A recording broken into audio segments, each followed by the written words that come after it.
Britannico 1986. This video is purely for entertainment and does not infringe on copyrights or laws. The rights to the novel and image belong to the original author. We do not claim ownership. Don't like waiting and want to listen to this fanfic in full now?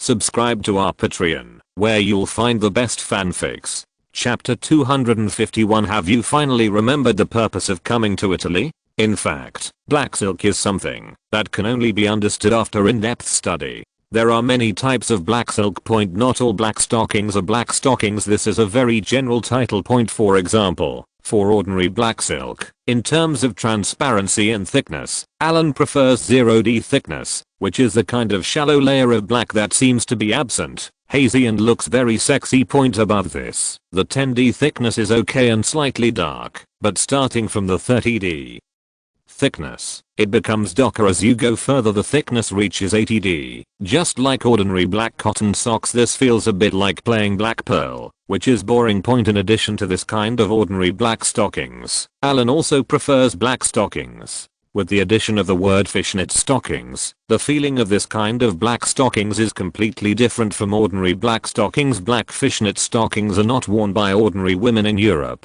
Only those skilled female bodhisattvas who work hard every day wear them. This needs to be distinguished clearly. However, the beautiful black fishnet stockings have a really good upper body effect and have a strong visual impact. But for veteran drivers who are well informed, it's a different story. In addition to these two kinds of black stockings, Monica actually wore horse oil socks today. This kind of horse oil stockings is a kind of stockings made of more delicate black silk material than ordinary black silk. Its characteristic is that the upper body effect is relatively bright. Just like horse oil, it is both bright and silky, so it is called horse oil socks. Monica is wearing these today, which are grey gradient horse oil stockings with a thickness of about 15D. The color is just right, but not see-through. The tight effect of the stockings just brings out the shape of her model's legs. Monica leaned against the door frame, made a very charming movement, glanced at Alan, who was a little stunned, and said, "Sir, can I take photos of survival in the wild?" "Yes, it's great." Monica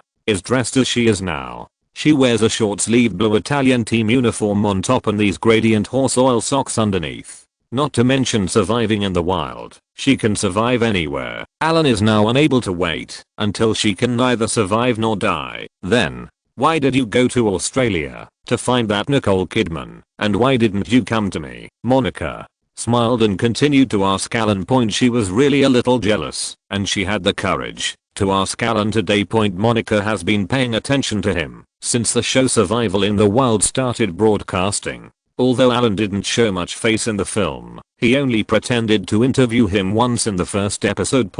But when she thinks about how she repeatedly ran into obstacles in Hollywood and then returned to Italy to audition for roles, but this old man went to Australia with a beautiful woman in his arms, can travel and shoot so-called documentaries, what woman wouldn't be jealous of this? Obviously she is a model.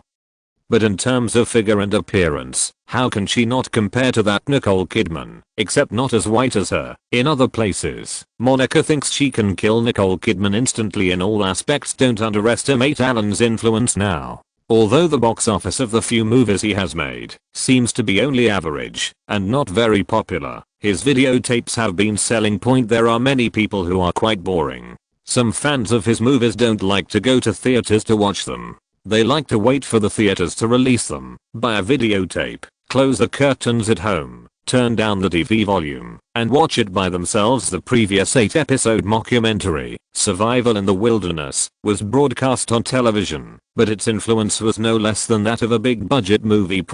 Even because it is broadcast on TV, the scale and viewing angle have been specially optimized, which is very suitable for the tastes of some old pornographic groups. This has made Nicole Kidman, who is still a relatively unknown actor, a little popular. Not to mention other things, as long as she hears her name, many people can think of her. The way Nicole walks through the jungle in ragged clothes for such a good opportunity. This master actually didn't look for himself, but looked for someone else. Alan took a deep breath. He could tell that Monica was becoming more courageous today. It was because he had been too gentle to her during this period that she forgot her own taste. This bitch actually dared to question herself. How could this be true? Do You know what the technical style of our English team is? Monica, whose chin was pinched and lifted slightly by Alan, was a little confused by Alan's question, and then shook her head. Alan curled his lips slightly, lowered his head, and said in Monica's ear, "Our English team pays most attention to physical confrontation. When two players compete for the ball, one of them will often be knocked out or knocked away." The scene was very passionate. Looking at Alan's eyes, Monica trembled instinctively. Snort. Alan took Monica's hand and said meaningfully, "Come and let me show you the traditional skills of our British football." After saying that, Alan pulled hard on his hand and threw Monica onto Simon's big bed with her exclamation from Monica. Today's venue is quite good. There are so many springs in the Simmons mattress. If you don't try their elasticity, you won't be able to afford today's room fee. After playing a good night in the hotel, Alan finally proved with practical actions that the England team had a slightly higher winning rate than the Italian team. Didn't you notice that Monica couldn't walk the next day? This time there was no need for Monica to drive the car herself. Alan's logistics team rented several Fiats, and they had to rush to Bari in the Puglia region of southern Italy as soon as possible to watch the 3rd and 4th place matches. The game ends on the 4th, and the 3rd and 4th place matches are on the 7th. The Italian team's game ends one day early, and they have one more day of rest than the England team. Coupled with the home field advantage, the situation is still not optimistic. In Italy, there is a very magical phenomenon. People living in northern Italy often look down on people from southern areas. The further south they go, the more they are discriminated against. Northerners usually call them southern bumpkins because it is close to Yugoslavia. The population distribution is very mixed. And Monica's hometown is in Umbria, which is considered the central area of Italy. It is not too discriminated against, but their place is also called the countryside. Along the way south, Alan slept most of the time. When he arrived in Bari, the security here was a bit chaotic. Because it was a port city, Yugoslavia was on the other side of the sea. As soon as the convoy arrived at the hotel, several young girls dressed in very non-mainstream styles and carrying fancy backpacks approached Alan and his group. As they looked at their brightly dressed clothes, the bodyguard silently tried to separate these little girls who looked uneasy at first sight. But they were extremely arrogant and deliberately bumped into the bodyguard. One of them, a clever little girl, reached out into the bodyguard's arms and prepared to steal something. But as her hand moved, she touched something hard, which seemed to be a gun, and the little girl's face froze slightly. She looked up at the bodyguard, who was looking at her with a faint smile. Just as she was about to apologize, a huge fist hit her in the eye. "What's wrong?" Alan, who was supporting Monica, saw that there was a little chaos in front of him, and the bodyguards took action. He subconsciously hugged Monica and hit on the other side. "Your Excellency, these are some gypsy thieves. They probably treat us as fat sheep." Another bodyguard who knew the situation ignored the fight ahead. Instead, he approached Alan first, straightened his body, and protected Alan secretly. Then he explained something to Alan behind him in a low voice without looking back. "Oh, go get a few people, break their hands and feet and throw them out." Alan narrowed his eyes and explained indifferently. Although these gypsies look no different from ordinary Italians in appearance, most of them are unemployed vagrants whose main occupation is stealing, which is very disgusting. To say that these people have a gang or an organization is fine. Anyway, even the Italians regard them as little bugs, but Alan didn't tolerate them at all today. Now that they met, he just asked the bodyguard to kill them. These little bugs, the more ferocious people they face, the more scared they become. Alan travels in a low-key manner now. If he reveals his identity and comes openly and scares these gypsies to death, they will not dare to steal from him. "What's wrong?" Monica leaned against Alan and glanced over there listlessly. "Nothing. Let's go in first. It's just a few thieves." July 7, 1990. Bari, St. Nicholas Stadium. This stadium has a large capacity, with a capacity of nearly 60,000 people. However, although the venue is large, there is not even a private room in the stadium. But it was the last game, so Alan didn't care. Just let it go. This time, Alan didn't dress casually. He put on a thin suit very formally, with a rare medal pinned on his chest, and a light-colored soft top hat. He brought Monica to England. the visiting team's locker room. Seeing that Alan was still preparing to take her in, Monica let go of Alan's arm and said with a look of embarrassment, "I won't go in, I'll wait for you here."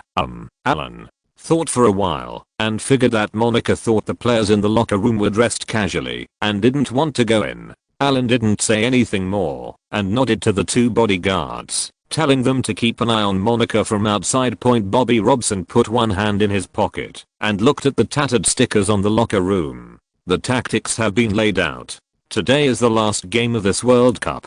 There is nothing to explain now, just the rest. Leave the rest of the time to the players. The visiting team's locker room had limited conditions. There were a few shirtless players still taking showers, and the morale of the others was generally low. He was beaten to death by the Germans just a few days ago, and he was haunted when his morale was high. Dang. Although the players of the Italian team were still warming up on the court outside, and cheering could not be heard, the steady knocks on the door still caught the attention of Bobby Robson. He moved to the door, opened it gently, and was stunned for a moment by the person he saw. Then he was shocked again. He quickly bent down to salute and said in a loud voice, "Your Excellency, why are you here?" Coming quickly. This nobleman sent by the royal family to supervise the war is the most talkative and easy to handle nobleman that Bobby Robson has met in the past few years of coaching the national team. This Lord Alan does not like to show authority and give blind orders in front of him like other noble lords. He is a very extreme type. Since his arrival in Italy, he has only made a phone call to the team secretary and left a phone number where he can be contacted temporarily. Then it disappeared. Not to mention showing authority. Even the figure was nowhere to be found. A few days ago, the England team achieved its best result in more than 20 years of history, reaching the semi-finals. Domestic media have reported extensively and have even begun to discuss how to arrange the fast travel route for the Hercules Cup if they win the championship this year. And what about the noble master who oversaw the battle? Still no one showed up, not even watching the game. It wasn't until the semi-finals a few days ago that Bobby Robson saw the report in the next day's newspaper that His Excellency brought a young star to watch the game. As the head coach of the team, he actually learned about his team's supervisor, team leader's information and itinerary from Italian newspapers. It's just fucking magical. This man really practiced non-intervention to the end, and Bobby Robson was in pain and happiness. He was a little flustered by this laissez-faire attitude. Unexpectedly, this nobleman suddenly appeared in the locker room today. Did you suddenly remember the specific purpose of your visit to Italy? It's not easy. Alan walked into the locker room with a smile and took off his hat with his left hand first. In the confused eyes of all the players, Bobby Robson next to him reminded him loudly, and then he got up in a mess and did what he did to Alan, wearing mixed etiquette.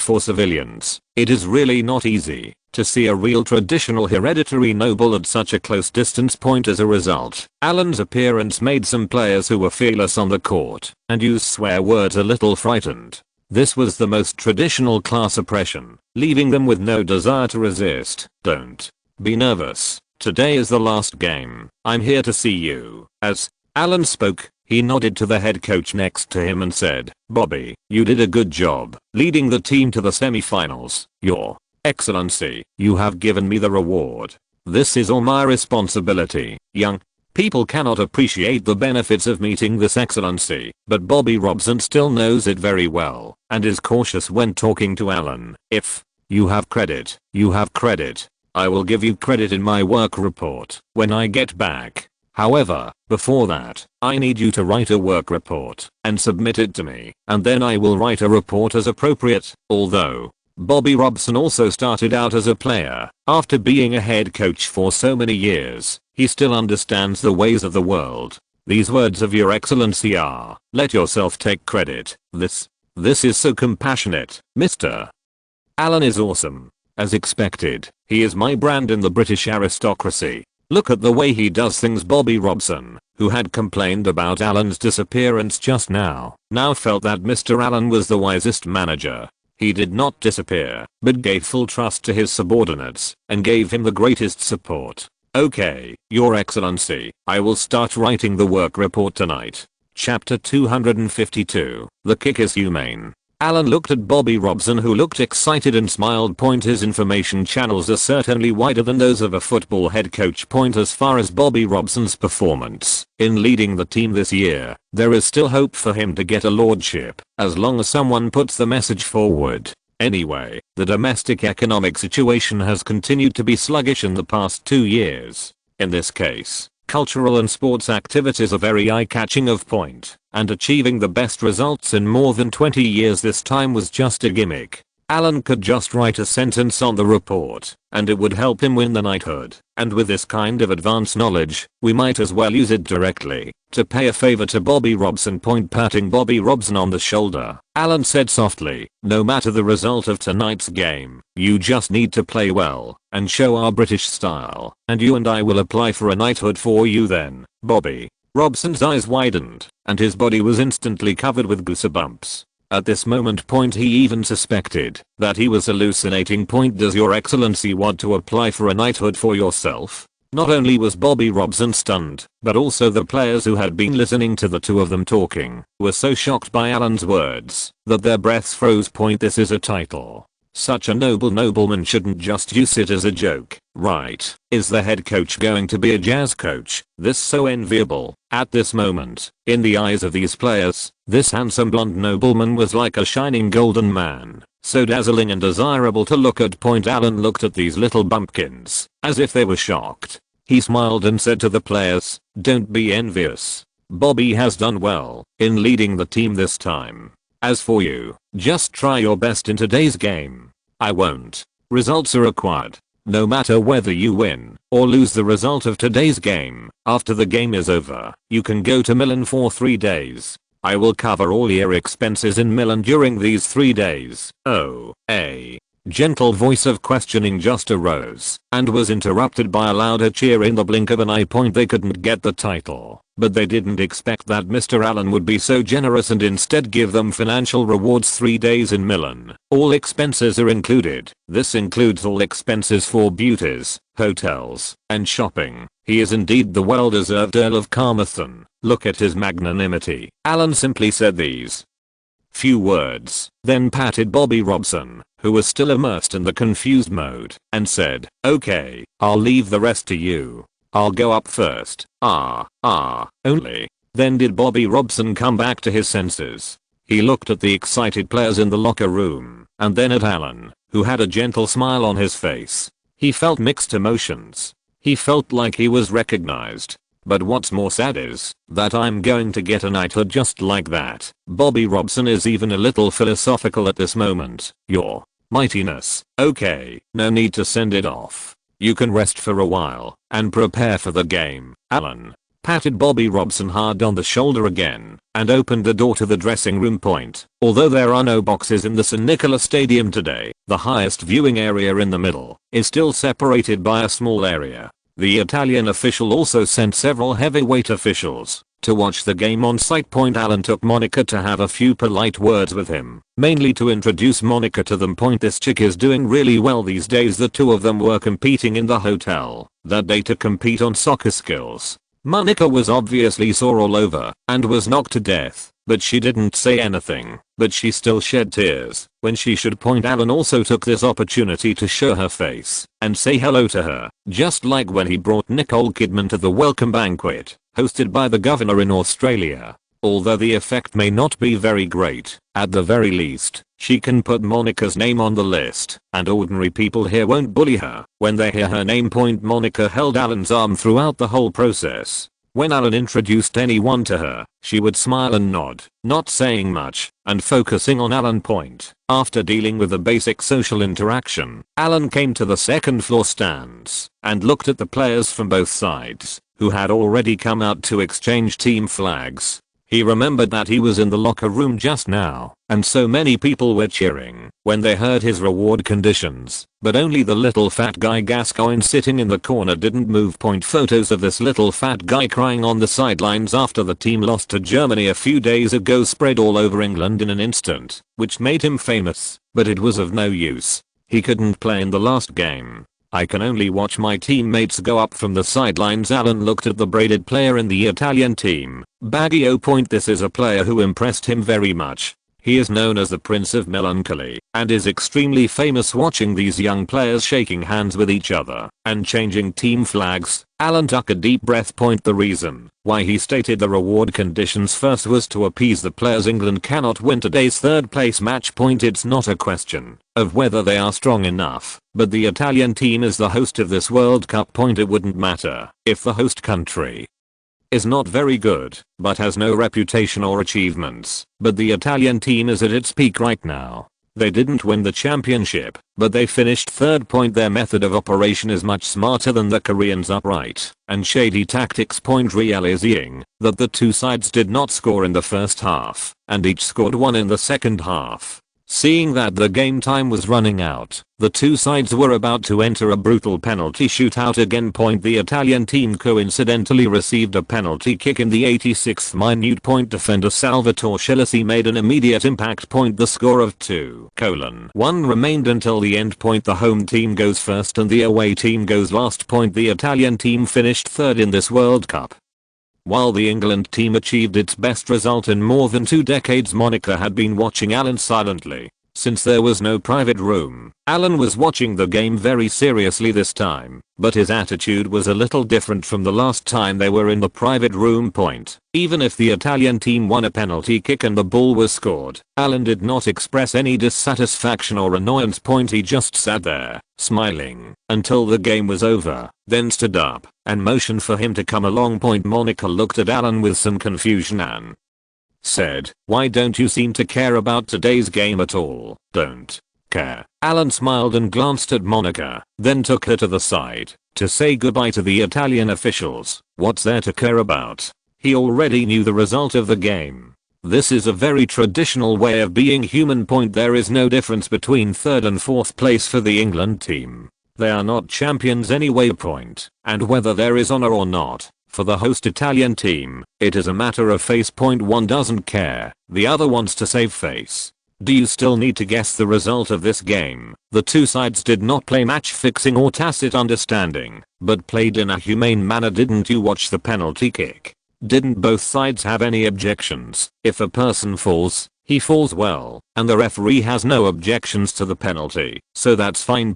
Holding Monica's waist, Alan laughed and didn't want to talk to her about these things originally. He wanted to stay in Italy for a while. In the recent period, since the end of the World Cup, Alan has become more and more fond of Monica. However, with an urgent call from Huth, Alan's health regimen was disrupted.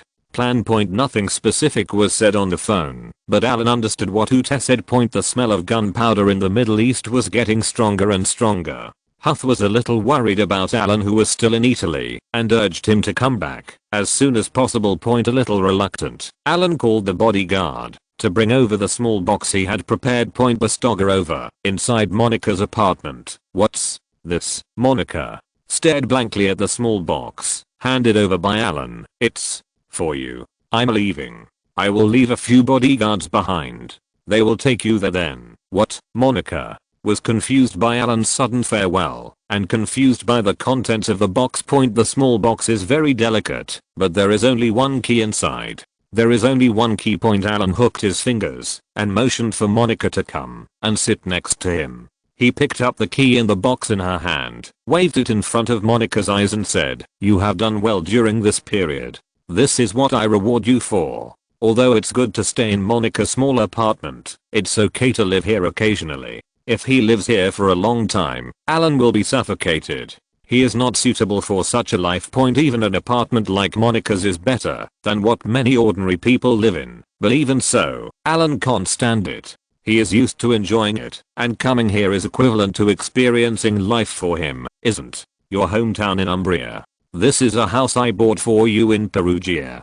After I leave, you can go and have a look and decorate it in whatever way you want. It's better to live closer to home. The transportation there is also very convenient." Alan pressed the key into Monica's palm and explained to her what the key was with a smile. "You gave me the house." Monica blinked a little unwillingly. It's not that she has no money, it's that she doesn't have that much money. To be honest, the salary Alan gave her in the past was quite a lot, and it was definitely enough to buy a house. But as an actress, she often has to go out to film and buy a house in one place. This is too expensive. She has to save money to buy clothes and jewelry and go to various places for auditions. Therefore, Monica only bought her own car here and rented the house. Now man actually bought himself a house in the capital of his hometown. At this moment, Monica didn't know how to describe her mood. Happy, still moved, a little bit of it, but she couldn't tell exactly what it was. Alan looked at Monica, who was a little sentimental, pinched her chin again, and said close to her face, "Don't think blindly, I just think you have performed well recently. This is my reward for you. Please hurry up and tidy up the house. Next time I come over, don't let me live in a small house like this again." His eyes looked around Monica aggressively. Monica's face turned red when Alan looked at her. After struggling with Monica for another week, towards the end of July, Alan finally returned to Wales. This time Hoote came to pick him up personally. Seeing that Alan finally came back, Hoote finally breathed a sigh of relief. "Master, you are finally back. Carol's report has been sent back, and I have collected a lot of news and information. Is the situation over there so bad now?" Alan knew what Huth was talking about. Some time ago, an American destroyer sailed to someone's door openly. But Iraq is very tough and does not want to offend the Americans at all. People who have not experienced this era can never imagine the influence and relationship between countries. America has not always been so strong. Although it is now the middle of 1990, the United States are. Many people now regard them as a joke. Not to mention that most British people hate them. It can be said that people in many places now hate them. Not only do I hate their now Irish look, but I also hate their feeling that they like to cause trouble, but are too lazy to cause trouble. Let's not talk about the faraway places, whether it's North Korea or Vietnam. Every time America passed by with high spirits and then went back with a bruised nose and a swollen face. It happens every time. How many years have passed since the Vietnam War? The United States has reached out to the Middle East again. The current little bully in the Middle East. The Iraqis are not used to Americans. Why are you showing off in front of me? Come and try one. While most people like to use historical achievements as a reference, and many people's combat thinking still exists in the era of the Continental Army, tanks, and artillery, many things that have been changed by technology are quietly preparing to arrive. The current attitude of Iraq is extremely tough. Hundreds of thousands of soldiers are on the border of Kuwait, ready to give Kuwait a hard blow. And where is Iraq? It's not too far away from Italy, only 1,000 kilometers. If it were replaced by China, it would be just one province away. Even when Italy was still cheering for the World Cup, war clouds were already gathering thousands of miles away next to them. Alan looked at the unchanging scenery outside the car window, slowly relaxed his body, and leaned on the seat. There was a war over there, but he was not going to participate this time. As for operating oil in the futures market, Alan completely gave up. The goal is too big. The only thing he was involved in this incident was that he took advantage of the economic crisis 2 years ago to buy a few shares of steel companies in the United States. But only a little bit. But after they finish, they can take the opportunity to explore the market for their canned goods, instant noodles, etc. Their point at the moment. Let's wait and see first to see if the valuation and conditions on Salia's side have been agreed upon, and then quickly sign to take over Salia and Bentley. As for the rest, it's none of his business. Coach Bobby Robson's tactics are well laid out, and the players' execution capabilities are in place. This World Cup trip has achieved results that exceeded expectations. I recommend that Coach Bobby Robson be knighted as a reward. Alan took the work report he had just written, and after reading everything to see that there were no omissions, he stamped his personal seal at the bottom. P.S. My friend came over from out of town last night, and I was a little busy. I will try to make perfect attendance for the rest of the day, and give you a thumbs up. Chapter 253 Letter. I finally recovered some of the regrets I had achieved last time when I led a team to participate in the Olympics. This work report was first sent to Boss Chat to let him see how generous he was. Bobby Robson had achieved the best results in recent decades. Alan also applied for a medal for him. If Boss Chat saw this with this work report, why should I apply for a medal for myself? Alan now has a quota of medals every year, but he is at the low end, and he cannot apply for himself. These are awarded to his own servants and cannot be awarded to outsiders. That is against the rules, and now this kind of thing has to be kept low key and cannot be rewarded too frequently. Point. If it is done openly, how will those who have worked for this kind of honor their whole lives think? Although there is no distinction between high and low jobs, but some scientists have been researching for half a lifetime and achieved certain scientific research results. In order to commend them, the Queen awarded them a medal, which is a knighthood point, but when he arrived at Alan's place, his servants took good care of him, and he was happy, and he could still be rewarded. Point. If those scientists knew this, would people feel unbalanced? Even if you don't say it, most ordinary people would still feel uncomfortable. Point. Therefore, for gold-plated honors such as Alan's medal, he relied on boss chat to apply for him. Point. As long as he completed the assigned tasks perfectly, he should be rewarded. Point. Don't say that he didn't make any contribution to the team during the World Cup. Alan just did what ordinary people think nobles should do. Point. He didn't give random directions or hold back Bobby Robson. He was doing his job well. Point. Doesn't this deserve a medal? Putting down his work report, Alan pointed to his neck and motioned for the maid to massage him. Point. He picked up another document conveniently. Point. Salia's final statistical findings have been made into a written report. Point. An investigation team organized by Matthias finally gave the overall stock price into two parts. The first is the physical store assets. There are less than 100 chain stores in total, and most of these stores are rented. It can be said that, even if you are harsh, you can be forgiven for giving them a very low price. Point. But business can't be done like this. Alan made it clear in advance and tried his best to put the preferential treatment on the surface. Point. What best demonstrates preferential treatment? Of course, the valuation is high.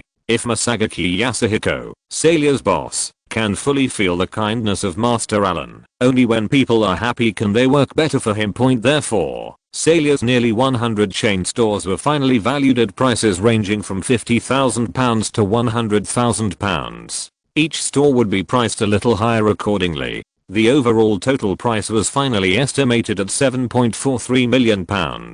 And this is just the industry valuation. The remaining part is the corporate brand valuation, which also includes their Salia's business capabilities and potential. Point. After the final calculation, the other party withdrew a total amount of £20 million.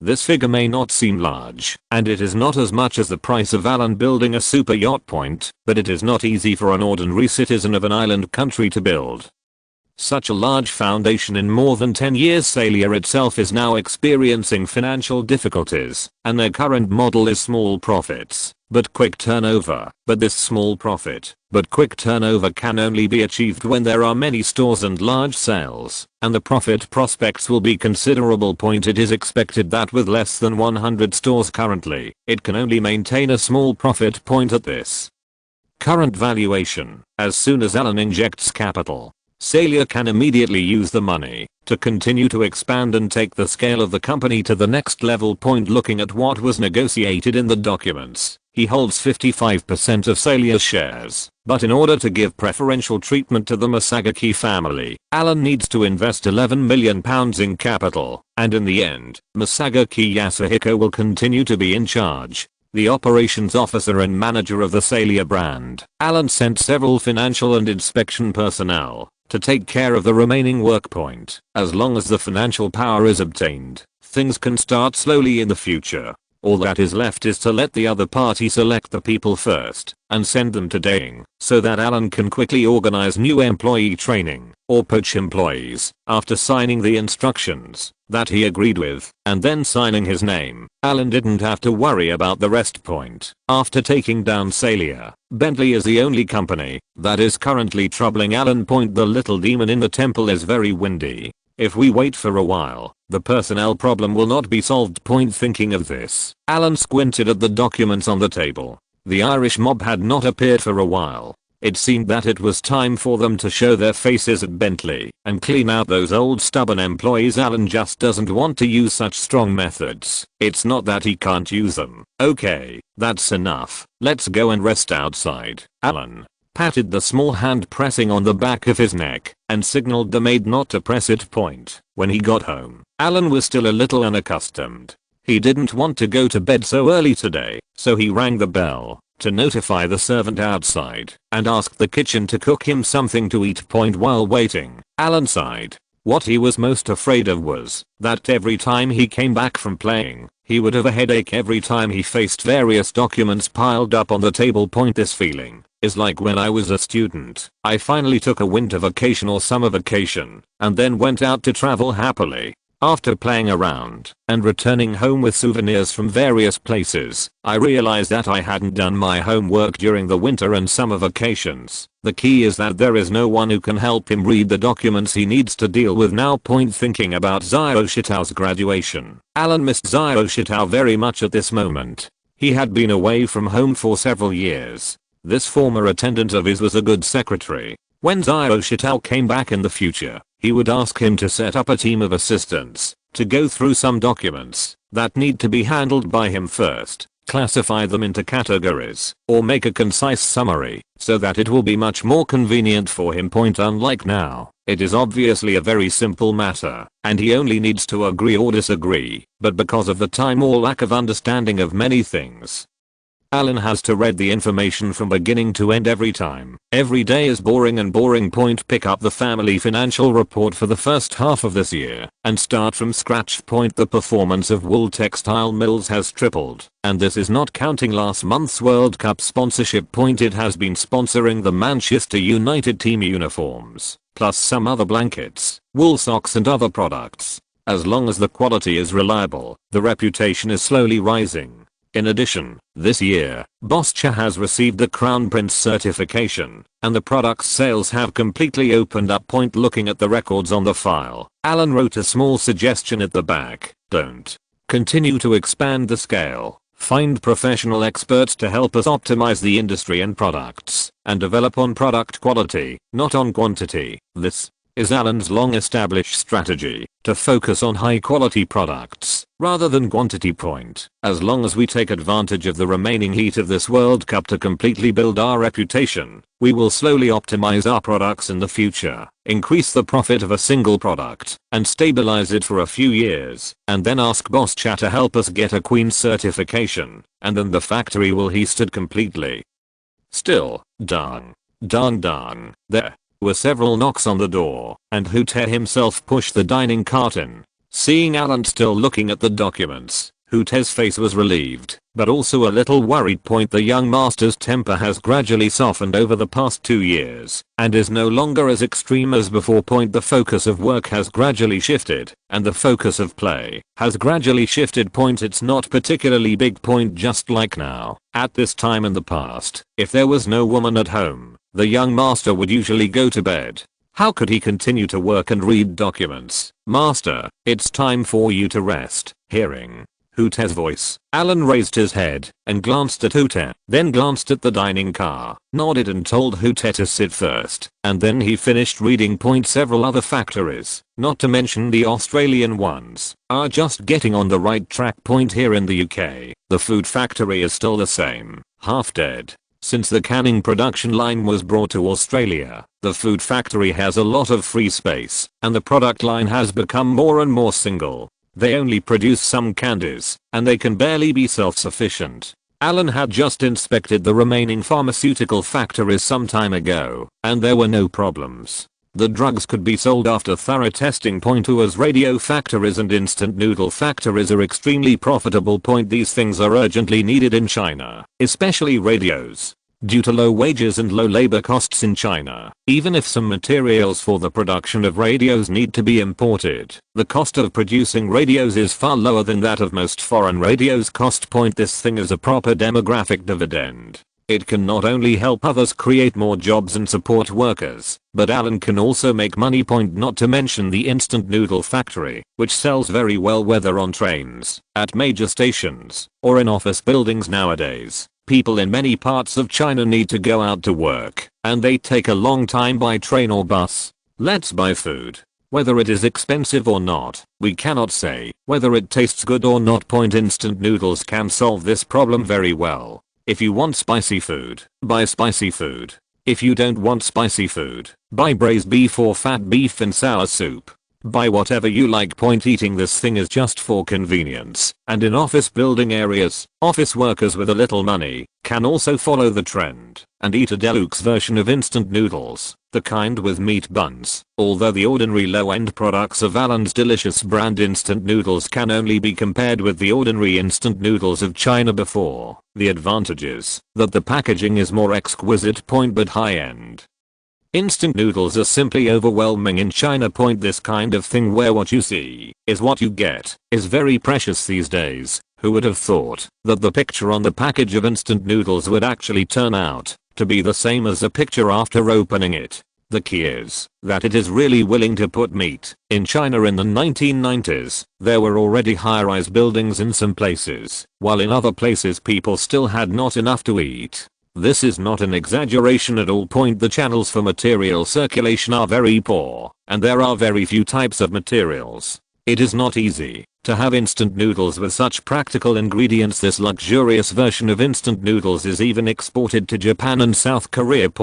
After putting down several half-year industry financial reports, Alan pinched his brows and looked at the meals Hu Te had laid out, most of which were sweets, a cup of hot milk, and the rest is all kinds of desserts that Alan likes to eat. Master, not long after you went to Italy, I received a letter from you. I saw that the other party didn't have anything urgent to do, so I didn't notify you first. Hu Te looked at Alan, who was eating, took out a small envelope from his pocket, and put it on the desk. After wiping his hands with a wet wipe, Alan looked at the familiar square characters on the surface of the envelope, and chuckled. Looking at the private letter inside, it was a letter sent to Alan by Councillor Wang, who had returned to work in China. The news of Shanghai's development of Pudong has been officially confirmed. With this news, Alan did not add insult to injury at the critical moment, but was an aristocratic gentleman who was very stubborn in discussing matters. Although no one publicized his behavior, it was beneficial. Councillor Wang. Still, he sent an invitation letter to him in a private capacity as soon as possible. The letter just reiterated the policy content to Alan, and the other party asked Alan if he was interested in Shanghai and if he wanted to build a building there. Everyone knows that Mr. Alan is rich, very grand, and good looking. Now that he has a new place, he will use this letter to test Alan. After reading the contents of the letter, Councillor Wang also emphasized at the end of the letter that it doesn't matter if Alan doesn't want to invest. He can go over and inspect it when he is free and treat it as a tourist. But if Alan is interested in the development of Shanghai, he can contact him, Councillor Wang, who will send a formal document to invite Alan to send people over to inspect and give him the most generous treatment. Pushing the letter to Hu Te, Alan took another egg tart, ate it, and motioned to Hu Te to read the letter. After Hu Te read the letter carefully, he looked at Alan with a puzzled expression, waiting for him to ask questions. What do you think? Hu Te had little experience in investing, so he couldn't help but feel a little headache when Alan asked about such general matters. Hu Te has never been to Shanghai, but he knows a little bit about this place. After all, 100 years ago, this was one of the most prosperous places in Asia. Who doesn't know about Great Shanghai? Master, I think you are not very interested in this place. Alan nodded, continued to pick up a small cream cake, and stuffed it into his mouth. After smoothing the milk, he looked at Hu Te and said, they are interested in developing Shanghai now, but we have no reason to participate here. What is the ultimate goal in Shanghai? Is it business? It's support. Because it is the largest port, various investment groups and companies have gathered their. While Alan's business also relied on the port, he also relied on factories and workers. Whether it is a radio factory or an instant noodle factory, his current factory is located further south, and he is following a strategy of going deep into the local area. Whether it is local policies or tax policies, he has no shortage of them. Under such circumstances, just go to Shanghai to get a piece of land and build a building. What do you want? Hanging out with unfamiliar foreign companies all day long? You have money to burn. What can you do with this money? Apart from these, all that is left is to get a piece of land, to build real estate or something. But when it comes to real estate, Alan doesn't have much talent. Chapter 254 Unsuccessful Start. Although he also has a big real estate project in Wales, but those things are all people selling dog meat over sheep's heads, and they are purely money making. Alan is still very happy when he cheats others, but when it comes to his own business, he can't mess around, right? Alan doesn't want to take on projects that he is not capable of or unfamiliar with because the risks are too great. He has plenty of money that needs to be spent. The money he raised from Sony has been used to buy production lines and open new factories in recent years. The rest will be retained to pay for the purchase of Bentley. But now that someone is kind enough to write him a letter, the benefits are all on the table. It would be a bit bad to give up rashly. This gave Alan a headache. Sighing, he handed Hooter the finished work report and asked him to send it out for him. As for the current letter, wait a minute. Please reply to Counselor Wang for me. Just tell him that I'm busy with work recently and will send someone over to investigate when I have a chance. Thousands of miles away in Nanhai province of China, a passenger ship docked at the port of Kaohai City. Since Nanhai province was separated from Dongguan province and established as a separate province in 1988, Nanhai province has ushered in an explosive development wave. People who live in the mainland frequently go overseas. Some civil servants even resign or take temporary positions in order to try their best. In recent years, China's commodity prices have broken through the barrier and many things have moved closer to marketization. Prices change every day. For example, the famous Zhonghua cigarettes used to cost more than 1 yuan per box, but now they have risen to 10 yuan per box. For a while, people in some remote areas could not even accept such a price increase. Prices have increased, but wages have not increased much. At this time, wages in some coastal provinces and cities quietly increased. As for the areas farther west and inland, there is obviously a bit of a disconnect. For example, in Alan's factory, workers' wages have now risen to more than 200 yuan a month. In inland areas, wages are generally around 100 yuan. That is to say, the wages of those skilled workers will be higher, but the wages are limited. More than 100 yuan is considered high. Under such circumstances, news about someone becoming a household worth 10,000 yuan or someone becoming a big boss frequently appeared in various newspapers. On the one hand, there are invisible price increases and dead wages that can be seen at a glance. On one side is the feasting and feasting of the outside world. In the face of temptation, there are always motivated people who want to give it a try. Pan Shihai looked at the passenger ship docking at the port in the distance, rubbed his face, and sighed. He was originally a young man from the northwest, but later he got the iron rice bowl. But with a salary of 100 yuan a month and a life in sight, Pan Shihai, who was already very motivated, decided to resign and go to work. After reading a lot of news in the past few years, he worked as a bricklayer and a salesperson, but was finally struck by reality. Looking around at a loss, Pan Shihai happened to catch up with the establishment of Nanhai province in 1988. Stimulated by various favorable policies, Pan Shihai seemed to see hope again. Then Pan Shihai spent half a month in Kaohai City with only a few hundred yuan of assets left, and the money in his pocket could no longer support him. I have no choice but to go back to my old job, moving bricks. This time, Pan Shihai had a long memory. A worker only earned 200 to 300 yuan a day after working hard to move bricks. However, he quit his office job and traveled around in circles just to move bricks in Nanhai province. No. He has even greater ambitions. Later, he found a brick factory, discussed with the boss, and planned to contract the brick factory. He would use his sales ability to underwrite the bricks from the brick factory and become a second-tier dealer. Pan Shihai was lucky. With the establishment of Nanhai province, a large amount of capital poured into Nanhai province. There were serious capital and capital passing through Zhangjiang. It was very mixed. But among the many capitals, the real estate industry is the most promising. This brought an opportunity to Pan Shihai. The brick factory he contracted made money. But the good times did not last long. The small brick factory could only eat some soup and water, but the big head could not eat at all. Pan Shihai, who has always been brave and courageous, took on another sales job, selling a house. Many wealthy people or investors, after hearing the news about the vigorous development of Nunhai province, are ready to come and take a look, especially the property market here, which is said to be extremely hot. Pan Shiai's idea was very simple.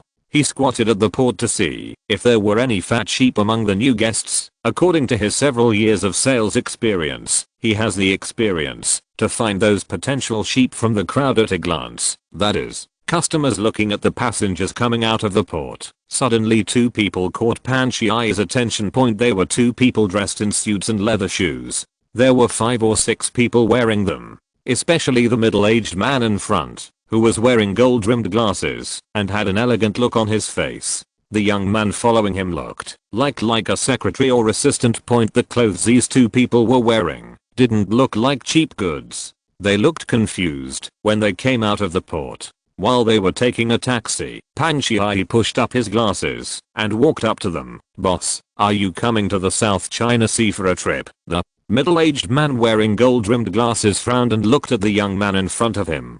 It took him a long time to realize that the other man was asking him if he was traveling. The other party's accent was a bit strong, and he had trouble understanding the first question. Hello, I'm here for inspection. Master, do you know if there is any place that makes traditional handicrafts here?" The middle-aged man shook hands with Pan Shiai, thinking that the other person was a taxi driver soliciting customers. Pan Shiai was a little confused by the other party's question. Examine traditional crafts. Do bricks count? Looking at the elegant middle-aged man in front of him, Pan Shiai took a closer look and saw that the big gold watch on his wrist was not fake. It was a fat sheep, and he couldn't bear to give it up.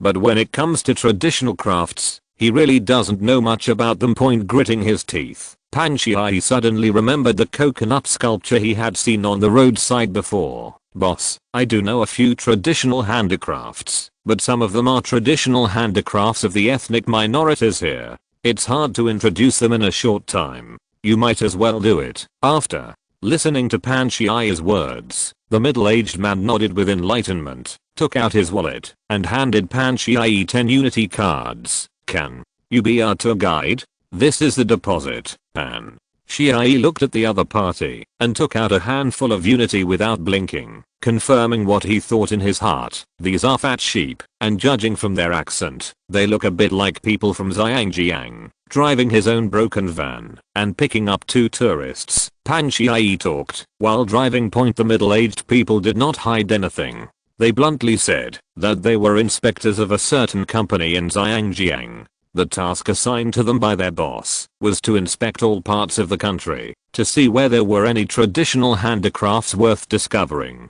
Then they would bring samples, conduct investigations, and go back. Just report it. Pan Shiai, expressionless, drove the car, but his heart was filled with huge waves listening to the middle-aged man's introduction. The other party's boss is a woman, and she is extremely young. She is very capable in Hong Kong, and she has even won the Asian Sister Championship before. This is the first time in real life that Pan Shiai has a new understanding of the words rich and idle. The middle-aged man didn't say much about what the other party did. He only said that he had a good background and money. It was purely the boss's personal hobby to ask them to find these traditional handicrafts, and the money spent on this every year is nearly £1 million.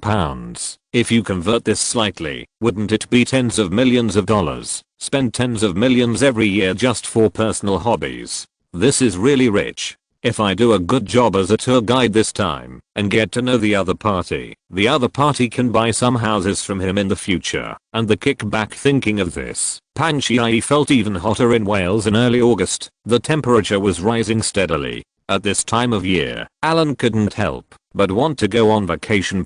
But now the external situation is unstable, and it is not safe to go out. In addition, there are so many accumulated affairs at home that need to be dealt with. Sitting in the screening room, the explosion effect on the screen is very shocking. Of course, this shock is only for movies of this era. This is the finished film of Terminator 2 sent by Cameron. It was completed last week and Alan only had time to watch it today. Overall, it was similar to what he remembered. Some details were a little rough, but the current equipment was so poor that it was already amazing to be able to produce such special effects. He picked up the iced tea next to him and took a sip.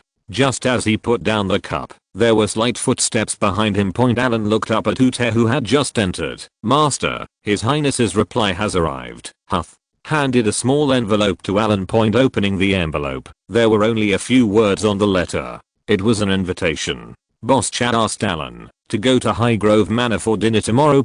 Looking at the hastily written letter, Alan frowned slightly. Boss Chad pays more attention to letters. Generally speaking, both the font and the seal at the end of the letter are in order, but in today's letter, even Alan could see a hint of irritation between the lines. What happened? He handed the letter to Ute and said, "Go and prepare. His Highness asked me to go there tomorrow." "Okay, Master." August 2, 1990. At around 10 o'clock in the morning, a small convoy was driving on a road in the Welsh countryside. Alan pressed the window switch and lit a cigarette impatiently. On his lap was the newspaper he had just read, with a flaming photo on the front page. Last night Iraq officially launched war against Kuwait. As of press time, official war has broken out. Alan looked at the news and felt irritated for some reason. From an outsider's perspective, he now felt that Iraq was like a foolish son of a landlord who was being praised. Step by step we have come to today. This seemingly wolf-like action progressed by leaps and bounds. Kuwait looked like a child who was beaten by a strong man, with no power to fight back. But sometimes, this short-lived victory in front of them can be charming. After a while, the Iraqis will not know whether they will regret it. Alan sighed. Man. It can't be inflated, and it can't be flattered by people who are interested in it. Otherwise, the higher you jump, the harder you will fall. When the time comes, Your Excellency, you are here. Your Highness has been waiting for you all morning. Capel opened the door of Alan's car very enthusiastically, helped Alan out of the car, and then personally took Alan to a small garden. Looking at this garden, Alan knew this place. It was used by William's cow. This was Boss Chad's favorite garden. Every plant in it was planted, fertilized, and watered by him himself. Pruned, into which he poured a lot of emotion. Now Boss Chad sat at the tea seat under the ordinary shelf, looking a little lonely. "Your Highness," Alan softly called Boss Chad, who was about to fall asleep.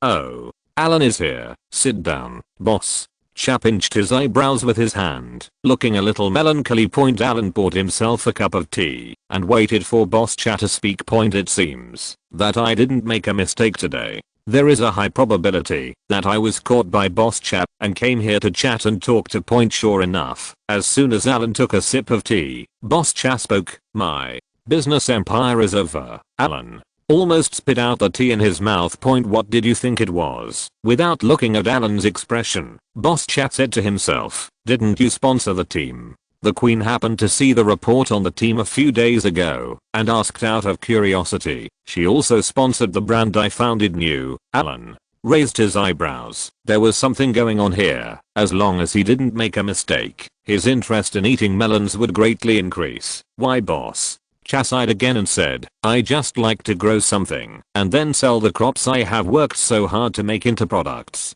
Is this wrong?" Alan blinked, and in the eyes of Boss Chad's doubtful eyes, he said very firmly, "Your Highness, you are not wrong at all." "Yes, so what? If I can't do it, I still can't do it. The Queen ordered me not to use my own name to sell the products from my farm." Alan felt a little baffled. Boss Chad made this thing just for his personal hobby. Although his products were sold at a relatively high price, he had a high status and celebrity effect. If something was grown by a crown prince himself, he could sell it for Takiyat.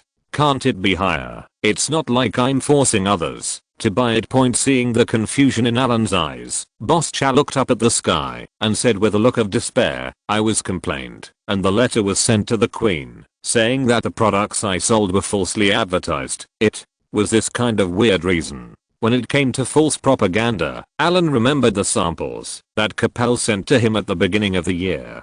There was something called something in it. It was said that drinking it could detoxify. No one really cares about whether this thing can detoxify, right? What's even more disgusting is that he actually reported it. It's funny when you think about it. The boss was investigated for being in his 30s or 40s, and his parents were sued. What's more, unfortunately, the queen was so busy that she happened to see the report letter. This is true. Boss Cha has nothing to do. He is ambitiously building his organic product empire, and then it didn't work in just a few months. This is really a sign that the late emperor had just started his business, but the middle road collapsed. Faced with this situation, Alan didn't know what to do. The biggest advantage he had over Boss Cha was that he could play casually with someone taller to support him, but Boss Cha couldn't. His words and deeds. Just be careful when you're out there. Now that someone has reported him, his business is at stake, not to mention this is the queen's order. Who dares to resist this? Chapter 255. Don't be like them. I drank tea and had lunch with Boss Cha. During this time, Boss Cha was like a talkative man and kept telling Alan how to plan his business empire and how promising it was. All this came to an abrupt end when someone sued the parents. After coming out of Highgrove Manor, Alan reviewed everything his boss said today. Today seems to be a very ordinary party. Boss Cha is in a bad mood, so he calls his confidant to chat and complain.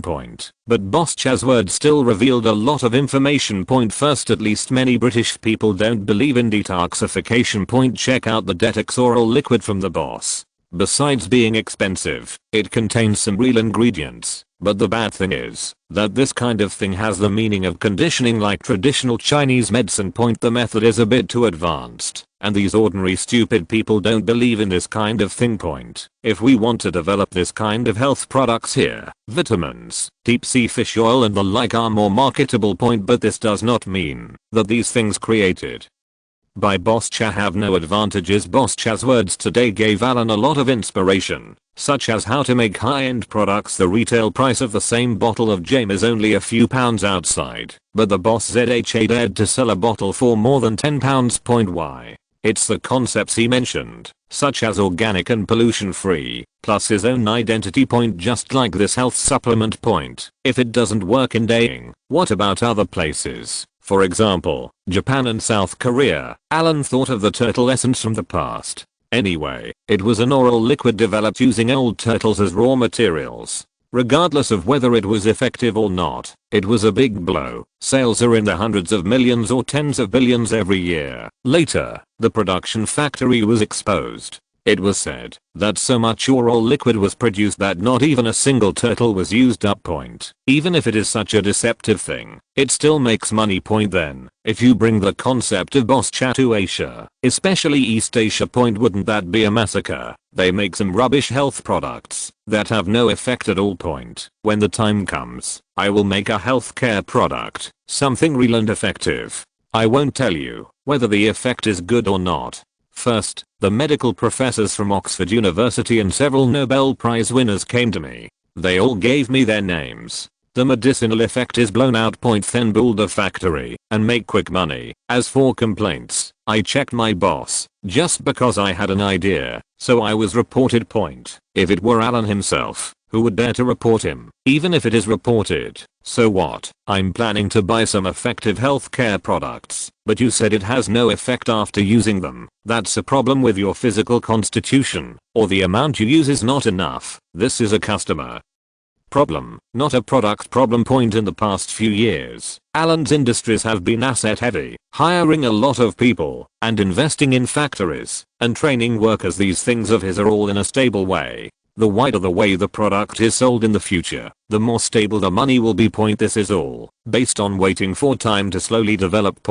But now if there is an opportunity to make a wave of windfall, it is still a legal windfall, and Alan does not want to miss this opportunity. As the old saying goes, a man is not rich without windfall, and a horse is not fat without night grass. Alan rubbed his heart and checked that his boss had ready-made workers and production lines. Picking your own boss's wool, isn't that considered picking? This is what I call inheriting the legacy of my boss. Anyway, Boss Cha won't be able to use it anymore, so he might as well bring over the equipment and workers and do it himself. Then he will make money, and at most he can give Boss Cha some more gifts. Thinking of this, Alan felt much more balanced. This time he came to chat with Boss Cha was not in vain. Early the next morning, Alan did not go to the restaurant downstairs for dinner, but asked the servant to take him to the bedroom point in the side hall of the bedroom. Alan sat on the sofa and watched the morning news. Iraq is still awesome. In less than a day, they launched a multi-pronged attack and captured the entire territory of Kuwait. Immediately afterwards, Saddam declared that Kuwait would henceforth become a province of Iraq. Listen to the host introduce how Iraq has dispatched more than 200,000 troops this time. Then the scene changed, and commentators were invited to express their opinions on the matter. Apart from other places, the forces led by the United States can no longer sit still. This is the most magical point. You said that you are so far away from others. If there is no conflict of interest, why are they fighting? Why are you so excited and jumping up and down? Both aircraft carrier battle groups have arrived in the bay. The situation is already clear. The Iraqis are still very tough in the face of many warnings from the outside. Looking at the content on TV, Alan smiled. Let's negotiate. It broke down while talking. Just wait until the dream is awakened.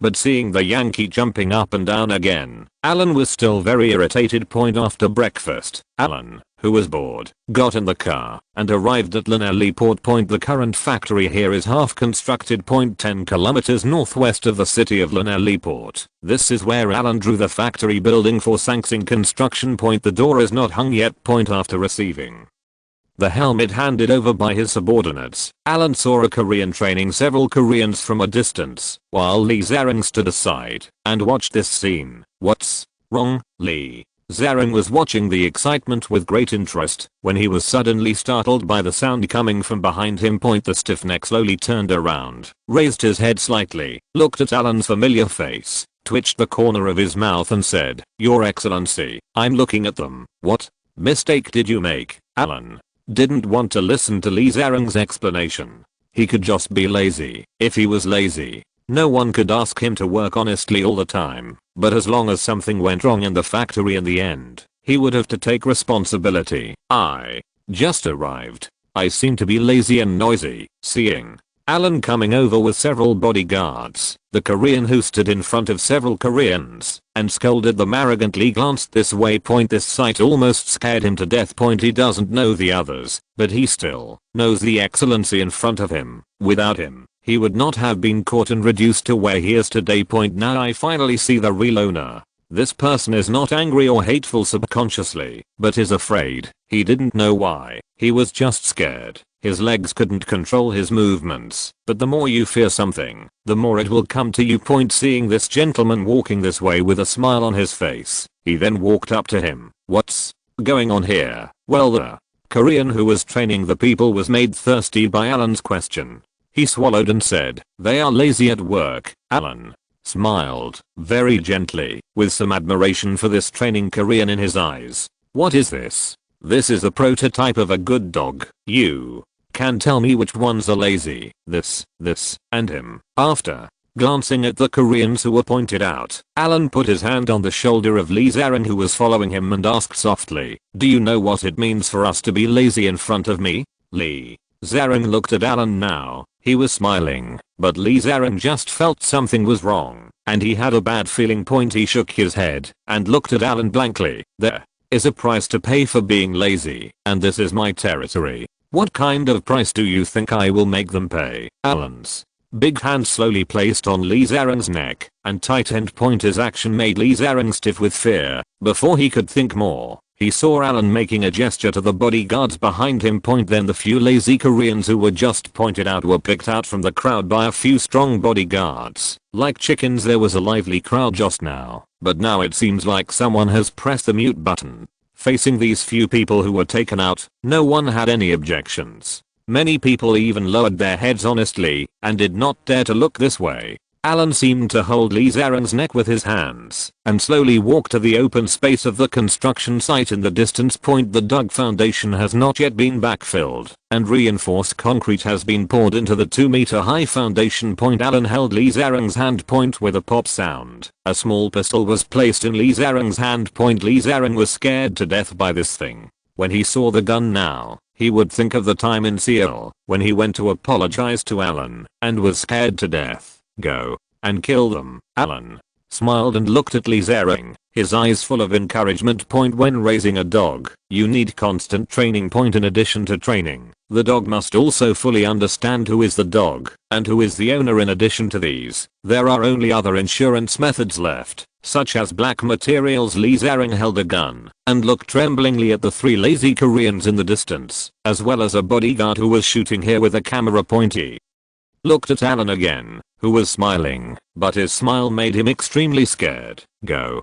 Quickly. If it's a little later, I have to replace someone. Do you want to replace them? Alan narrowed his eyes and pressed Lee Zering further. Now that he's told what he's going to do, he can't hesitate. Hesitation means disobedience. He wants to raise obedient dogs. Boom. Holding guns in both hands, the bullets flew to nowhere in the first shot. If their hands and feet hadn't been tied up, those Koreans would have been so frightened that they would have run away. Lee Zering glanced helplessly at Alan, who was watching the show next to him. Seeing that he was still smiling and looking indifferent, he even raised his chin to signal him to continue. If you're not sure, just take a few steps forward and get closer. Alan was kind and told Lee Zering more life tips. Bang. Bang bang, accompanied by Lee Zering's personal shouting. Blood started to pour from the backs of several trembling Koreans who were kneeling on the ground. Then they fell to the ground and twitched for a few times before becoming motionless. The bodyguard took a group of photos with satisfaction and nodded to Alan, patting the panting Lee Zering. Alan held his collar from behind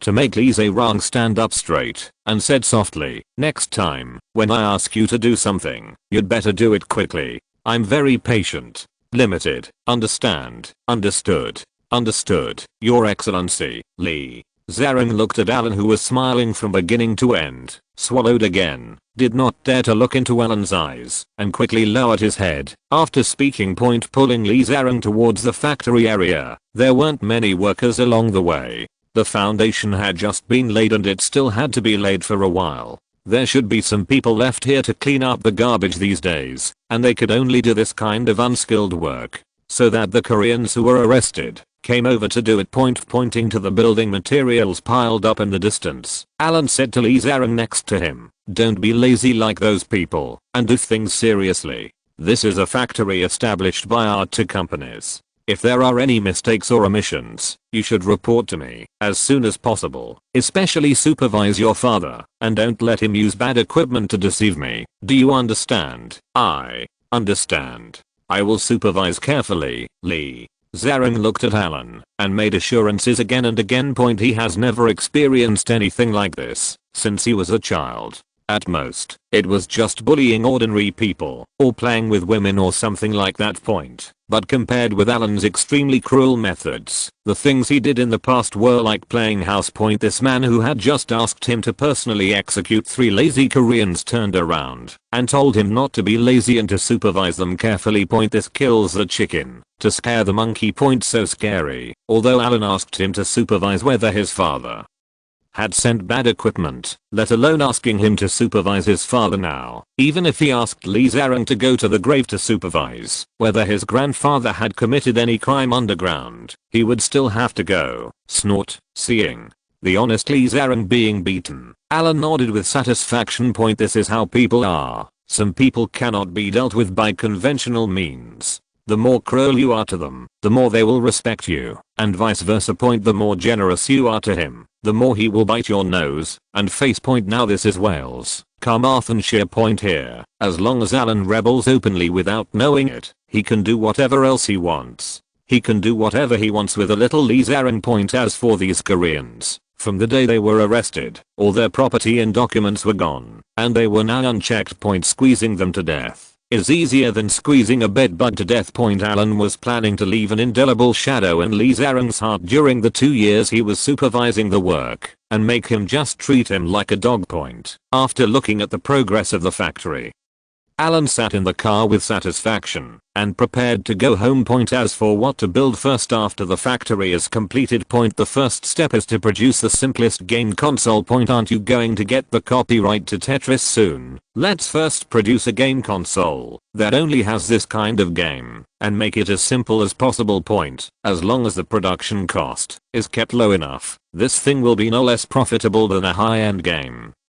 console point as long as the sales volume increases and he holds the copyright. Alan can sell this Tetris game console for at least 20 years. Don't tell me this game is trivial. Point: the first generation was released first, and the game console was slightly larger. When sales have almost declined, launch a smaller game console, change the color of the casing, and sell it as a new product. Point: it really can't be sold anymore. Doesn't it still have a color screen? If the color screen can no longer be sold, why can't we still make it into 3D? When the time comes, we will make a 3D Tetris game with a color screen. Anyway, as long as we get the copyright there, we will have to squeeze out all the value of Tetris game. Chapter 256: Fresh Clothes and Angry Horses. After checking around, the pleased Alan picked up the phone in the car and called Hoot's landline. "Hello, it's me. What's the matter, Master? It's Patris home. Here I am." "Okay. Call Patris and prepare the horse. I will go back in half an hour. When I go back, you can accompany me for a walk." After Alan finished speaking, he was about to hang up the phone when he suddenly remembered something and added, "By the way, ask the kitchen to make me some big tonic soup and drink it after I ride back." On the other end of the phone, Hoot heard that the young master seemed to be in a good mood today and actually wanted to go out for a horse ride. This was a good thing. He quickly agreed, put down the phone, called the servants, and asked them to send a message to the kitchen and prepare quickly. Point: he called the grooms again and asked them to prepare their horses. Then he notified the bodyguards who were staying at home and sent a few people to quickly ride motorcycles out to explore the road. Point: although nobles do not need to be too squeamish when traveling on horseback, what should they do if there is a big rock or a small hole on the road and the young master falls? So at this time, you have to send bodyguards on motorcycles to explore the road first and drive away any small animals that may be around, so as not to startle the horse. Point: in addition to these, if the young master becomes thirsty or hungry on the way, he must prepare something to eat and drink. Although Alan did not explain where he was going for this horseback riding walk or how long he would go for, Hoot had to take care of all these things that should be worried about. Consider Alan made this call on the road and the manor became busy at a speed visible to the naked eye. Point: it's holiday time now. William and Harry followed Alan back to Highgrove Manor yesterday. They can play at home for a few days, and Alan will be free these days. As soon as the convoy arrived home, dozens of servants had been waiting in front of the hall for a long time. A security truck carrying all kinds of food and drinks was parked at the gate of the manor, waiting for Alan to set off. Point: without changing his clothes, Alan took the helmet, knee pads, and elbow pads from Huth, then took the shotgun and put it on his back. Point: Xiao Huang saw so many people busy and had already followed them out to watch the fun. Point: now I saw Alan riding a horse, preparing to go out, his paws scratching the ground anxiously. Point: the sound of paws clicking against the ground is very fun. Point: after looking at the impatient Xiao Huang, Alan smiled and said, "You silly bird, come up here," patting Xiao Huang's special spot in front of the saddle. He saw Xiao Huang flash his wings twice, take off on the spot, and jump directly onto the saddle. Point: the big head looked up at Alan and gently pecked Alan's belt twice with his mouth. "Let's go west." Alan looked at Patris, then at Huth, shouted, shook the reins, and the horse trotted towards the gate. Quickly notify the security vehicle to set off, heading west. Before Hoot left, he did not forget to tell the other servants to follow him quickly. Dozens of servants chased Alan in the direction of Alan. Point: as soon as I walked out of the gate, I saw the asphalt road. To be honest, it was a bit tiring to run on this kind of road, but the dull sound of horseshoes hitting the road was very pleasant to my ears. Alan didn't ride too fast, so he shook the reins gently. This meant that the horses could move at their most comfortable pace. Point: the black horse sitting down is an old horse, very docile. Hearing Alan's instructions, he raised his head and took small steps. As he walked, he didn't forget to look at both sides of the road and sniff. The old horse seemed to enjoy the fragrance of flowers and grass. Perhaps he felt Alan's mood, and his pace was extremely brisk. Point: Huth and Patris followed Alan side by side not far away. Patris wanted to catch up, but Huth stopped him with a riding crop. Point: looking at Patris's confused gaze, Hoot smiled and explained, "The young master rarely rides so relaxedly." Let's not disturb him if we fall behind. When the young master needs to ask questions, we can catch up. Pressing his left hand on the front of the saddle, Alan sometimes accelerated and sprinted for hundreds of meters, and sometimes slowed down, letting the horse bump forward, all the way to the west. After running for less than half an hour, he was just shy of the construction site of the new manor. Not far away, you can already see the large mound of soil dug out, and piled next to it in the distance point he pulled the reins, and signaled the old horse to turn, and walk towards the creek to the north point in the distance. Before reaching the creek, a whooper swan with a black beak, its wings spread out and menacingly blocked the creek. It seemed that it didn't want the old horse to go to the creek point. Alan was slightly stunned when he saw this swan point. Damn it, this beast dares to block the road next to my own house. After rubbing Xiao Huang's bird head, Alan picked up Xiao Huang, forced the somewhat lazy Xiao Huang to turn around, and pointed out the big swan to him. Go, kill it, and have dinner tonight. Even though the big swan is bigger than the two little yellows, its combat power is hard to say. It's a little better during the day, but there is a reason why snowy owls are called large birds of prey.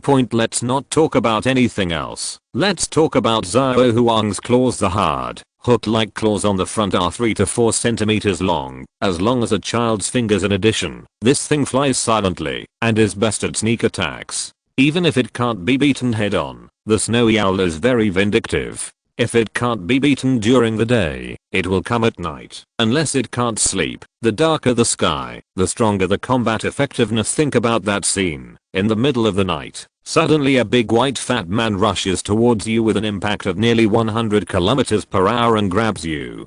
Who can bear this? Not to mention the swan. All the sheep in the family were played to death by this guy. Within 3 to 5 kilometers around Allen Manor, there was not a single larger animal that had not been bullied by Xiao Huang. The swan today was probably new and ignorant. When he saw the green grass and green water beside the creek, the environment was good, and there were no animals around. He took this place. April and May every year is the breeding season of swans. During this period, swans like to build nests by the water, lay eggs, hatch, and raise young birds. Xiao Huang's head was pressed by Alan, and he stared blankly at the big swan, and then his big yellow eyes widened instantly.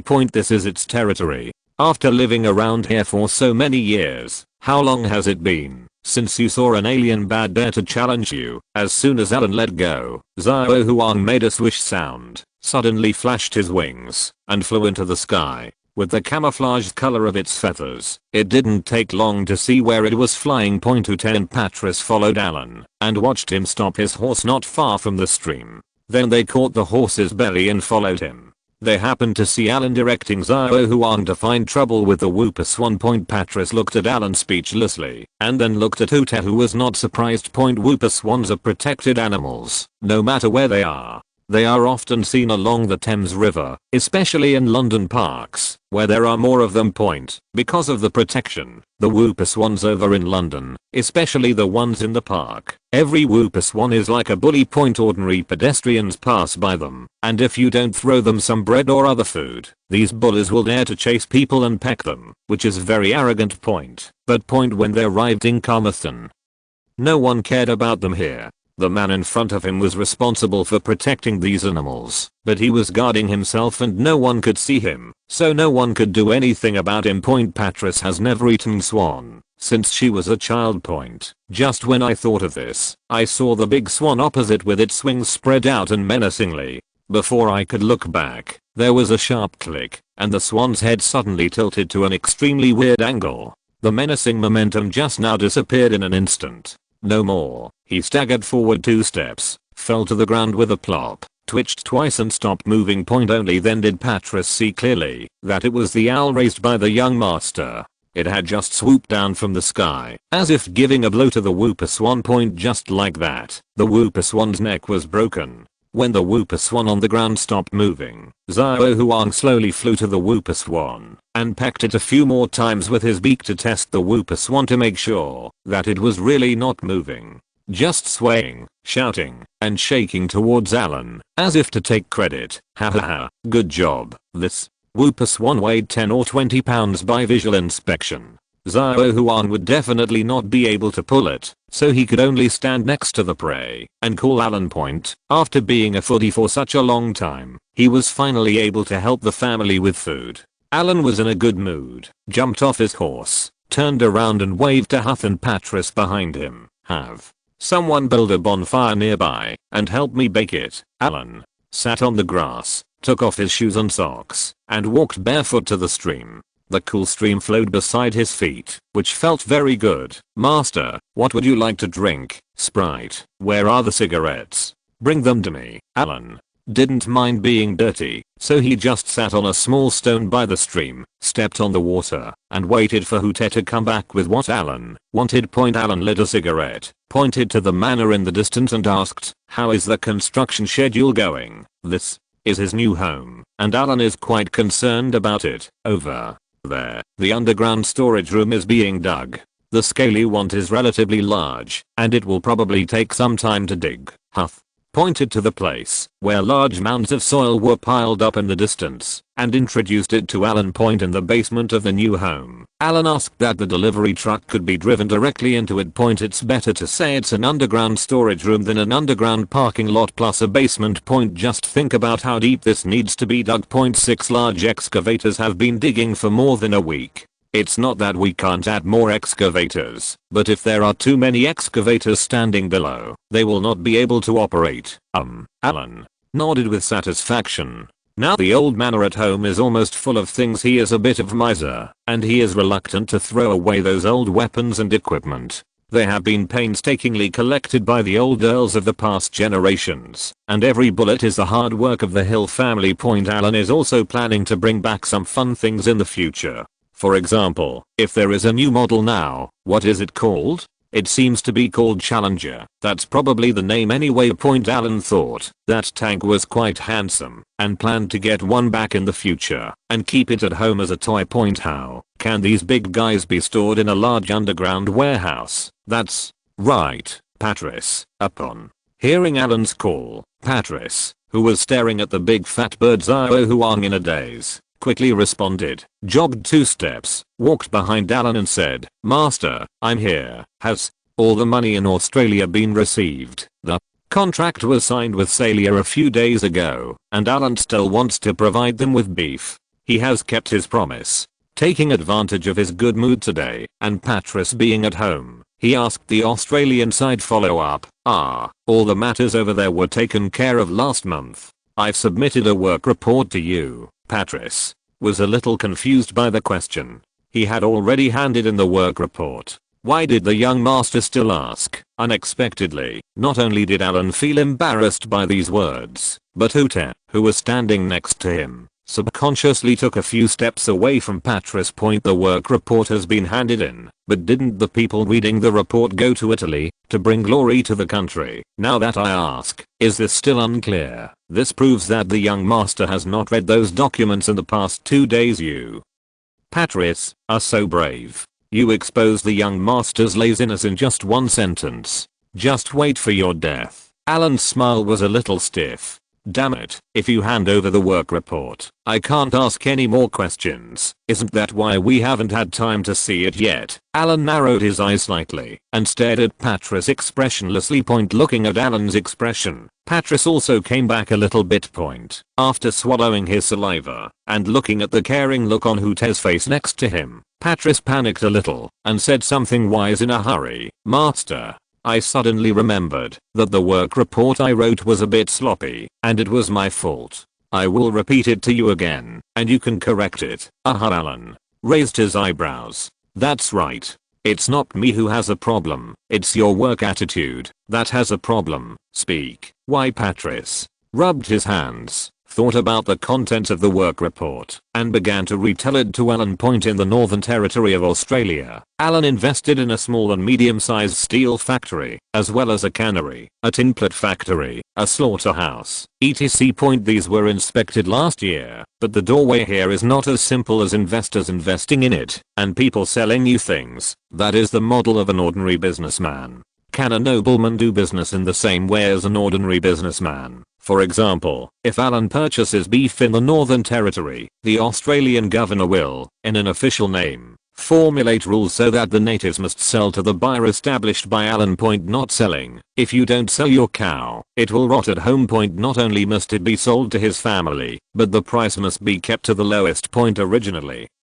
Cattle in the hands of natives were cheaper than cattle in other parts of Australia. Now that the price has been further reduced, it is even cheaper, but there is still room for maneuver. The natives sell their cattle cheaply, so they must feel uncomfortable, right? Doesn't this give the governor's mansion an opportunity? Agricultural subsidies have now come out, and the funds are earmarked and handed over to the Aboriginal Progress Association, which provides some subsidies to the Aboriginal people in the name of the government. 2.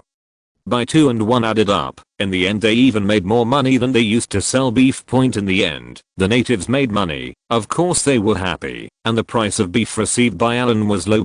As for the governor's mansion, do you think they lost money? Who told you that you can't make money by giving out subsidies? It's not easy to check where these subsidies go. This is called triple win, and this is the simplest acquisition link. In addition to this link, there are other links. If you're listening to this novel on a channel other than Fanfic World, it means they downloaded and uploaded it without effort. We cordially invite you to visit our channel, Mundo Fanfic Novelos. There you'll find the original version of this story, and you can explore many other novels of various genres. We're waiting for you to immerse yourself in a world of incredible novels. Chapter 257, Arrangements for Hooter. Does building a factory require subsidies? After building the factory, Alan even hired some local natives as employees. This also requires subsidies, and after all that is done, the product needs to be sold, right? Alan is a British nobleman, so he must not be treated the same as ordinary businessmen, right? Nobles need preferential treatment.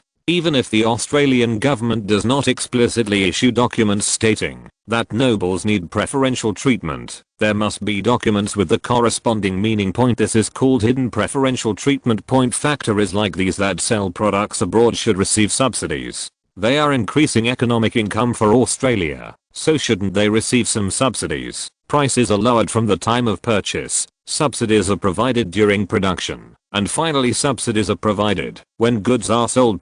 Taking into account all the subsidies here and there, to what extent will the price of the product be reduced? It can be said that in the entire Australia region, plus South Asia and East Asia, Alan's supply of goods is least afraid of price wars. He only needs to maintain the lowest price he can accept, which is only a little lower than the price of other competing suppliers, and that's it. The wilderness survival film shot by Alan is considered to promote Australian tourism and will also receive a subsidy. In addition, from the production costs set by Alan, Australian officials still need to contribute a sum of money. Final calculation. He went to Australia without spending a penny, played Nicole Kidman, and made tens of millions of pounds. All that's left is to sell the documentary to the BBC and make money again. Among them, everyone who participates in Alan's projects and the relevant departments in Australia can get benefits as long as they keep their accounts clear. Every step of the operation here is done in a reasonable, legal, and logical manner. The only thing opaque is where the money goes. There is a clear record on Australia's side, but there is no such thing on Alan's side. This is the private property of a nobleman.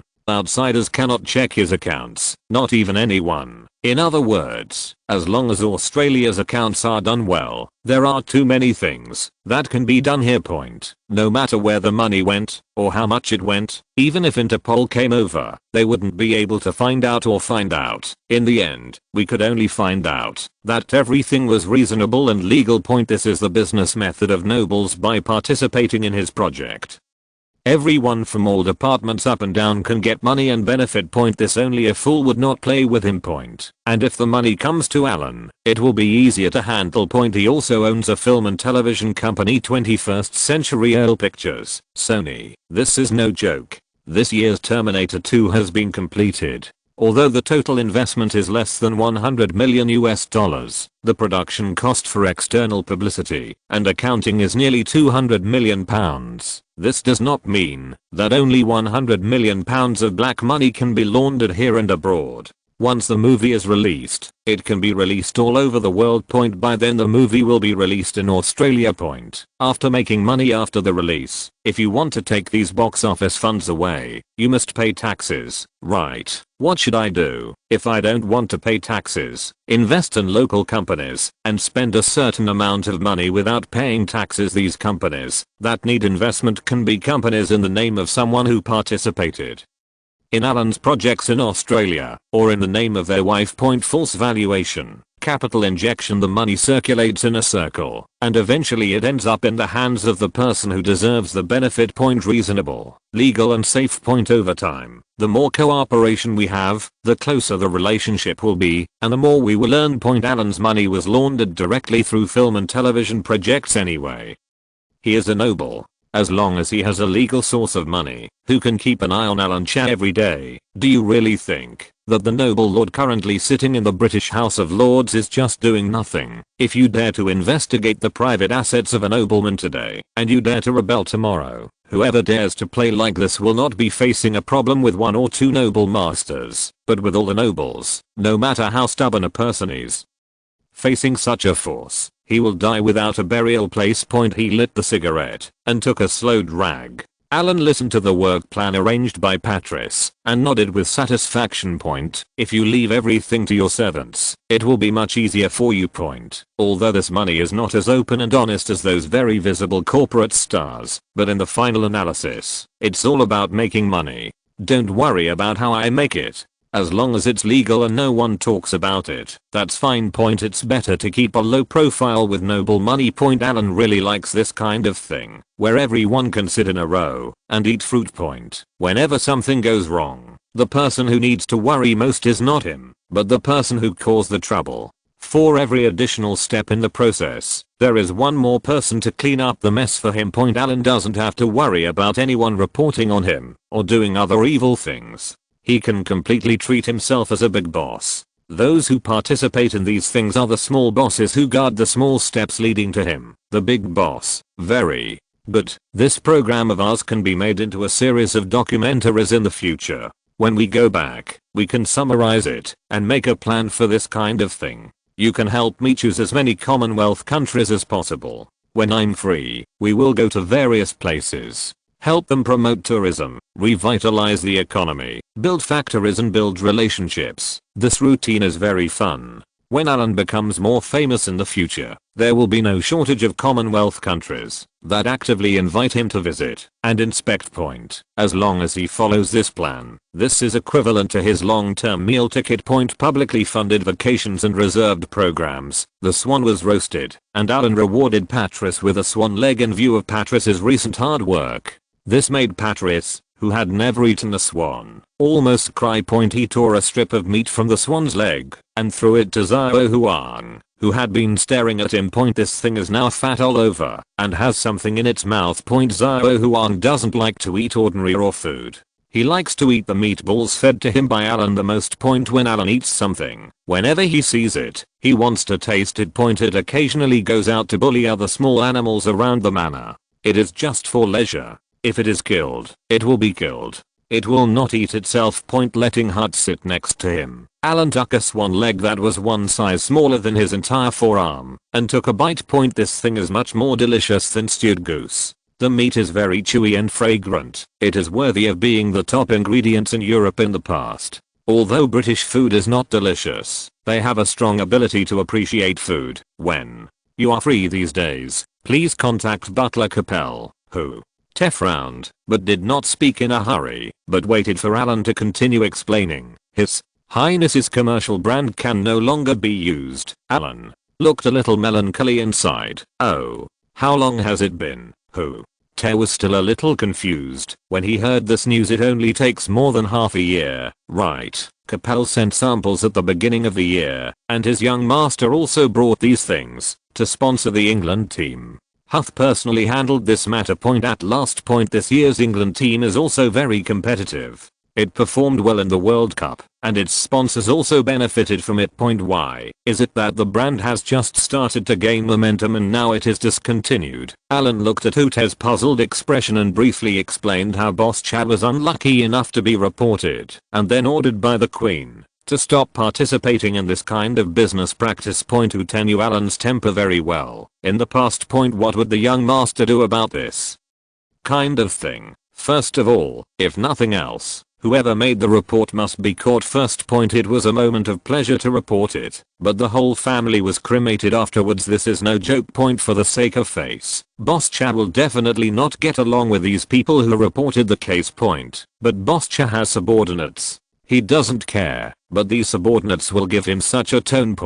And among his men, who is the most suitable for doing this kind of thing? Of course it's the Hill family. That's indisputable. Seeing Hooter slightly making a gesture of slitting his throat, Alan smiled and nodded. Don't be in a hurry. I will ask old Carol to bring someone back to do it after a while. You and Butler Capel can have a friendly relationship. By the way, your highness doesn't care if you find the person who made the report, but Butler Capel will definitely help you. With the help of Capel, it is too easy to check this kind of people. And Capel knew that Hooter had gone to find out who the whistleblower was, which meant that Boss Cha would definitely know about it in the future. And what does Hooter mean by asking about this person? The housekeepers of the Hill family have come out. Do you need to think about what happens next? Alan will kill him. Although neither of them showed any concern for the person who made the report at the time, Boss Cha was angry. That is, he was angry, and Alan was responsible for venting his anger. Isn't this only natural? Then after helping the boss vent his anger, can we take advantage of the situation and take over the industries related to healthcare products? Anyway, given Boss Cha's character, the business won't work. He will keep those workers and equipment instead of selling them. Even if he loses money, he will keep it. Boss Cha is very face saving. The queen may not let him do business, but he will not fire all his subordinates for no reason. After we finish this matter, you can talk to Butler Capel and say that I want to take over these properties from His Highness and I will keep them. Alan's eyes were firm, as if he was trying to carry out His Highness's legacy and take care of his boss's worries. Hooter knew the meaning of this very well and thought that teacher AI couldn't see Boss Cha being wronged and wanted to share the burden for him. What kind of spirit is this? This is chivalry. The young master has indeed grown up and his character has become more and more generous. This is what a traditional noble should be like: loyal, brave, and philanthropic. I understand.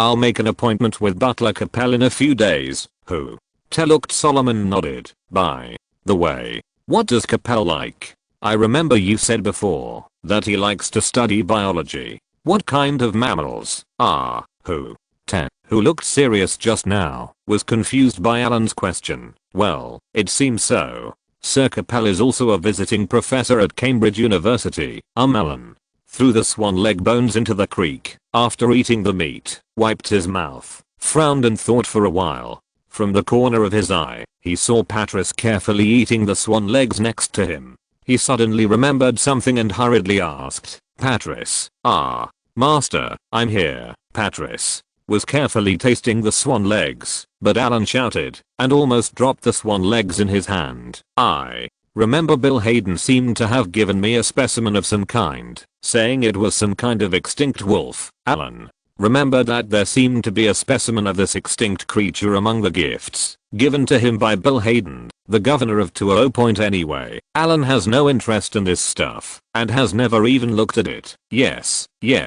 there is such a thing. Yes. Patrice held the swan's leg with one hand, thought for a moment, and looked at Alan, then looked at Huth and introduced. This thing is called the Tasmanian tiger.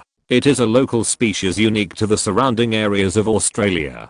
In 1936 at that time, the last one just died. In the past few years, after decades of searching, no one was found, and it has been declared extinct. Because this tiger has a kangaroo-like belly, a pouch, and looks more like a wolf, so also called thylacine. Well, this thing should be put in the warehouse now, right? Hooter, you can find it when you go back and give it to Capel then. This Hooter looked a little hesitant. This was a bit against the rules. Although the young master didn't like this kind of thing, its value was not low.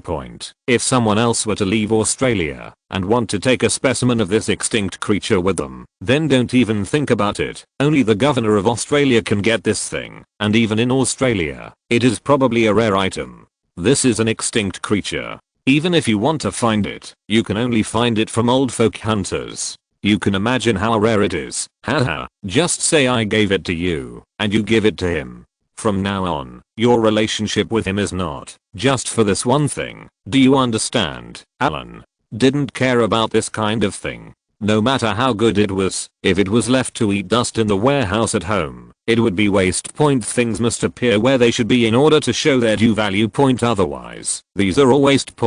When Huth didn't have a medal, he and Capel were certainly not close friends. Alan couldn't make friends with Capel in person, so how could a master and a servant take the initiative to make friends now that Huth has had a knighthood for some time? It is time for Huth to take advantage of this opportunity to have a good relationship with Capel. With such a gift, coupled with Alan's relationship, the interests of both parties are consistent. In the future, Alan will not ask Capel to inform him or anything. When he needs it, he can give him a few words. What you say is enough. Uther was a little touched. In any case, Alan took out such a precious gift in his opinion and paved the way for him to associate with Capel. This was considered very thoughtful. The noble lords have their own circle. Butlers also have a circle of stewards. The housekeeper still decides whether he is a noble or not. Uten is now a knight himself, and the gap between the previous butlers with similar status has widened. His future circle would be upwards, where he would interact with jazz butlers who were of similar status to him. As for Capel, among these housekeepers with titles, his status is definitely not low, and he is naturally close to the Hill family. Now that Uten is taking the initiative to move closer to Capel, the other party will most likely welcome him very much. And coupled with this great gift from the young master, it's all done. Chapter 258 Alexei Pajitnov. Then young master, if we take over His Highness's industries, do we need to move the factory here? Te had no doubt whether he could take over those properties. According to the way his young master handled it, since His Highness can no longer continue to run the business, it is most appropriate for the young master to take over at the moment. Need not. Alan took the knife and cut another piece of Whoopus 1 meat and threw it to Zio, who on point he likes to move some necessary industries to Carmarthenshire and watch them under his nose, a bit like guarding against wolves. One is for safety, and the other is to avoid interference from people with ulterior motives. But where is Boss Chaz industry? Just outside the Welsh border, next to his Highgrove estate. What is there to worry about with this property? On the contrary, if you put it there, you can use the reputation of the boss to do things openly. The healthcare products industry is hugely profitable, and even if he has a lot of money, Alan will not be a solitary person. Not only will he not move the factory, but he will take out the shares when the time comes, and William, Harry, and Diana will all pay dividends to them. In this way, even if he makes money from these things, Boss Cha will not be jealous. Even if everyone doesn't say it openly, Boss Cha will understand what Alan means. Over at Bentley, have the workers taken care of it yet? Thinking that Bentley had been dragging it out for so long, Alan really couldn't bear it anymore. It's not that the price hasn't been agreed upon, it's that the workers are holding us back. There are bad people among the masses. Well, not yet. Some people are very stubborn, and they don't really want to move. Te looked helpless. This kind of people cannot be said to be specifically good or bad. I can only say that, after staying in one place for a long time, they have a certain sense of ownership, and feel that the factory is like their own home. In theory, it is not bad to have such an idea, dedicate more to the company, and love the company like home. But now the companies are almost dying. When outsiders buy the companies, they just move them to a new place. These people don't agree.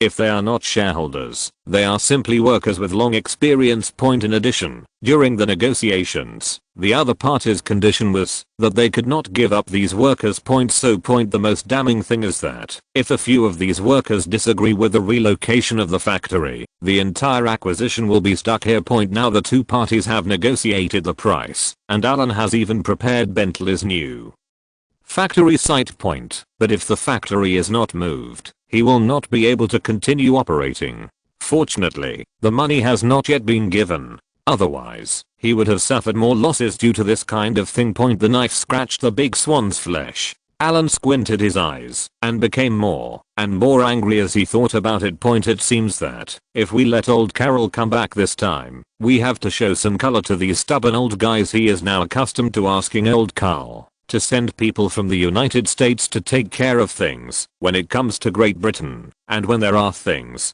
to do in the United States, he will send people from Great Britain to take care of them. Both sides do not interfere and act covertly. As the end of August approaches, the situation outside becomes increasingly anxious. The United States has issued an ultimatum to Iraq, but Iraq remains tough. Then the coalition was naturally established. It seems that the eyes of the whole world are focused on the Middle East. Iraq may still be dreaming that if others can do it, so can I this time. Like some big guys, they can beat the Yankees until they cry for father and mother, and then escape back with their tail between their legs. In this bustling time, Alan has been resting at home recently. It was almost time for school to start. William and Harry, who had gone home to play for a while, also returned to the manor. The person who sent them this time was actually Diana.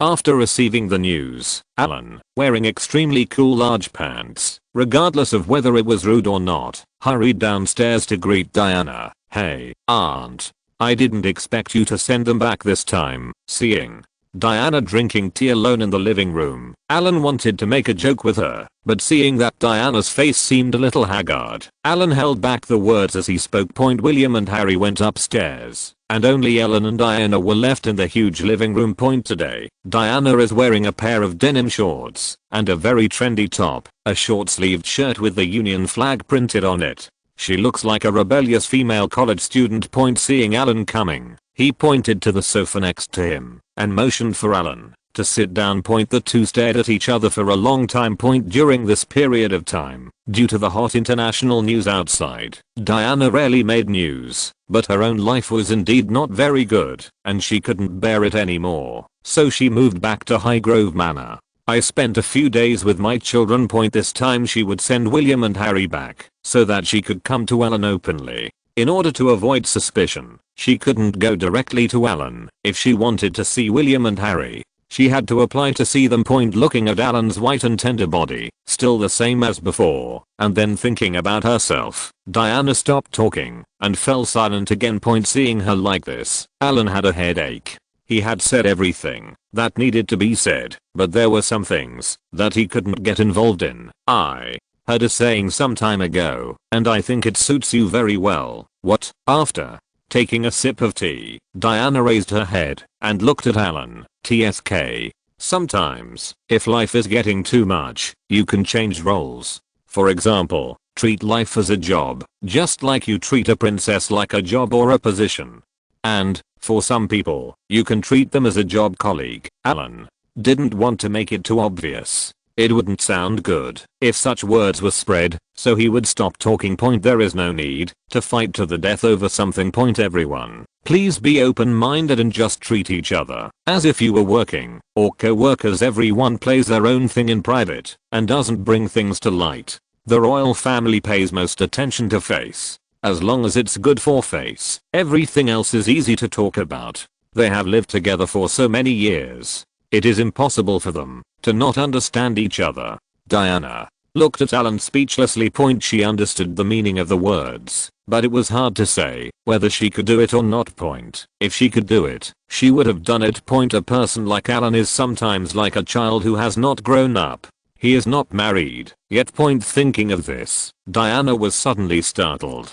Did Alan never want to get married? Look at him like this. Do you think he doesn't have a girlfriend? The dog didn't believe it, but he returned from playing, but he was not worried. When he remembered, he went out to play. When he was satisfied, he went home to rest for a while and be busy with work. Life was so easy this way. Thinking of this, Diana found herself a little envious of Alan. Alan watched Diana looking at him, sometimes frowning, sometimes in a daze, and this look made him feel uncomfortable. "What's wrong? Did you encounter any difficulties?" "I do remember something. Please help me think of a solution." Diana suddenly changed the subject and took the initiative to ask Alan a small question. "Yeah. Say it." Alan hooked his hand and asked the servant to give him a cream smoothie. He also motioned to Diana with his eyes to see if she wanted it. After receiving the gesture from Diana, Alan added another serving. Tell me, what would you do if there was an old man who you hated very much and often sent you flowers? Who sent it to you? Alan hasn't heard the news yet, but, in fact, many people in the outside world already know that Diana has been separated, and she is now in name-only. But with her appearance and young age, she would indeed attract some bold admirers in her prime. Diana nodded, pointed in one direction, and said, a wealthy American businessman named Trump often sends his secretary to fly over to send me flowers, with small cards written by him inside. Alan blinked to make sure he wasn't hallucinating. And what about this? Is it that Trump? Just that little golden retriever? Damn it, this bitch is so courageous. He has already poached himself here. I won't say whether his behavior is good or not, but what if he really catches up with him, take advantage of me, and want me to call you uncle? Thinking of this, Alan narrowed his eyes and asked quietly, his secretary often comes to deliver gifts to you.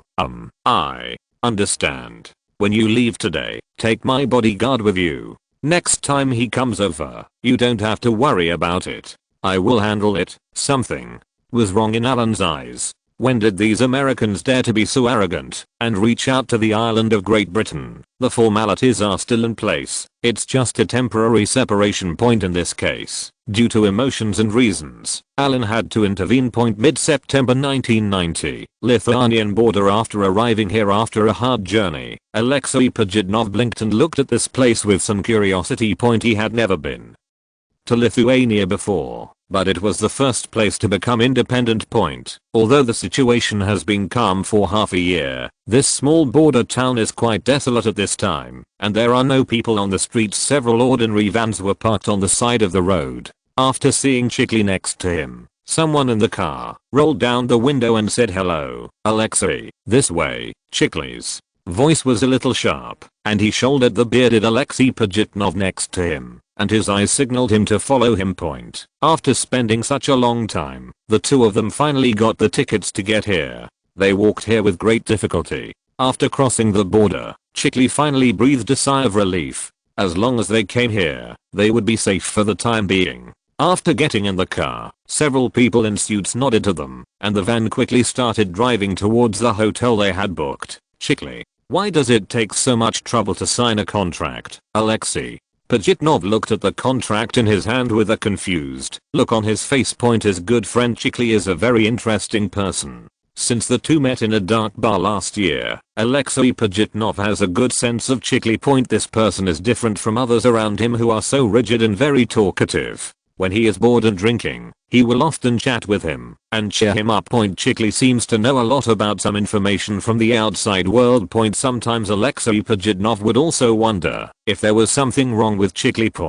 But since this year, the situation has become different. Many places have become stricter, but many places have also relaxed. Some things are no longer important. Alexei Pajitnov was most worried that something in his hands would be taken away by someone, so he told his good friend Chikli what he thought. Who knew that the other party would help him find a way out in just a few days. I thought that this way, I could take the money and fly away with my family. But after he told the other party his conditions, the news seemed to have fallen into disfavor. It took him several months to get to where he is now. I didn't expect that signing a contract would be so troublesome. It requires not only writing written documents, but also taking photos and even videos. Alexei, this is normal operation. You also know that they don't believe you. After all, this is a big business worth millions of dollars. If you run away and sell the copyright to others in the future, the loss would be great. Chikli spread his hands and explained to Alexei Pajitnov with a helpless expression why it was so troublesome to sign the contract. Alexei Pajitnov narrowed his eyes and glanced at Chikli. What he said was reasonable, but he just didn't feel at ease because the other party didn't counteroffer. $1 million in Alexei Pajitnov's view was what he asked for blindly. This was a huge sum of money, enough money for his family to live in peace for the rest of their lives. But now that everything is in place and the contract has been obtained, all that remains is to do as the other party requires. Alexei Pajitnov gritted his teeth, looked at Chikli again and said, "Brother, how about you accompany me to record it?" Chikli instinctively wanted to refuse, but looking at the way Alexei Pajitnov looked at him, the corners of his mouth twitched, and he nodded in agreement. Half an hour later, in the hotel room, the people responsible for signing the contract had already left, leaving only Chikli, Alexei Pajitnov, and a bank card on their table. Alexei Pajitnov sat on the sofa, staring at the bank cards on the table in a daze. "It's this good. I have $1 million. Yes. Alexei, you are a millionaire now." Chikli coveted the bank card on the table, but he didn't dare to reach out for it. Even though those people were gone, Chikli knew that there were still people watching him outside where he couldn't see. As long as he wanted to go back in the future, he had to honestly complete the small task assigned to him. Find some more Russians you can think of. The current Alexei Pajitnov is far from qualified. But isn't this the first step now? As long as Alexei Pajitnov makes money, when he goes back, many of the people he knows will be rich. These people are like ducks in a lake. Although Chikli didn't know the poem The Duck Prophet of Spring River Plumbing, he understood that, whenever there was any disturbance, this group of rich people who were used to enjoying themselves would run the fastest. They want to run away, but they are not familiar with the outside world. When the time comes, won't his chance come? "Alexei, what are you going to do with the money?" "What else can I do? I can't take it back, right?" Listening to Chikli's inquiry, Alexei Pajitnov rolled his eyes. If he dared to take such a large amount of money back openly, what would happen to him? One can imagine. Chapter 259. It's hard to get rid of the anger. While the two novices were still worried about $1 million, Alan, who was far away in Wales, was also worried. At this time, on the eastern outskirts of Carmarthen town, next to a small waterhole. A blonde American man was kneeling in the mud beside the pool with his hands and feet bound. Alan hugged his shoulders and looked at the frightened little golden retriever. This is the so-called secretary of the wealthy American businessman, Donald. He came again to send flowers to Diana for his master. This time, but it's not like before.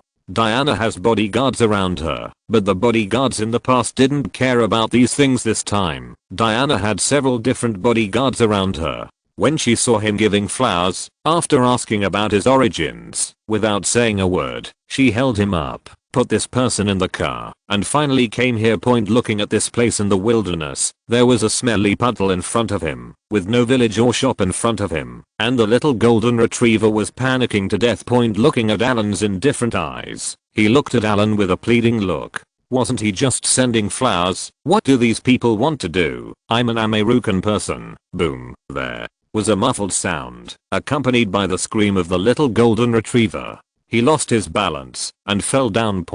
After being lifted up by the bodyguard's hair, the little golden retriever had a muddy face and looked at Alan, who was still staring at him. "Who are you?" "I just work for the boss, and I have a wife and children at home." "What's your boss's name?" The little golden retriever reported that name, and Alan thought about it for a moment and realized that it was indeed the American upstart who was engaged in real estate. This was a good match, and he had arrested the wrong person. "How many times have you come to deliver?" "What?" The little golden retriever didn't quite understand what Alan meant, but he had just shown a confused look and was kicked by the bodyguard next to him. He lay on the ground struggling and shouted, 20 times. 20 times. I know. Only 20 times. Alan looked at the dirty little golden retriever on the ground with disdain. These Americans are so mean. If you don't beat them, they will drag them, as if they are worth 2,580,000 yuan.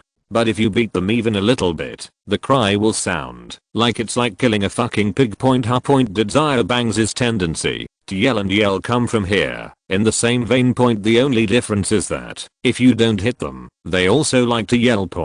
As soon as Alan stretched out his hand, the bodyguard quickly handed Alan a bouquet of white roses. Taking the flowers with some disgust, Alan pulled the card from the flowers, took out the card, threw the bouquet of flowers into the puddle, picked up the card and checked it. A hand with very beautiful cursive calligraphy said something about my dear sweetheart. What kind of goddess are you, my dream? What would I do if I could meet you? And how would I die without regrets in the end? Looking at this disgusting little love letter, the corner of Alan's mouth twitched. When chasing a girl, let's not talk about the other person's family background. If the other person is already married, Alan will at least not take the initiative to break up the other person's family. But if the other person is willing, that's a different story. But there is a prerequisite. The other party must be willing. Now the other person is annoying to death, and this guy is stalking him like a dogskin plaster. The key is that he still has a family and children. This is a bit shameless. Moreover, the identity of the person he was pursuing was not ordinary. All in all, Alan felt that this person was some kind of trump, and that he was a bit crazy. Do you want to be Zeman King? Then who is Wu Daling? I want to be Wu Song. Alan didn't know if Boss Chan knew what was going on, or if he knew it, but deliberately didn't want to care about it. Alan originally wasn't prepared to get involved in their family's affairs, but now it's reached this point. Wouldn't a big man stand up for his wife? Grass, chop off both of his hands, take him to the hospital, bandage him, and then deport him. Alan put the small card away and glanced at the secretary, golden retriever, who was kneeling on the ground with extremely disgusted eyes. Humph. Running errands for others is also risky.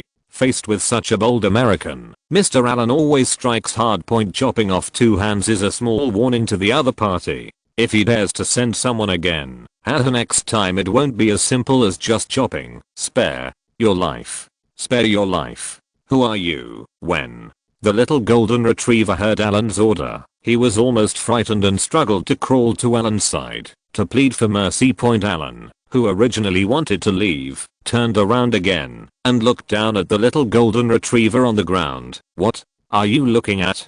Didn't you hear what I said? Glancing at the hesitant bodyguard next to him, Alan frowned. Seeing that he lost his temper, a bodyguard next to him pulled out a dogleg knife, untied the little golden retriever's hands that were tied behind his back, and raised the knife with his hands. Alan looked at the little golden retriever, who fainted from the pain with an expressionless face, pointed at the bouquet of flowers that he threw into the puddle and said, "Give him the flowers and let him take them back." After dinner, William took Harry upstairs to play games, but was stopped by Alan. William took Harry's hand and turned to look at his cousin. "Take Harry to wash up first and come to my room later.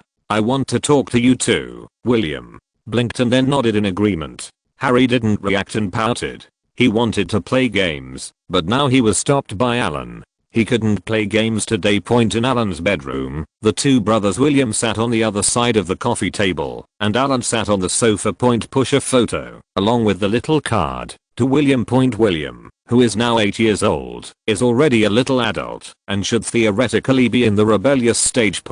But his relationship with Alan is getting along pretty well. The main reason is that Alan doesn't care much about him.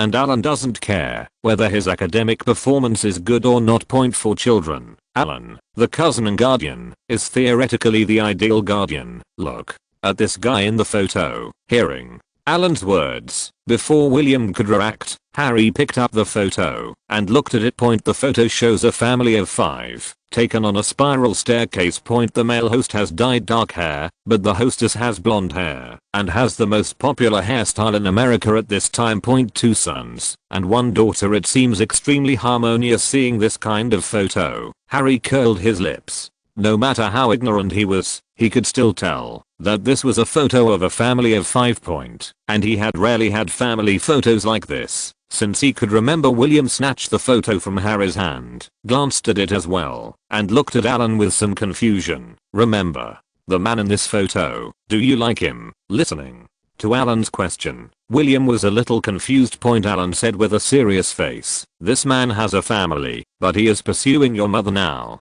He wants to be your new father." William blinked. He was a little confused by Alan's words, but then came anger. He felt that the person in the photo was trying to bully his mother. Children have limited understanding, and they can only understand certain things according to their own cognition. "He wants to bully my mother, correct?" You want this attitude? Alan doesn't care about other people. He has to teach William well and train him from an early age. Yes, you can understand it that way. He is an American. Now this American is very arrogant. He sent his secretary to our place to send flowers to your mother and often harassed your mother. I called his secretary back. Okay.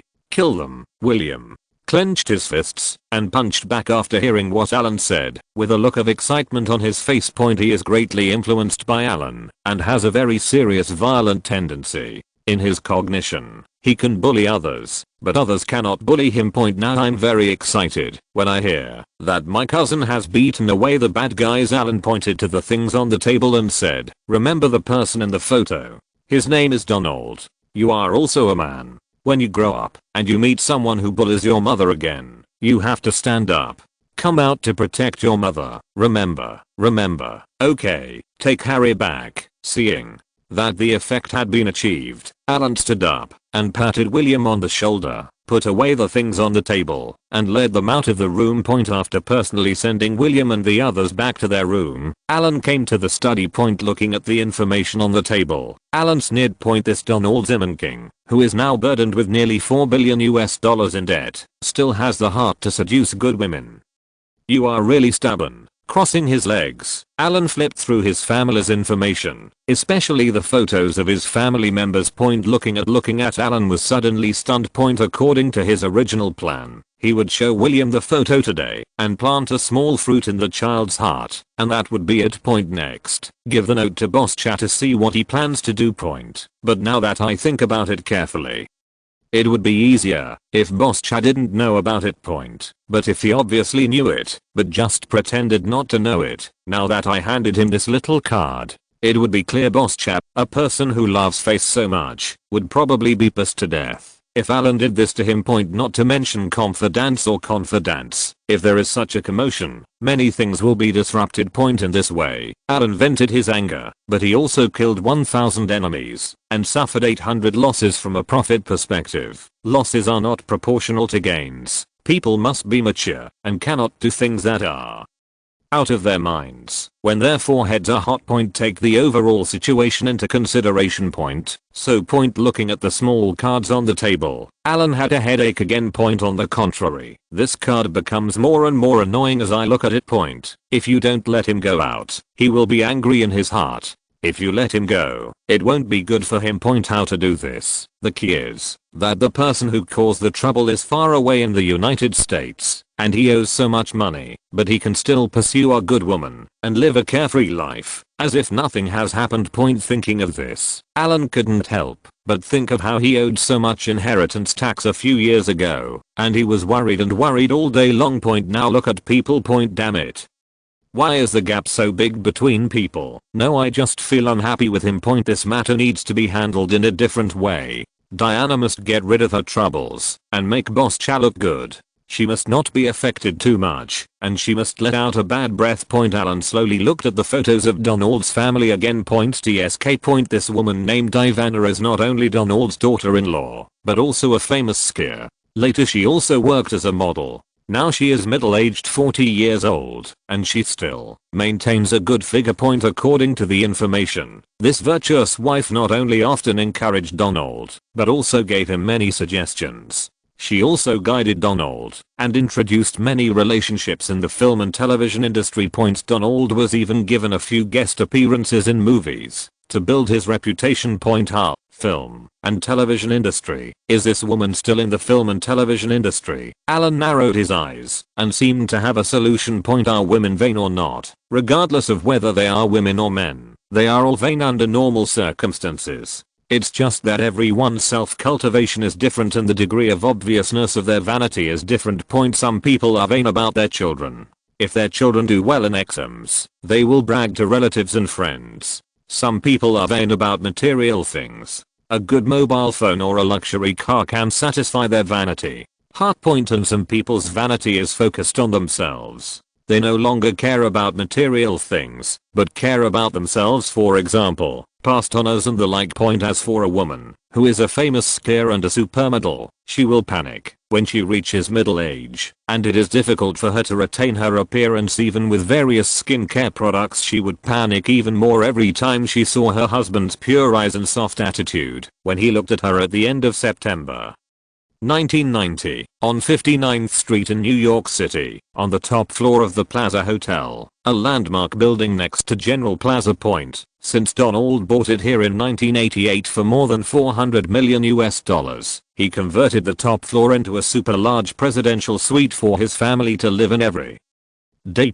This approach, which has a strong Nouveau-riche vibe, is more in line with American tastes. Ivana was half lying on the sofa, with a facial mask on her face, and the servant was doing foot care for him. Today I got a strange letter from the other side of the ocean. The person who wrote the letter was quite famous, and Ivana was still a fan of his 4 handsome guys, especially blonde guys. Most women have little ability to resist, especially given the background of this handsome blonde man's prominent family background, which makes people even less able to resist. Opening the envelope with the exquisite patterns of traditional nobles, the letter was very short, but Ivana read it twice. The handwriting on the letter has a faint floral fragrance with traditional European cursive calligraphy. It is so beautiful that it looks like a work of art. The content of this letter is very simple. The other party accidentally saw the news about Ivana in the newspaper when she was young and was very interested in her, a former national team ski star, especially since she later changed her career to a model and also worked as a model. Made some achievements. This is a woman's inspirational story. She, Ivana, is a legendary winner in life. Then this traditional British aristocrat who likes to make movies is the letter writer, Alan Hill. In the letter, I was very enthusiastic about chatting with Ivana and wanted to find inspiration from her to make an inspirational movie about women. With this excuse, Ivana's heartbeat accelerated after reading it. As we all know, that gentleman is famous for making movies about encouraging women to boldly go out and find true love. She is a traditional nobleman, and he can express his admiration for her so openly in the letter. What's this? This represents recognition, and recognition. What Americans lack most is to be recognized by others. The higher you go, the lower your self-esteem. Men and women are no exception. Chapter 260. Green tea is full of flavor, coupled with the other party's noble status. But at the end of the letter, the Excellency said that the situation in the outside world is a bit chaotic now, and he doesn't really want to come to the United States, so he had to use this letter to talk to her, Ivana. First. TSK. Ivana took off the mask on her face and looked at the letter in her hand happily. How can we compare to chatting through letters than in person? How many words can I write in how many days? Isn't this a delay? In addition, his husband Donald is a businessman. What do businessmen pay most attention to? Efficiency. The two have been married for so many years, and under his influence, Ivana also pays attention to efficiency. Now that your excellency is worried about being unsafe and doesn't want to come over, you can come over by yourself. Anyway, my husband is busy with business now and doesn't go home for several days, and the children are also taken care of by servants. Think of it as a trip to Wales. I heard that Wales has great scenery, with beautiful mountains and rivers, and many castles, compared to New York, where she lives now, where there are only high-rise buildings. She doesn't know how much better it is. Ivana just likes that kind of castle hidden in the depths of the jungle, and beside the stream amidst the singing of birds and the fragrance of flowers. That is the place where a master should stay, instead of being on the top floor of a hotel in a busy city and being laughed at as an Nouveau-riche. Thinking of Alan, who I saw on TV. That look. I don't know what we can talk about when we meet with this excellency. Do old European aristocrats eat donuts at home? Ask Butler Cooper to book a ticket for me to Wales. Ivana moved her legs and signaled the servant who was doing her foot care to call the housekeeper. But before the servant could go out, Ivana thought for a while and called the servant who was about to go out. Wait a minute. Don't worry about the flight ticket. Make an appointment with Ms. Ritz for me first. I'm going to do some body care. The flight ticket will wait a moment. Ivana, who was still a little impatient and wanted to fly to Wales as soon as possible, suddenly thought about how long it had been Since she had a full set of nursing care. Wouldn't it be rude to go to see the Earl so rashly? These facial masks and treatments that I usually make at home are all just for daily use. If you really want beauty, you have to go to a professional beauty shop for a full set of care from head to toe, from the inside out. No, Ivana suddenly thought again. After nursing, should she also change her clothes, accessories, etc.? How can you wear the old clothes at home to meet the nobles? If you were laughed at as a country bumpkin, wouldn't it damage your image? The whole set needs to be bought new. Go and ask butler Kubo to come and prepare the car. I'm going to buy something. Ivana stood up in a panic, instructing the servant to call someone and quickly help her change clothes. She was going to do a thorough sweep of the goods today. You need to be fully prepared before you go to your appointment. Tetbury is a town in Gloucestershire, England, close to the Welsh border. A small country town. Not far from the town is the location of Boss Chaz's favourite manor, Highgrove Manor. You can see from here how annoying he is. In fact, it can't be said that he hates it. He just doesn't like it anyway. He doesn't like Wales. As long as there is nothing wrong, he will not go to Wales, although we are also one of the 4 handsome guys who make up the United Kingdom.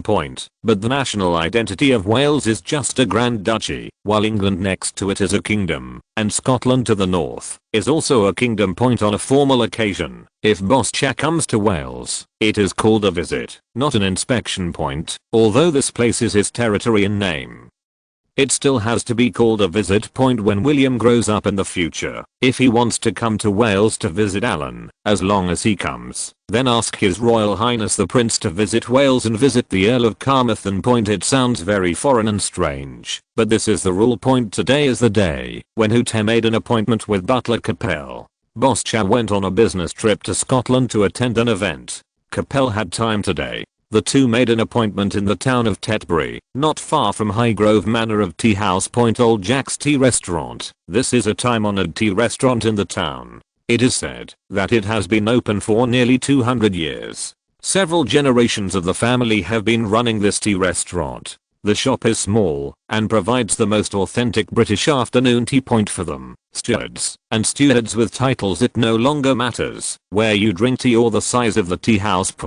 No matter how good a tea house is, can it be as good as the restaurant in the Crown Prince's home? We made an appointment here today just to keep quiet and let the servants tell the boss that the entire tea restaurant will be closed to the public today. Old Jack, the 80-year-old shop owner, personally moved out the complete silver tea set that had not been used for a long time at home and prepared the snacks himself. Old Jack didn't know Huth, but he knew Capel, who was the Crown Prince's butler, and the identity of the person who could sit with him and have afternoon tea was obvious. For British style afternoon tea, black tea is definitely the standard, and dim sum is the standard 3-layer set of dim sum. The small snack rack is divided into 3 layers, with snacks placed on each layer when eating. Eat from bottom to top. The bottom layer is salty, the middle layer is the famous scone, and the top layer is sweet. Sitting on the big red velvet sofa, after Old Jack poured the tea, bowed and left, the two of them did not speak first, but enjoyed afternoon tea first. When Huth picked up the scones on the second layer, Capel on the opposite side moved his hands and watched Huth's movements with his peripheral vision. Scones are the most famous British snack. It's neither dessert nor salty, so it's placed on the middle shelf of the snack rack. There are many ways to make it, and there are many different shapes, but the most authentic one is to make it look like a round small stone. Others include fillings with fillings, raisins, and nuts inside. Hoote picked up the knife, first spread a layer of jam on the scone, and then continued to apply a layer of butter. He took a small bite and said with a smile, "The scones here are very authentic and have a delicate taste." Capel looked at Huth's actions, especially his action of applying jam first, and nodded slightly. Hoote seemed to have discovered Capel's doubts and took the initiative to explain. "My young master once taught me that when eating scones, you must spread the jam first, because His Majesty likes to spread the jam first, and the Hill family is His Majesty's most important family. Loyal ministers must always follow His Majesty's footsteps, but they must also apply jam first, Talking about this kind of thing makes you look very fucked up point. But don't think this is a trivial matter, but most British people are very hypocritical, and they just accept this. For example, this scone is an indispensable item, an afternoon tea point of course. Let's not talk about the poor who can't afford afternoon tea point. Whenever you eat scones, you have to put something on them point. This thing tastes like a mooncake without fillings. A solid mooncake point, the most authentic one, has only a slight sweetness and is a bit dry point. Spread butter and jam on top point. But this order is important. Speaking of which thing is applied first will have a slightly different taste point. When we were discussing this issue, everyone was divided into the butter pie and the jam pie first. The argument was so fierce that they almost started fighting point. It's a bit like tofu pudding or rice dumplings. Whether you want to eat them salty or sweet point, whoever says it is right point. But the old lady likes to spread the jam first point in this way. Those with advanced ideas must learn to apply jam first point. This can be regarded as an inadvertent but very detailed British political correctness in aristocratic circles like Capel. He will definitely spread the jam first. If Huth is in front of him when eating scones today, he will spread the butter first point. Although the quarrel was not serious, the relationship between the two of them was definitely on the decline. There is no reason, just because you put on the butter first, that's how fucked up it is. But now that Huth deliberately said what was here, it seemed very upright, and he also specifically pointed out that this was what Alan taught him. The meaning of these words was different point. Capel smiled at Huth with an appreciative look, and the two chatted while eating point from some chores at home. We talked about the situation in the outside world point recently. The coalition forces have been established, and the British side will also mobilize troops to gather in Saudi Arabia first. Then a group of bandits will go to work, but we will see how the war will turn out. It is said that the arrogant United States dude get ready for a live broadcast point. Speaking of Americans, Capel snorted with disdain, then seemed to remember something, and said, next year, the Americans will promote the internet. You will send someone here to follow. Let's go to America to study together. Going to study in the United States? What do you want to learn about jazz? Who? Ted doesn't quite understand what the internet is. Campus network pro version. Let's learn. It is said that when the time comes, there will be no restrictions on what websites you can register and send emails online, and there will be no need for a network that can only be used between schools like in previous years. That's probably what it means. Everywhere can be connected. The two old guys didn't know much about these emerging high-tech gadgets, but they were the first people to have access to the internet.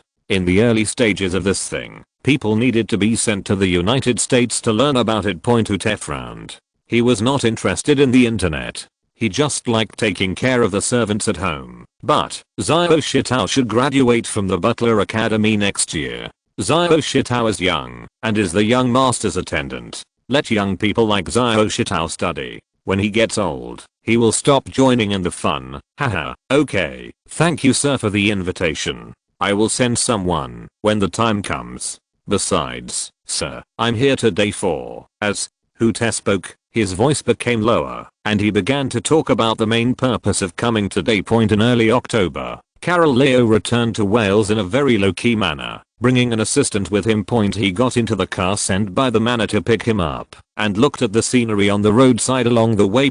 He didn't know how many times he had walked this road in Wales from Cardiff to Carmarthen. Every time I come back, although the scenery on both sides of the road remains the same, the seasons are different every time I come back. The feeling it brings to him is also different. Years passed like this, and I remembered that when I was a child in London, there was a lot of chaos around me, and the city was about to be blown up by Germans. Later he went to Carmarthen, and after he finished his studies, he was sent to Swansea to pretend to be the owner of a garage. The head of the Hill family has changed again and again. The family is now different, and he has also changed from a little beggar living on the streets of London to the respectable Sir Carl.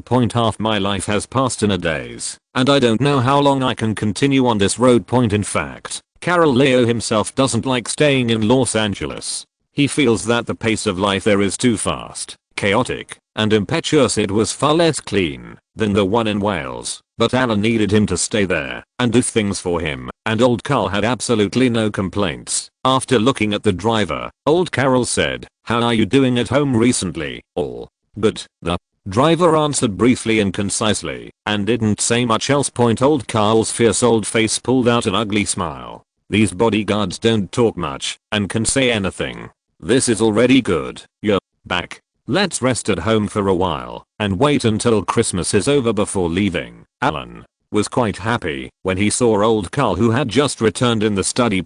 He pointed to the chair and asked old Carol to sit down first while he continued to read the letter in his hand. This is a letter sent back from America. Lady Ivana's reply to him. It probably meant that she didn't dare to trouble Alan to go to her in person to understand the situation at risk, but she had some free time recently and wanted to come to Wales for a sightseeing trip and interview Alan. By the way, this is very spiritual to use. By the way, don't ask why you have to write letters, which is a very time sensitive method when you can make phone calls. Asking means writing a letter is a must do. When I report something to my boss, I also write to the Queen. He never calls her. That's how he behaves, just like Alan. When he needs to tell boss Cha something, he writes a letter. Unless it's something extremely urgent, he has to write a letter at other times, when he can. After smiling and putting down the reply letter, Alan picked up the letter paper and organized his language before replying to the other party.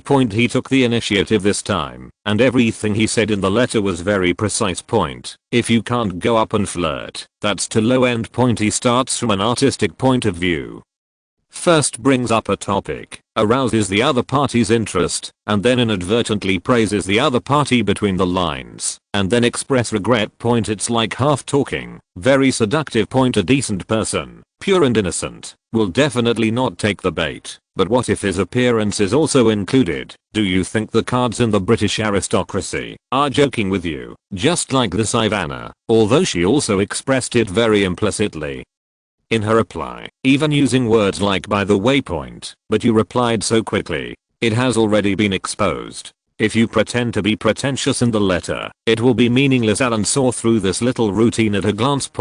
But he replied in a leisurely manner, and even advised Ivana to wait. Now that the outside world is not safe, Alan fully considered Ivana and suggested that she stay well in the United States and not take risks. A hint of green tea comes to mind. But at the end of the letter, Alan left a private phone number, saying that if Ivana had any questions, she could call him at this number. As for whether she should make a call in the United States or wait until she arrives in Wales, Ivana needs to figure it out herself. P.S. Am I cold? As soon as the weekend comes, I'm instinctively afraid and have a psychological shadow. Chapter 261. Ivana, after writing the reply, close the envelope and throw it aside. There is no rush to send this letter. Just wait a few days before sending it to the other party. Alan just picked up another document lying next to him and glanced at the text on the cover. Tetris copyright. Before he could open it and read it, he suddenly remembered that old Carol had been waiting for him for so long. So he put the document away first and didn't rush to read it. What's going on over there now? Where's the little family left behind by your good friend? Alan leaned back on the chair and waved his hand to let the maid go out first. Old Carol waited for the maid to open the door and go out. He moved his chair and leaned in front of the desk before saying, "Everything goes well, Master. When have I ever failed to do anything you ask me to do?" Ha. Ha. Alan looked at old Carl's old face. He looked quite happy when he smiled. He raised his chin and motioned for old Carol to continue telling him about the situation there. Since arriving here, Alan has never been to the United States. To be honest, his understanding of the United States is full of certain stereotypes, which is inevitable. People from other countries would also have this stereotype of Great Britain. It's as if everyone feels that Britain, which only has the island of Great Britain and a few overseas territories left, is no longer viable.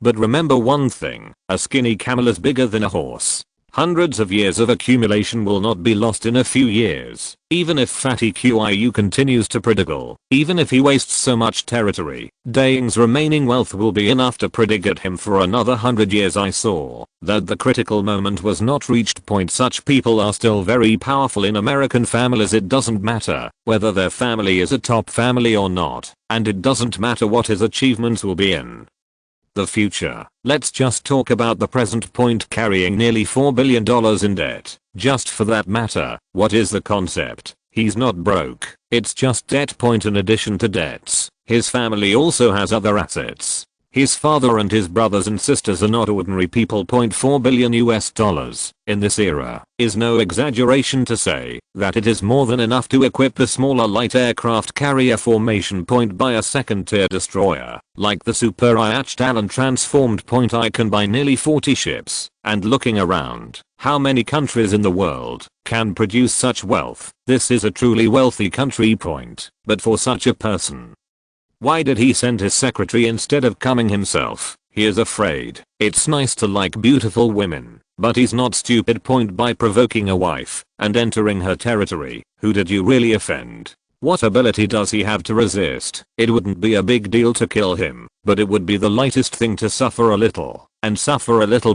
Just like Duke Angus was in the United States a few years ago. He is a local snake and bull as you. In the end, didn't Alan find some connections so that Angus could suffer less and come back in despair? With this understanding, coupled with the influence of people around you, there is also the influence of previous lives. Alan has never been cold to Americans and basically views them with the greatest hostility. With a warning after the previous operation, Alan also restrained himself a little from directly sending his bodyguards to do the work, to slowly changing to supporting agents to do the work for him. This is called following the rules and acting in a more secretive manner. While Alan was distracted and thinking about things, old Cole rambled on about the major trends in the United States in recent times. And then the conversation changed to the small family he was supporting. Master, don't worry. The stocks are rising well now. When the time comes, you can make a small profit by selling them.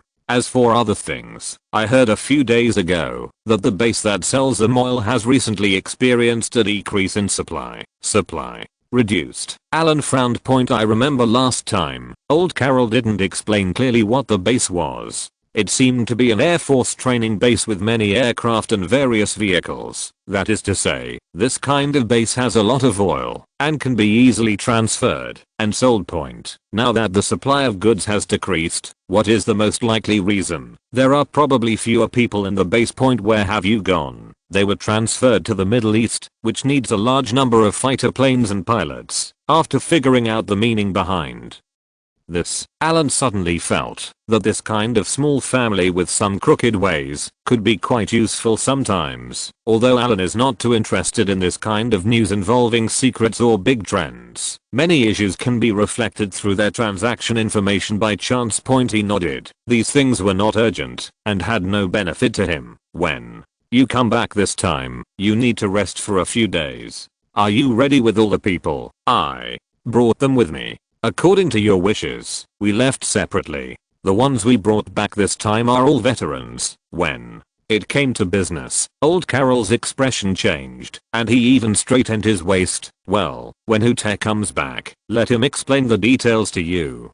It will probably be just a matter of hiring a few people to block our way. I see. After explaining the most important things, Alan took out his cigarettes, lit one for himself, and threw the remaining cigarette case to old Carol. The two smoked cigarettes and started chatting. Alan glanced at the copyright information about Tetris on the table and suddenly remembered that he seemed to have told Carol Leo to ask for Marvel's copyright information when he was free.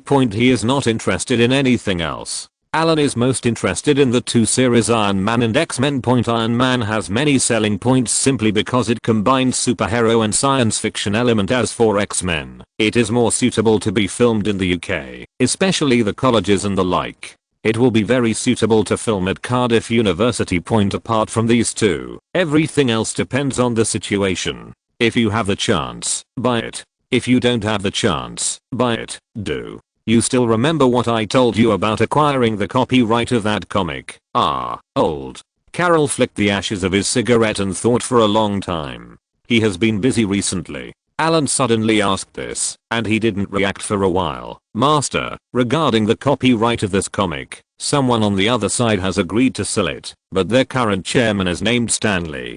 Do you know that? Stanley? Yes. He drew many cartoons, and his pen name is Stanley. Oh, speaking of Stanley. Alan knows who he is. The old man who likes to make cameos in Marvel movies. What's up with him? Ahem. Old Carl leaned forward and whispered, "This is a Jewish man. I have contacted him twice, and he doesn't have a good impression of us. According to his original words, he doesn't want the copyright is sold to foreigners." Alan squinted his eyes. "Are there such people?" Sighing. "This kind of person is already quite famous now. We can't use too hard methods to get rid of him. Then we should do it slowly. At worst, the small family he supports will buy the copyright and then transfer it to him. Just don't point." In early November 1990, the Allied forces issued an ultimatum to Iraq. Let them withdraw from Kuwait before January 15. Early next year, when the situation was tense, Ivana and her party stayed very low-key and did not take the chartered flight. They took the first-class flight very frugally and came to Wales. As soon as I got off the plane, I looked at the slightly shabby Cardiff International Airport. Not only was Ivana not disappointed, she felt that such a small international airport had a very Welsh feel. It was a sparsely populated place with beautiful natural scenery. Everything she saw there felt good. Even the simple departure hall at Cardiff International Airport felt very humane to her. "Hello, Ms. Ivana. I'm Hooter, the housekeeper of the Hill family." Hooter wears a single-sided glasses, his beard is specially trimmed, and he is dressed very formally in a suit and leather shoes, resembling an old imperialist butler. The way he was dressed made Ivana's heart flutter when she saw him. "That's what he looked like." An authentic London accent sounds high-end. He gently stretched out his hand and put it on Hooter's outstretched right hand, making a slight lady's salute. "Hello, Sir Hutt. Sir Alan mentioned you in his letter. I'm very happy to see you. Thank you for coming to pick me up in person." "Haha. Ms. Ivana, let's get in the car. My master has been waiting for you in the castle for a long time." "Okay, please, Ivana." Enjoyed this slightly artificial but tasteful politeness very much. Hooter held up his hand and personally escorted her to the car. After closing the door for her, he even gave her a gentleman's salute. It is indeed a country of gentlemen, which is much better than most Americans who just chirp when they meet. The small motorcade drove out of the airport. This time Ivana came with less than 10 servants, and the team was very simple. Along the way, looking at the scenery outside the car window, Ivana was curious about everything. Different from urban scenery, the whole of Wales is like a large urban-rural interface. Even the capital, Cardiff, is not a big city, but although these small towns are not large in size, they all have hundreds of thousands of people. But the city is full of old buildings that are hundreds of years old. For people who are used to living in the city, when they suddenly see this kind of scenery, their favorability will increase greatly. Even more than an hour's drive along the way passed by in a blink of an eye. Before I had seen enough, I heard the driver in front of me say that the castle had arrived. Next, it's time to meet the famous British Earl. The weather in November is already a bit cool. The first time Ivana saw Alan, he was wearing an old-fashioned white shirt like the ones worn by nobles in movies, with a small vest on top. Grey trousers look noble. Other temperaments can be ignored, but looks are indeed well deserved. Even though this man has made some highly criticized movies, just because he is good looking and has an excellent reputation among women. Even in the American film industry, many people criticize him, but every time, whenever there are unfavorable remarks about him, there are always some female film critics, stars, producers, etc., who take the initiative to stand up and defend Alan. She looks like a woman licking a dog. Now that Ivana saw her in person, Ivana felt a little ashamed. At the age of 40, she was unusually shy. Although she came here to chat and learn about her past career, Ivana always felt like she was on a date with her lover. When he first met Ivana, Alan simply showed her a smile that he felt was quite gentle, but Ivana seemed a little unnatural. Seeing this scene, Alan sighed secretly. This was too unfulfilling. For people like them, when their net worth has reached a certain level and their social relationships have reached a certain level, it is no longer easy for the two parties to cause too much trouble. Whenever there is a quarrel, both sides will be involved in a lot of things, which is too troublesome. Alan looked extremely unhappy at him again. What to do in this case? What kind of commercial insult is too much effort? Alan's plan is crooked. Since you want to be my uncle, I can't sit back and wait for death. I want to take action first and steal your home. When you are not prepared. Let's play a game of being a fellow person. Let's not talk about seniority. Let's treat each other as brothers and brothers-in-law first. Welcome, Ms. Ivana. Thank you for coming all the way. Alan took Ivana's outstretched right hand, gently pinched her fingertips, and kissed her hand. The maintenance is okay, and the skin on my hands is not too loose. It can be seen that this person pays great attention to maintenance. After the ceremony, Alan took Ivana to visit the Hall of Honor at home as usual, and explained it to Ivana in person. Looking at Alan, who was straightening his back and pointing at a weapon to explain, Ivana's heart was not focused on Alan's explanation. Looking at this kind of shirt that looks like it is made of satin, it usually looks a bit wide. But when you move your hands and feet, because the material is very soft, it will show the muscle lines on the arms. Alan is now a head taller than Ivana. He stretches his arm forward and is right in front of Ivana's eyes, making it impossible not to look at him. This kind of clothing is as lethal to some people as if a man was so good that a woman wore black stockings. At least Ivana's heartbeat was a little faster when she saw it. This is the purest sense of beauty of a strong young man, full of hormones, especially Alan's figure. Compared with his own. There is simply no comparison. Miss Ivana, look, do you want to rest first and then eat, or eat first and then rest? After turning around and leaving the honor room, Alan looked at Ivana with a smile and asked this. Ivana looked at Alan and didn't know what to choose for a moment. If she went to rest now, would the meal be delivered directly to the room later? Then won't I not be able to see Alan for a while? Let's eat first. I'm not too tired. But when receiving Ivana for the first time, Alan acted polite, elegant and easygoing. In addition to dining together, in the next few days, most of the time, if Ivana was interested in the morning, he would send bodyguards to drive her to nearby attractions. Look at the scenery. In the afternoon, during the afternoon tea time, Alan asked Ivana decently about her deeds when she was young. The original excuse was to make a movie based on her. But I can't tell when it will be filmed. PS.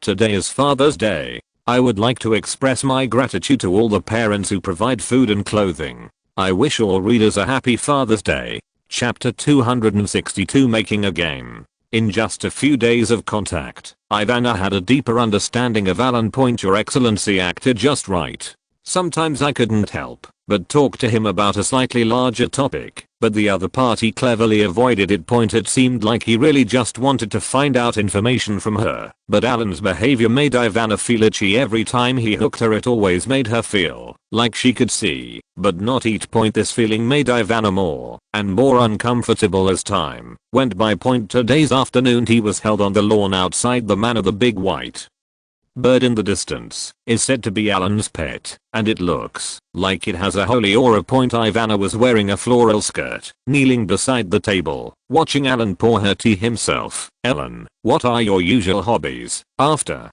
chatting for a few days, everyone is already very familiar with each other. Alan does not behave in a condescending manner, which makes Ivana very curious about him, and takes the opportunity to ask some personal questions. Alan thought for a moment and took the initiative to lead the topic in the direction he had planned. I am more interested in red wine. I even went to Australia last year and bought a lot of red wine from Penfolds Winery. Oh, Ivana got a little excited when she heard Alan talk about this. She also has a winery at home, and it's a big winery. Using the topic of red wine, the two chatted while drinking tea, ranging from Australian red wine to sparkling wine produced by their family in the United States. Then naturally we talked about France. When it comes to red wine, can you avoid France? I used to be so busy with my affairs that I never had time to go to France and taste Bordeaux red wine. Alan sighed, as if he was busy with work and had no chance to play. Seeing him like this, Ivana, who was eager to show off, had an idea. Donald had property in France. He is in the hotel business. In addition to doing it himself, he also likes to invest in various places and engage in globalization. Places like France have already laid out the plan. With such convenience, Ivana said, I have some connections in France. I wonder if I can invite you to visit a French winery with me. TSK. After only talking about this for a few days, Alan was almost impatient. Looking at Ivana with an expectant face, Alan did not rush to agree. Instead, he stretched out his hand to call a servant and said, "Ask butler Hooten. Have I been busy with my schedule in the past few days?" "Okay." After speaking, Alan nodded apologetically towards Ivana and said, "I want to check my schedule first. You know, I have a lot of schedules arranged in advance. If I'm not busy these days." Before Alan finished speaking, Ivana waved her hand. She understood very well that a noble like this must have a lot of social interaction, and it was not like he could just leave wherever he wanted. "Okay, no rush. Porto, France, is the home of fine wines in Europe. It is rich in all kinds of red wine. Well-known wineries such as Lafite, Latter, Mountain and other well-known wineries are all here. The hotel in which Donald has a stake is in Porto del Luna. This is considered an inland port, located on the lower reaches of the Garonne River, nearly 100 kilometers away from the Atlantic Ocean. The hotel is located on the port side and is considered a harbor view room. The entire hotel is not big, only 6 floors high, except for the lobby on the first floor, restaurants, conference rooms on the second floor, etc. Only the upper 4 floors have guest rooms. This is a high-end hotel that usually requires booking in advance, but this is not a big problem for Ivana. However, since the hotel itself does not have many rooms, it can only squeeze out 3 rooms for her at most. This makes it not particularly convenient for the 2 servants and bodyguards to live there. In the end, there was no other option. Alan suggested that the 2 of them should have a room each, and as for the bodyguards and servants, they should first settle in other hotels nearby.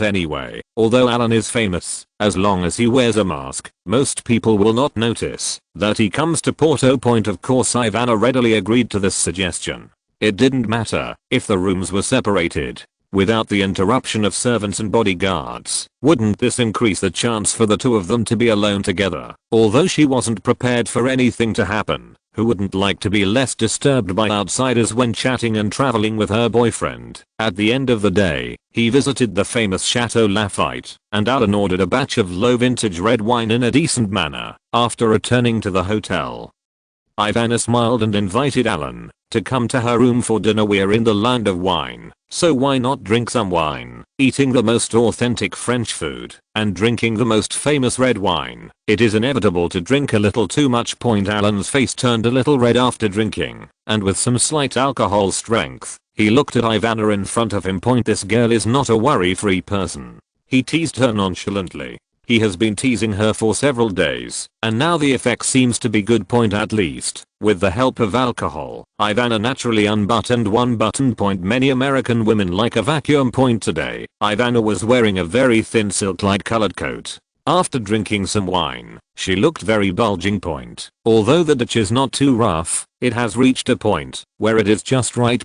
Alan sniffed slightly. The atmosphere was not too good. Wait a moment, Alan, what kind of mental process did you create when you made the movie Fake? I think your movie is very good. I like this movie the best. Ivana raised the wine glass, touched it gently with Alan, and the topic turned to movies again. But this is the movie we are talking about. The choice is a bit confusing. The original film Fake was about a middle-aged and elderly woman who was unbearably lonely and then bravely took the first step to pursue happiness in the Gambia. Now Alan heard Ivana ask him about his creative process. What else is there to think about? And the creative process? It's easy to shoot, the actor's lines are simple, it's marginal, and it's low cost and easy to become popular. But this kind of thing is meaningless if it's too straightforward. Alan used the strength of his drink to wave to Ivana and pointed to the seat next to him. Ivana's eyes lit up when she saw Alan's actions. She stood up and walked to Alan's side, holding a wine glass and looking at Alan, who looked drunk at a close distance. At that time, the economic environment here was not good, and many women were unemployed.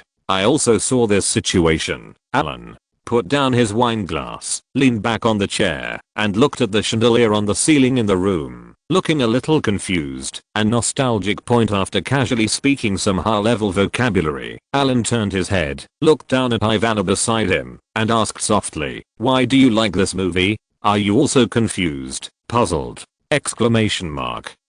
I'm so confused. My husband is away from home every 3 days. Doesn't this count as confusion? Now, can I not be confused in front of male god like you? Ivana looked at Alan and wanted to shout in her heart with excitement, but she held back point by some strange coincidence. Ivana stretched out her hand and pinched Alan's shoulder. This touch suddenly being touched by Ivana. Alan looked at Ivana, who quickly retracted her hand. Especially when she retracted her hand, she also subconsciously adjusted her sitting posture and crossed her legs. TSK point, this heat is almost enough point. Reaching out to take the wine glass from Ivana's hand, Alan didn't say anything and looked down point. Older women no more. With just one look, everything was revealed. There was no need to say anything else. With the help of wine, Ivana stood up from the dining table and took the initiative to reach out to Alan. Point, European and American women generally look more mature, and the shelf life of their looks is not very long. Point, generally speaking, after 5 or 6 years of marriage, a downward trend has already occurred.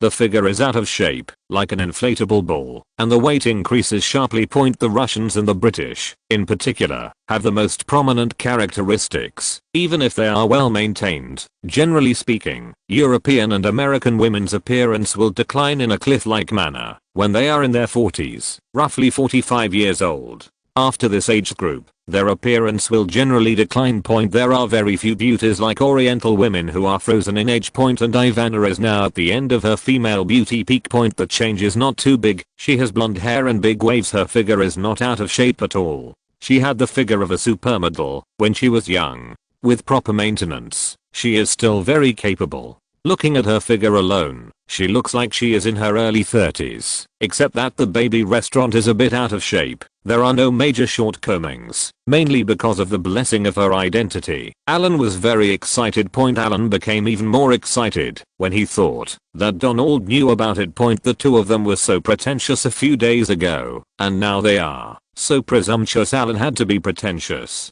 In addition to thinking about the present, he also had to think about the future. Point, Ivana is not an ordinary woman. She is not stupid, even if it was impulsive. If you think about it carefully afterwards, it will inevitably cause some trouble. Point, what Alan wanted was for Ivana to have the feeling that she was seducing him on her own initiative, rather than that she was being seduced by Alan. Point, the feeling here needs to be mastered. This is a technical job. Early the next morning, Ivana just got up and saw Alan, who had just finished washing. Point, Ivana, who was a little embarrassed at first, felt like she was dreaming when she thought about what happened last night. Point, there is no comparison between a young man in his 20s and a middle-aged man in his 40s. How long has it been since she has experienced that feeling? Everything is drawn out. Point, now that I think about it, my heart beats faster. I feel like I'm 5 or 6 years younger. After a long drought, my face is much rosier. She only weighed 100 pounds when she arrived, but after one night, she now weighs 101 pounds. Point, an extra pound of protein. Point, just as they were about to be gentle with Alan again, a quick knock on the door ruined their enjoyment. Point, Alan glanced at Ivana and gestured to her to open the door, seeing the shirtless and muscular Alan standing at the door of the room, listening to the bodyguard's vague voice. There was some urgent matter at home, and he needed to go back. Point, Ivana's mood was visibly disappointed. Point, the two of them haven't been in love for long. What can they do in just one night? Are you leaving now? This feels worse than killing her. What's wrong? Terribly sorry, Alan sighed and said, something happened at home, and I need to go back. Ivana looked at Alan, who looked apologetic, gently touched Alan's face, and said reasonably, it doesn't matter, there will be plenty of time in the future anyway. Then she originally wanted to go back with Alan, but Ivana suddenly thought that it would not be short before she came out this time. Almost a week. Point, I have to go home and take a look first. Anyway, I can come here more often in the future. Then I will go back to the United States first. If you need more information in the future, just write to me. Alan nodded, picked up his clothes, prepared to go out, and went back to his suite to change clothes. How's it going? As Soon as he returned to the room, Alan closed the door with his backhand and looked at the bodyguard in the room. At this time, in Alan's suite, a not too big machine was running against the wall next to Ivana's room.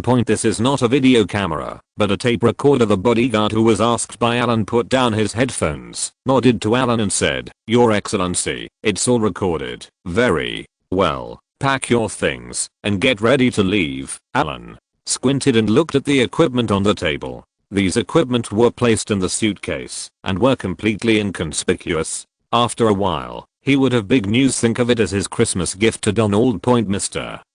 Alan personally drove the Ivana Christmas car to deliver green Christmas gifts to Donald in the United States. Are you surprised or surprised? 1990. Early December, New York. Donald is in the office, still worrying about debts outside. Debt itself is not terrible. What is terrible is that all debts are called for by banks because of the chain reaction. He can't even get out the interest now, and he hasn't been home for more than 10 days. Darn.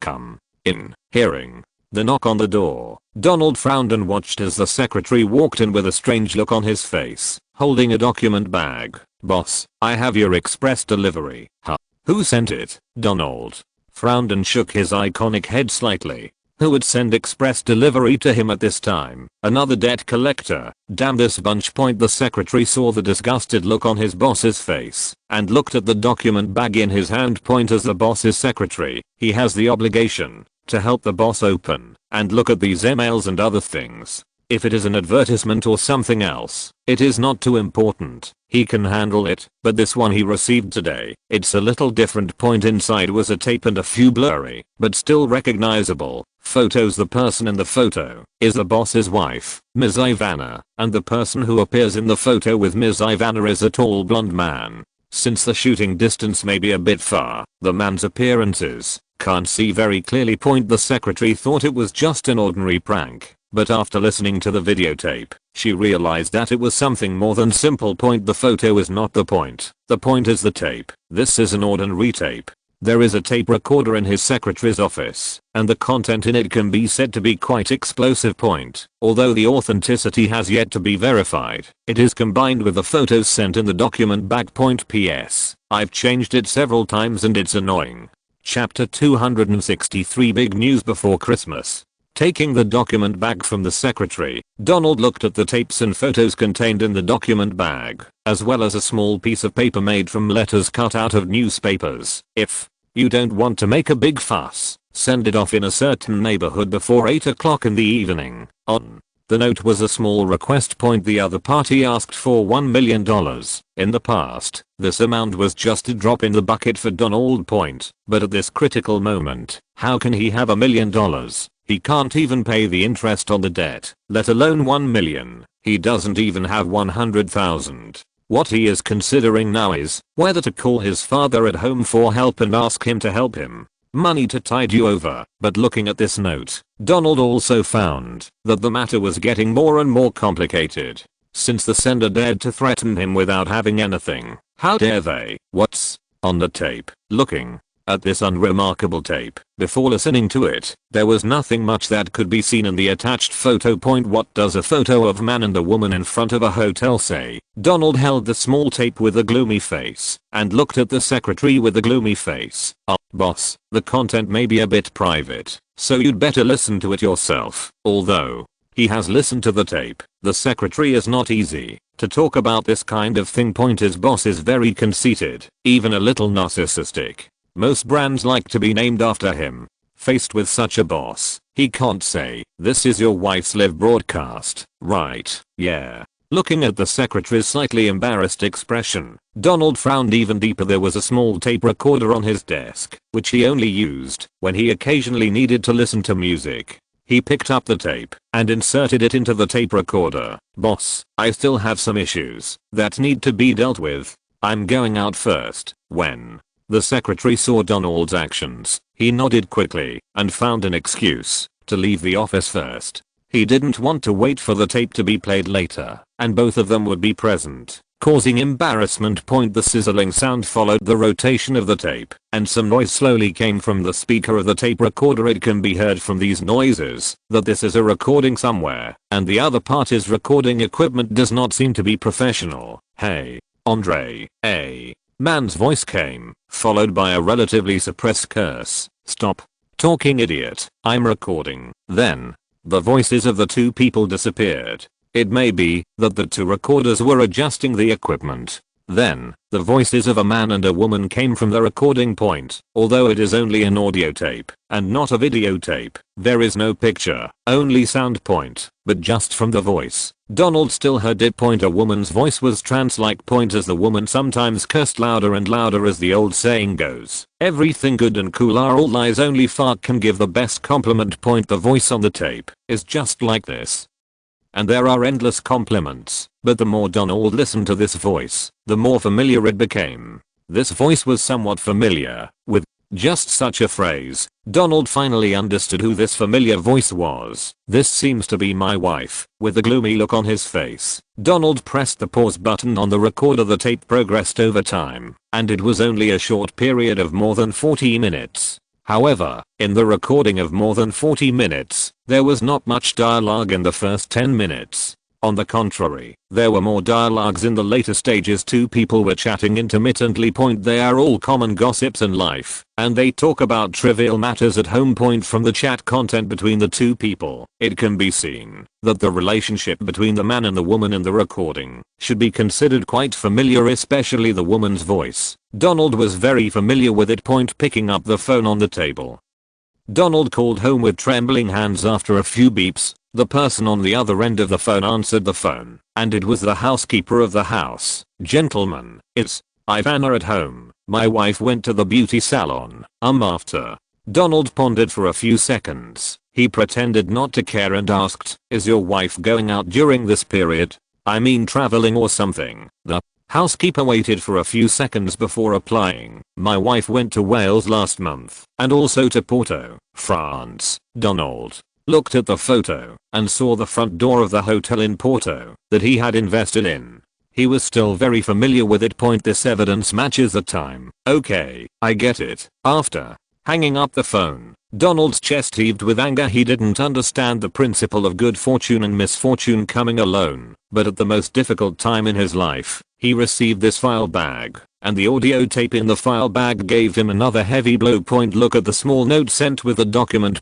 These damn French guys. There are a lot of thieves there. This should be the sound of a group of thieves who overheard something on the wall when they were burglarizing a house, and then conveniently recorded the sound. Then the other party took another photo of the person being recorded the next day, and finally sent this thing to blackmail him based on the picture. But now Donald not only doesn't want to give money, he even wants to kill the thief who sent him something. What man could bear such blackmail? After taking a few deep breaths, Donald picked up the phone on the table and dialed a phone number that he had not called for a long time. He wanted to ask his father for help and money. Alan is very busy in the lead up to Christmas. First of all, with old Carl's intervention, Bentley's matter was resolved very smoothly. Several old employees who had not wanted to move before happened to have some problems. Some were in car accidents, and some suddenly fell ill and died.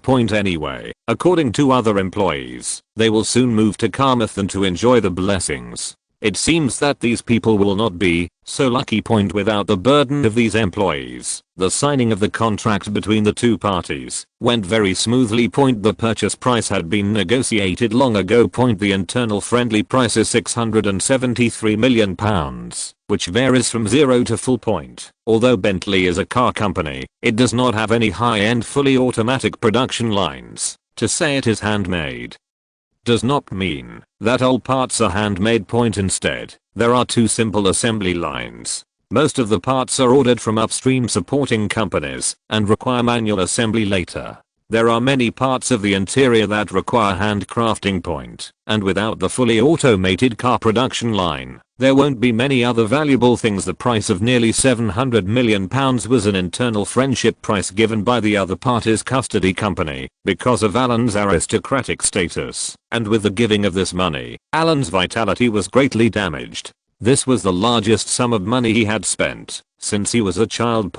After spending this money, all the money from Sony's pit has been almost consumed. But in Alan's opinion, the money is well spent. Putting down the document about Bentley, he picked up a letter next to it. This is what Christina wrote to him. It's Christmas again, and Christina wants to invite Alan to Spain for vacation.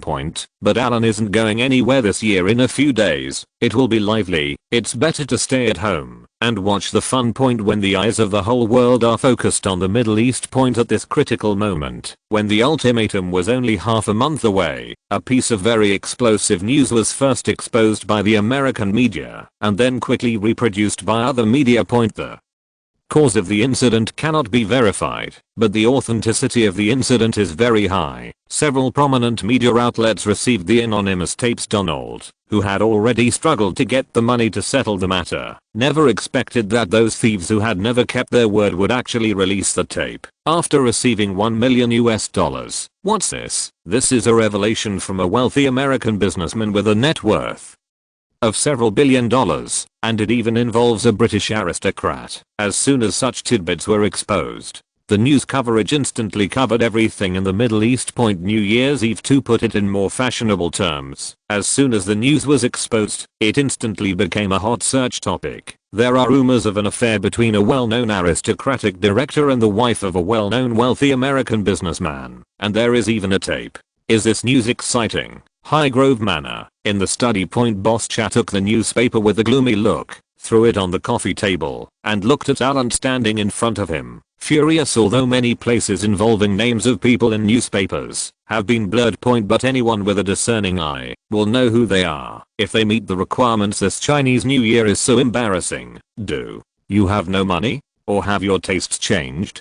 Tell me, why did you provoke her? Huh? What on earth is going on, boss? Chad was really speechless about the big news that Alan had made. He simply didn't believe that a thief was recording next door to Alan. The day after the incident, he couldn't wait to call Alan to the manor for questioning. All activities today were postponed by him. Alan looked at the furious boss chap and didn't want to explain. He took out a small card from his pocket and handed it to boss chap with an angry look on his face. Boss chat took what Alan handed over. He had just finished reading it and was still a little confused. This is a little card that Donald wrote in his own hand when he sent flowers to my aunt. Looking at Boss Cha, who was a little confused, Alan didn't care whether he was pretending or not and explained to him the origin of this little card. Boss Cha squinted his eyes, took the card, looked at the disgusting words on it, and then looked at the expressionless Alan. The words on the card made him very uncomfortable. Whether he knew it or not was one thing, but he was not divorced yet.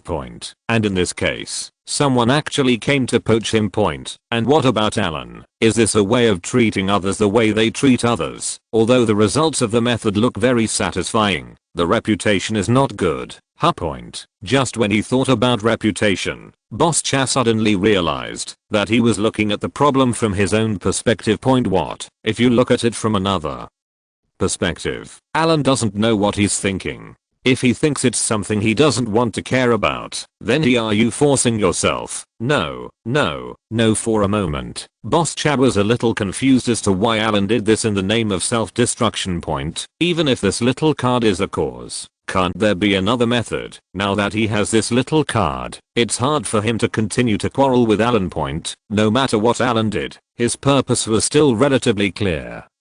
For revenge. This was just revenge from his subordinates to vent their anger on him. Hey, thinking of this, Boss Cha suddenly understood. Looking at Alan, who was staring at the ground in a daze, Boss Cha suddenly figured out why Alan did what he did. He can come directly to vent his anger, or he can come to him with a small piece of paper to complain.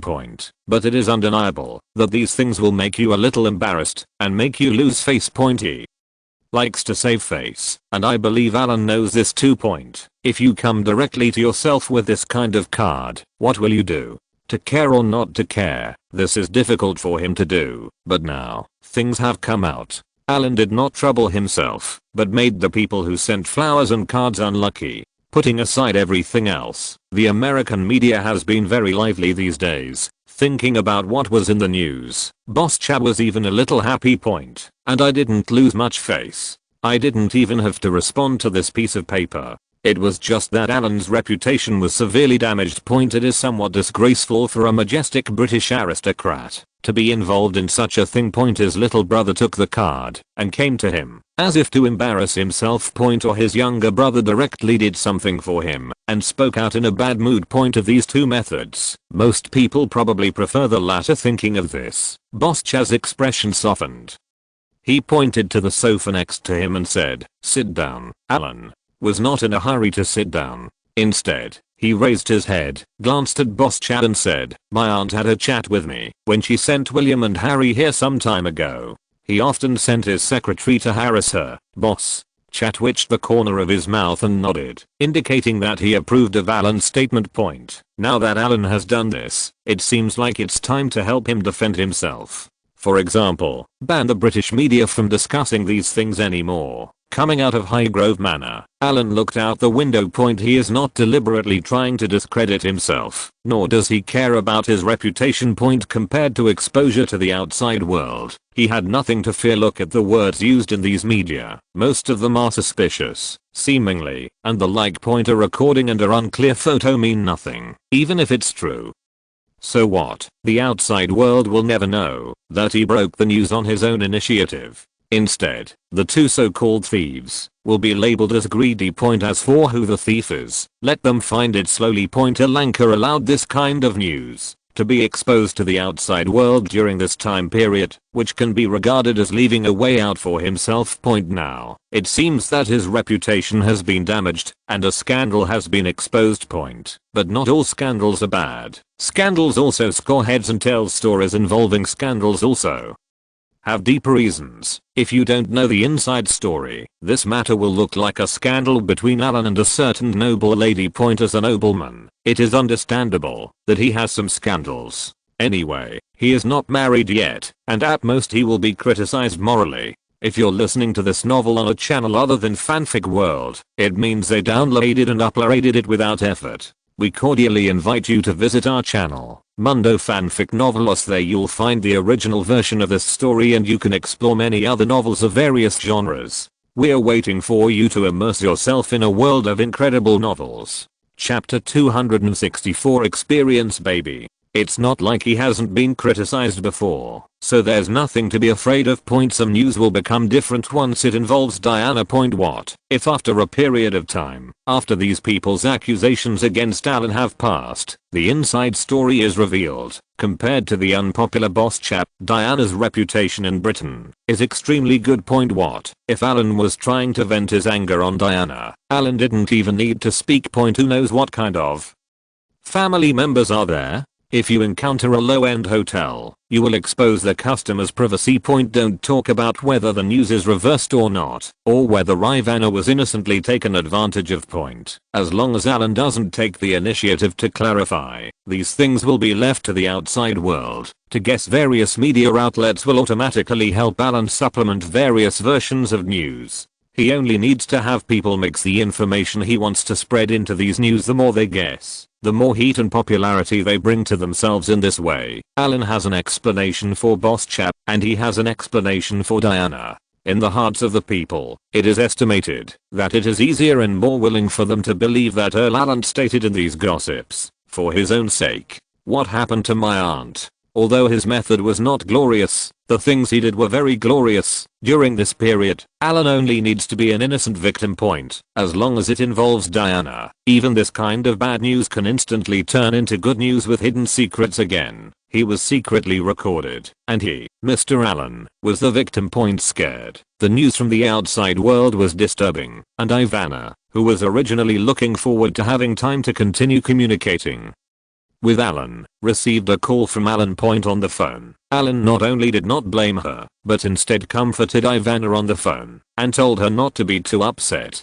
As for his own affairs, Alan did not say anything. His very gentlemanly behavior of taking all the responsibilities on himself reminded Ivana of Donald, who would only quarrel with her and even vent all his anger on himself. Comparing the two, Alan's phone call moved Ivana so much that she even blamed herself for ruining Alan's reputation. Alan looked very hurt, but did not want to implicate Ivana. After finishing his words, He hurriedly hung up the phone. Regarding this tape, it is not just a so-called revelation. After a period of time, after the popularity of the news has subsided slightly, the second step of breaking the news has not yet come. The hotel they stayed in at that time was a hotel in which Donald had a stake. This matter will not end so easily. Customers staying in your hotel are not only secretly recorded, but also exposed. The security work of this hotel needs to be talked about. Being implicated in this way, Donald, who is engaged in real estate business, just get busy putting out the fire. I don't know if Donald likes this Christmas gift. As a victim, Alan has never responded positively, but the news reports in Great Britain only returned to normal after being lively for a few days. Boss Chow also contributed to some extent. This kind of unconfirmed authenticity news was ordered not to be reported. This year's Christmas, after the scandal broke out, Alan didn't even have to attend the Christmas party hosted by his boss. He was very quiet, hiding at home. Several former friends also called him to comfort Alan. On the day before Christmas, Lee ZHI flew from Hong Kong to Wales to be with Alan, who was suffering and feeling heavy. This is holding a large thick book. Alan blinked, looked at the cover of the book in confusion, and then looked at Rowling sitting at the desk. I have finished the boss's first novel. I wanted to wait until it was published before showing it to you, but now I have encountered a small problem. Rowling spent 2 years collecting enough materials to write a magic novel with a modern background, using magic as the background. This is what Alan encouraged her to do in the first place. It's just that the name is a bit strange. The Boy Who Lived. Why not Harry Potter? What little problem? Alan nodded and asked, since Rowling came to him today and said she had a problem, she must be here to complain. While listening to Rowling speaking, Alan opened the manuscript and looked at the so-called The Boy Who Lived. The protagonist's name is Harry James Potter. The name is correct. Harry Potter, who had been fostered in his uncle's house in Cardiff since childhood, learned on his 11th birthday that he was originally a wizard and was admitted to Hogwarts. Then go to Queen Street Station, board the train to Hogwarts, and start the story of the magical journey. Alan has a vague impression of this story. It seems to be called Harry Potter and the Philosopher's Stone. Right. What the hell is this Boy Who Lived? A sense of familiarity with the online novel about a person with deep hatred. As Rowling narrated, Alan slowly put down the book with a strange look on his face. As we all know, if a novel wants to be published, it must be sent to a publishing house and must go through many procedures. What review, typesetting, etc. Unless the patron is very wealthy and publishes at his own expense, then the publishing house must treat her as a grandmaster. But Rowling wanted to prove her ability. Although she knew that Alan had a small magazine publisher, but that magazine had a bad reputation, she took the manuscript and submitted it to another more normal publisher. Then here's the problem. After the other party got her manuscript, they were a little scornful of such subjects as wizards and magic that were full of Welsh characteristics. What's the hottest thing outside right now? Love themes and science fiction themes. It's Christmas right now, and Terminator 2 will be released soon. Rowling's magical novel seems a bit out of place. And it is based on a realistic background. There are things like Cardiff railway station, owls, and children with scars on their faces in the book. These vulgar themes make the reviewers unable to complain. Finally, she gave a lot of plausible reasons and sent her manuscript back. Alan blinked. He didn't understand what it meant that the manuscript was rejected, but what were these reasons for review? Does writing a novel have to be based on a specific theme? Then why the hell don't you write it yourself? What's the use of this kind of idiotic review? The person chopping vegetables thinks the cook doesn't know how to cook. It's really a dog's eyes that look down upon others. Which publishing house did you apply to? Alan frowned. Although he had just flipped through a few pages of Rowling's book, who could say for sure what this thing would achieve in the future? Rowling hesitantly reported to a publishing house outside her home. Alan waved his hand through the manuscript on the desk and said, "You don't have to worry about this. Now go and call Syphis over. It's Christmas. Go home and have a good rest." "Okay, boss." Rowling lowered her head, stood up, and slowly exited the study. Master Syphis was wearing a light blue suit, and his hair must have been sprayed with mousse. The hair was stiff and the hairstyle was extremely exaggerated, making him look sultry. It's been a while since I've seen Syphis. He's been busy with Cameron on the promotion work before the release of Terminator 2. He is the producer of Terminator 2. How about it? I haven't seen you for a while. Alan pointed to the book on the desk and explained, "This is a book written by our screenwriter Rowling. You can take it back and ask the magazine to help publish it. Let's see the effect first. If the effect is good, we will shoot it later.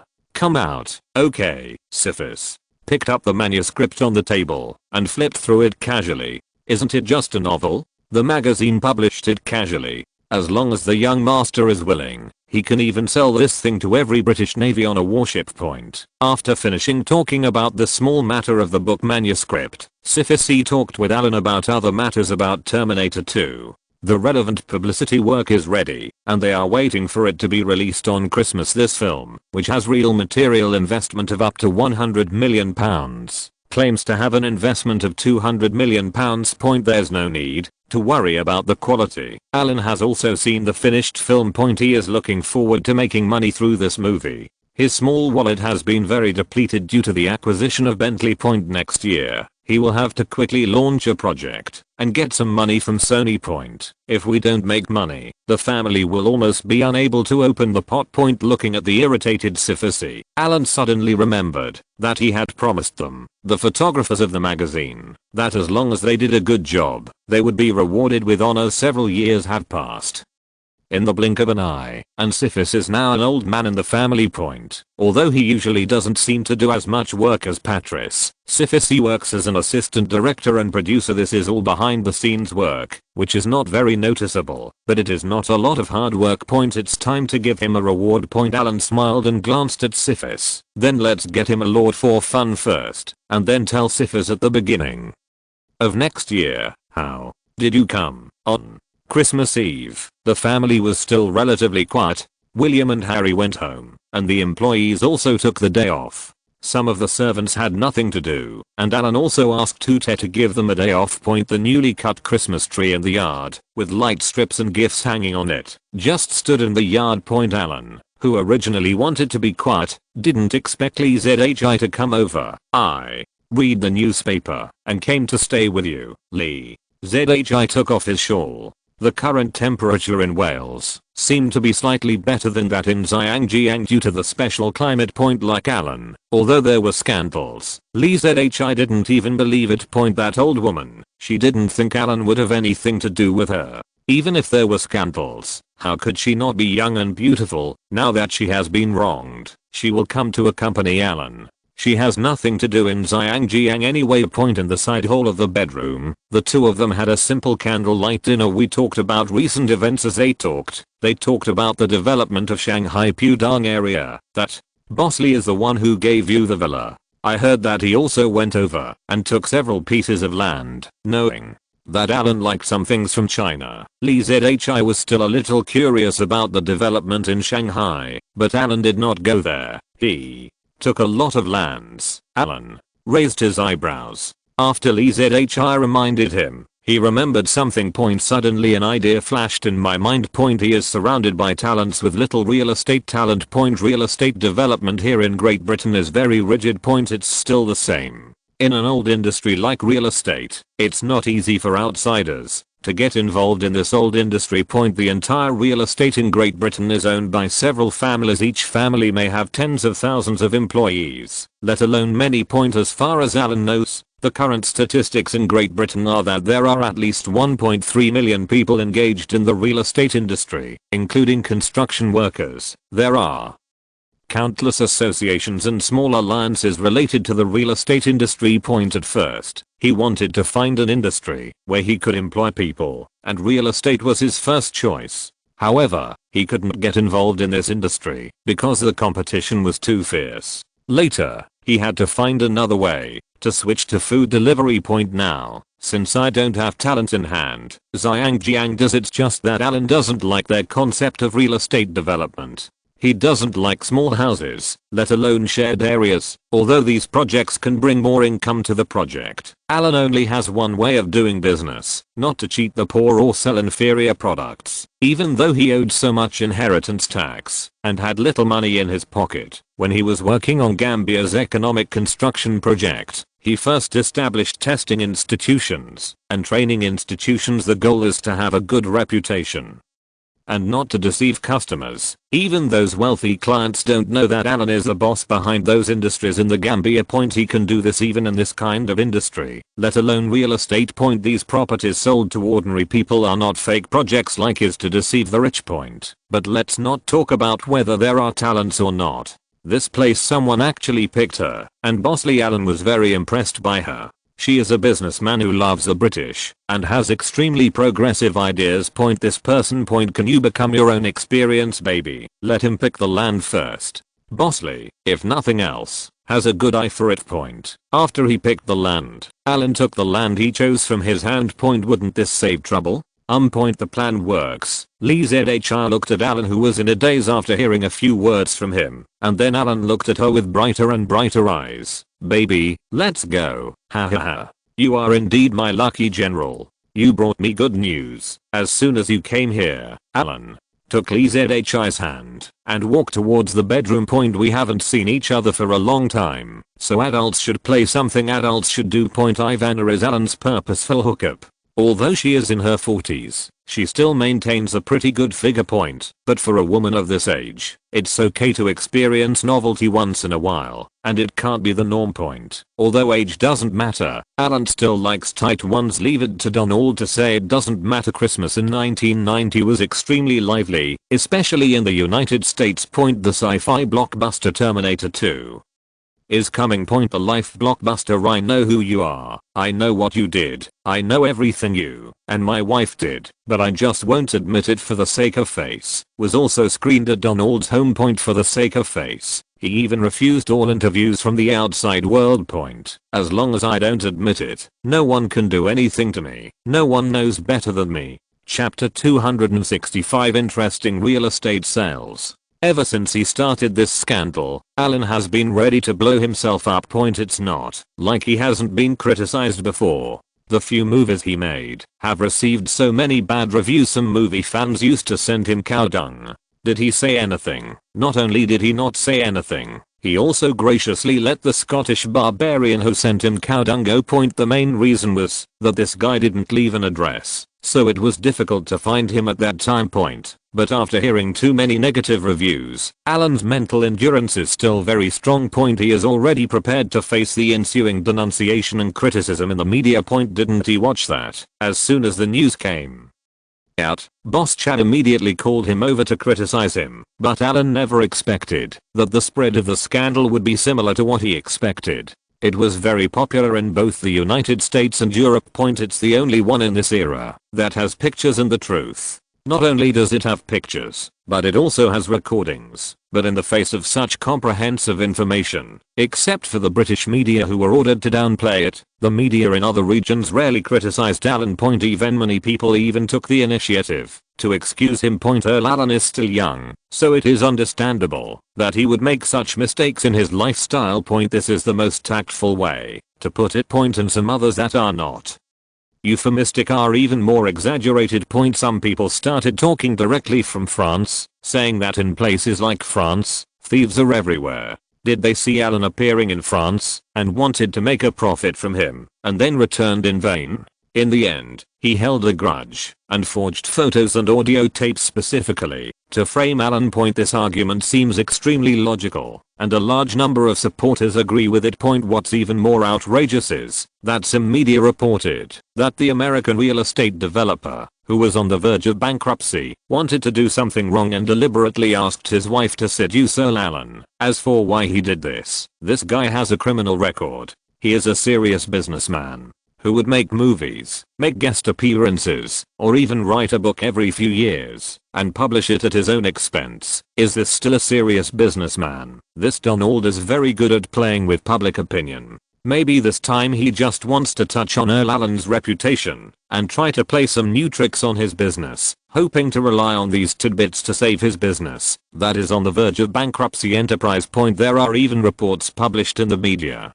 pointing the finger directly at Ivana and saying what happened to her anyway. There are all kinds of rhetoric, but few directly criticize Alan. As the trend in the British media changed, and several parties involved did not speak out. The popularity of this matter dropped at a speed visible to the naked eye. Alan couldn't sit still. He is not cheap, and it would have been a good thing for someone to take the initiative to excuse him. However, the popularity of the news has dropped so quickly, and his influence has not yet reached expectations. If it were to let the popularity go down, wouldn't it be in vain? So when the interruption continued, Alan directed people to remotely release information, and quickly released what he suspected was Donald's self-directed and self-perpetrated trick. By the way, he also pointed out that the recording location was suspected to be in a hotel named by Donald. In this way, news that had already cooled down in popularity instantly became more popular again. During this Christmas holiday, the outside world is abuzz with discussions on this topic. The disputes in the outside world have no impact on Alan now. He rested very well at home these past few days and did not go out. He distributed red envelopes to servants and employees, and then remotely commanded the reporting team below. Originally, I was planning to keep old Carl at home for a few more days of rest after Christmas, but now that something like this happened, old Carl couldn't take any time off. After finishing his work here, the command staff withdrew and rushed over before Christmas. On the first day after the trip, I hurriedly flew back to the United States. Most of the family members are on vacation. Fortunately, Lee ZHI is here to accompany him, so that Alan will not be alone. Does this look funny to you, Lee? ZHI put his arms around Alan, regardless of whether he was at work or not, and placed a small spherical handicraft on Alan's desk. Zhao Huan looked at the small ball with the lid curiously, and pecked it with his beak. The ball rolled to the side of the desk with a thud, and the lid separated from the main body. Alan put down his pen, reached out to stop Zhao Huan, pulled it aside, and picked up the ball on the table. The color of this thing looks like the shell of some kind of animal, but it's round, and doesn't look like a tortoise shell. A small spherical bucket, like a cup, was engraved with a relief from St. David's Cathedral, where Alan had taken Lee ZHI to before. What is this? It looks quite exquisite, Lee. ZHI always likes to send him some weird things. China has such a long history, and there are always some traditional crafts that Alan has never seen before. Some are high-end and some are civilian, but in general, they can be used by Lee ZHI. What was brought out for him to see were all things made with very exquisite craftsmanship. This is coconut carving. Have you heard of it? It is a handicraft carved from coconut shells. Coconut carving, made of coconut shell. Alan raised his eyebrows, picked up the cup, and examined it carefully. As Lee ZHI said, it looked exactly like it. But isn't the coconut shell hairy? This one looked like it was jade. If he hadn't looked carefully, there was a faint texture on the shell. No one told him, but he wouldn't have been able to tell what material it was made of. Let me tell you, I have an observer who went on a business trip to Nanhai province some time ago. Do you know Nanhai province? It is the big island in the south not far from Zhangjiang. Yeah. Alan was deeply impressed by this place. The main reason was that there was a company there that was famous for producing coconut milk. The owner of the company had very similar aesthetics and hobbies to him, and Alan often regarded him as a kindred spirit. My observer discovered this local traditional handicraft when he went to inspect it. By the way, when they went there, they also met an interesting real estate salesperson there. Oh, real estate sales. Alan leaned back, and Lee ZHI naturally put his little hands on Alan's temples and massaged him. Real estate sales are very interesting. These people will use any method to sell their houses. Alan thought the real estate salesperson was a woman. Alan was somewhat familiar with this kind of sales routine. At this time, the wages of people in inland areas of China are still very low, but many people who first went overseas to do business have actually become rich. To give a small example, there were still people in inland areas who were earning a salary of 100 yuan. Some of this group of people have already started driving. The difference is so obvious in this era. It is easy to make money and the profits are huge. For people like real estate sales, when selling a house, the commission is still very considerable, ranging from several thousand to tens of thousands of dollars. Faced with such huge interests, let's just say this to any customer they fancy. If you want to play something interesting, they can let you experience it. It doesn't matter what it means. Anyway, that's what it means. You bought a house there too. Yeah. I bought two Seaview villas for just over 6 million, which is very cheap. Lee ZHI seemed very excited when talking about the house. She has been staying in Zhangjiang for a long time.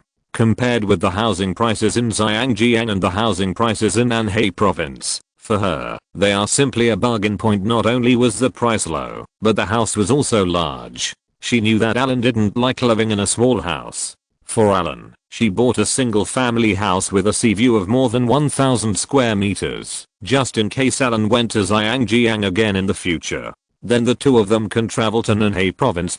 As for the remaining house, she bought it for her parents for retirement. Well, seeing Alan's lack of interest in listening, Lee ZHI shook Alan's head and said coquettishly, "You don't know, there are many young people who are coming out to make a living now. They are very courageous. Just the real estate salesman who sold me the house. If a few people make some money, they dare to borrow a batch of funds to speculate in real estate." Alan lazily pointed to his shoulder, motioned to Lee ZHI to change the massage place and said, "What? Are you still interested in a real estate sale? Are you planning to form Little Sisters? Have you lent her funds?" Although Lee ZHI's current business is not big, Alan still gives her nearly £1 million of pocket money every year. She has saved all the money she can't spend. In theory, with the millions of pounds she has in hand now, whether it is converted into Hong Kong dollars or Chinese dollars, she will be a completely rich little woman. What?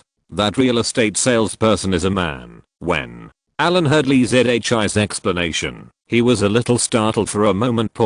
Although he didn't care much about emotional matters, he didn't like Lee ZHI taking the money he gave her and then being deceived by the pretty boy.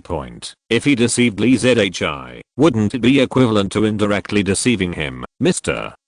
Alan has been in charge of Wales for so many years. Who would dare to deceive him? Except for Chickley, who had been sent to Russia. Did you lend him funds? Alan's voice became a little serious. Lee ZHI's hand that was massaging Alan paused. It was rare to see Alan caring so much about her. Lee ZHI smiled with a smile on his face and used more force on his hands. Of course, at least 3 times the return. Why don't I lend it to him? Faced with such high profits and a contract written in black and white, Lee ZHI would definitely lend him money, and he was not afraid of them running away. She has this self-confidence, and if she really misses it, she still has Alan. Alan took a deep breath and listened to Lee ZHI's voice, which sounded like he was simply investing. This made him not know what to say for a moment. If he spoke too deeply, it would appear that he was very narrow-minded. It would be better to ask from another angle. Information about this property for sale. Tell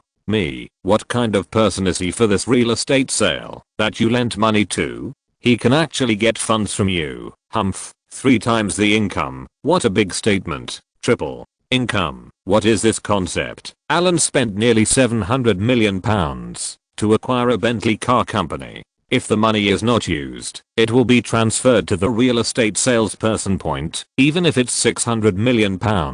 What's the triple return? £1.8 billion. This is a bit exaggerated. Although the income of the project cannot be calculated like this, when the money reaches a certain amount, Alan does not think it is reliable to triple the income. Lee ZHI stopped massaging, lay on Alan, put his arms around his neck, glanced at Alan, who had a normal expression, and saw that he didn't seem to be angry, so he slowly started to tell an interesting story about the real estate salesman. Through the introduction of an investigator in her traditional handicraft company, Lee ZHI bought 2 houses in Anhui province from the real estate salesman. Although the quantity she bought was not large, the quality she bought was high. After that, she was regarded as a big customer by the real estate salesman. After going back and forth and chatting with everyone, Lee ZHI felt that this real estate salesman was brave enough to think and act, and he was very courageous and very independent. In doing business these days, all you have to do is dare to think, dare to do, and be bold.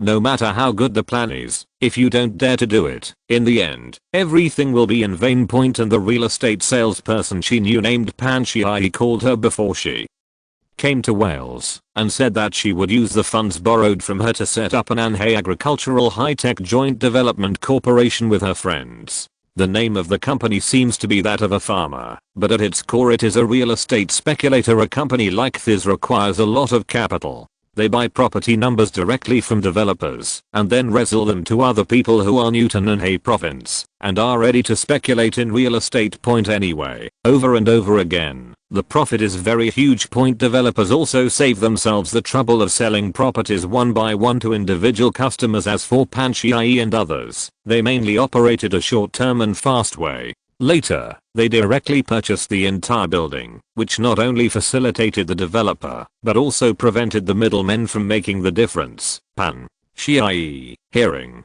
this name, Alan suddenly felt a little impressed. Combined with the memories mentioned by Lee Zhi, isn't this the predecessor of Wantong? Several people here are very capable, although they are old and young, and they don't have enough experience, and have just started. But this group of people are brave and careful, and their achievements in the future are limitless. Alan suddenly narrowed his eyes. Aren't these people the real estate talents he needs, especially salespeople? As for building a house. To build a house, you only need to produce good drawings, arrange supervisors, and build according to the drawings. Building a house is easy, but selling it is difficult. Once the house is built, how to sell it is the key. If a developer finally completes the first phase of the project, but without good sales, the house will not sell well, and the house will be delayed, and it will lose money. For things like real estate, to put it bluntly, you can't make money just by building a house. The key is how to shorten the construction period as quickly as possible, speed up the sales period, quickly withdraw funds, continue to acquire land, and continue to develop more projects. After you go back this time, you should pay more attention to this Panchai and see if there is any possibility of being captured by us. Now that Lee Zhi has said that he is capable, Alan thinks that this guy is still famous, so pick him up. First invest some money and see how good it is. If you do a good job, wait for a loud bang in the sky and Mr. Allen will appear. First, get some land from Bosley, and then send someone to design a theoretically advanced high-end community, and then hand it over to Panchai to operate. Alan's wallet is in urgent need of replenishment recently. Chapter 266. It finally begins. But if you want to recruit these people as your subordinates, you have to change your tactics. Honor is probably not too rare for these people.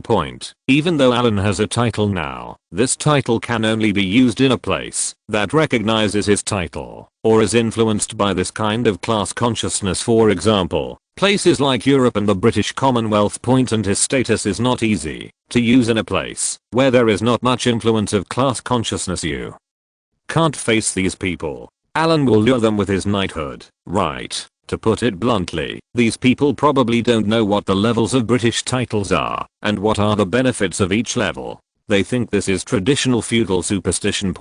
And without the blessing of the biggest killer weapon of nobility in his hand, how can he gather these people and make them willingly sacrifice their lives for him? Long-term loyalty is probably enough. Alan uses himself to judge others. These people are very ambitious. If they have a little money in their hands, they dare to borrow more money to pursue bigger projects. Even if they can work for their subordinates for a while, it is estimated that after they accumulate enough funds and connections, they will have to change jobs, or work alone, or a few people will join forces to start a new business. Is there any way to fully shock these people and leave a deep impression on them? What about getting them to feel a little bit in awe of themselves, which then builds up over time? The experience of some big bosses in the past tells us that if something cannot be achieved with force, we might as well try another method, such as culture or soft power. Let's be more specific.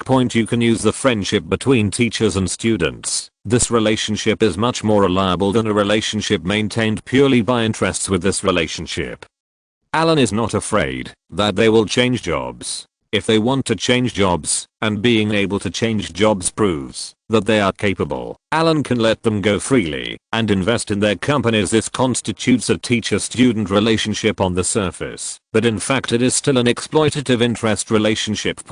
But this kind of relationship is much more stable than the relationship formed by pure interests. But the teacher-student relationship, Alan had a headache Thinking about it. With his level of inexperience, what could he teach? You can't teach them how to make movies, or how to launder money, right? Why point etc. point thinking of this, Alan suddenly remembered that he now also has an academic backer. Isn't Cardiff University ready? In their university, the business school is the top major, and when you are in school, don't you just do whatever you want? I'll call the director of admissions department over another day to talk about cooperation. Establish a short-term CEO training class. These first batch of people from China who went to sea had varying abilities and varying degrees of diploma. Are there any highly educated people? Yes.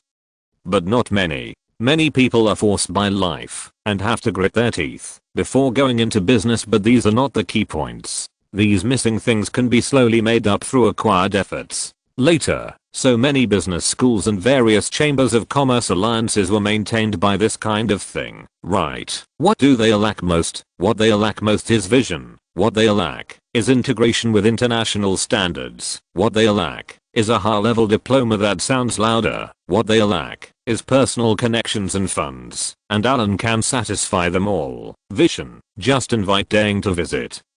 Go where you want to go, see more, and your horizons will naturally expand.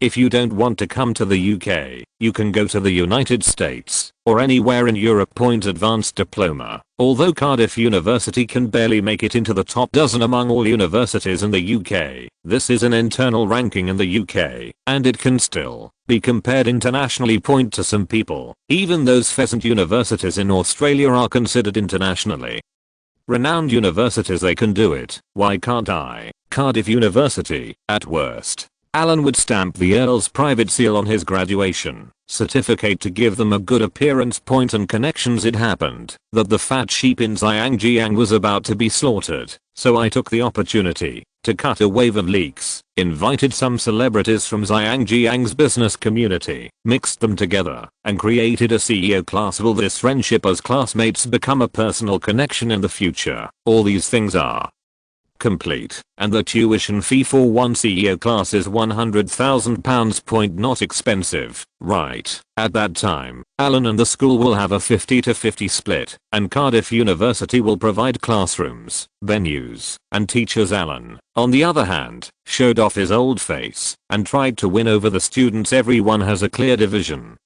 of labor and cooperates sincerely. Now that the money has come, can't you just think about it? When the time comes, Alan will be named as an honorary principal or something, turn into a master of success studies, press his head with all kinds of poisonous chicken soup of success studies, and feed them hard. After a few years of running this kind of business school, won't it have more CEO students? Is it reasonable for the principal to invest some money in companies and projects started by students who are optimistic about the CEO out of personal friendship? I even thought of reasonable reasons for exploiting you. People who are exploited, why don't you hurry up and be grateful to me?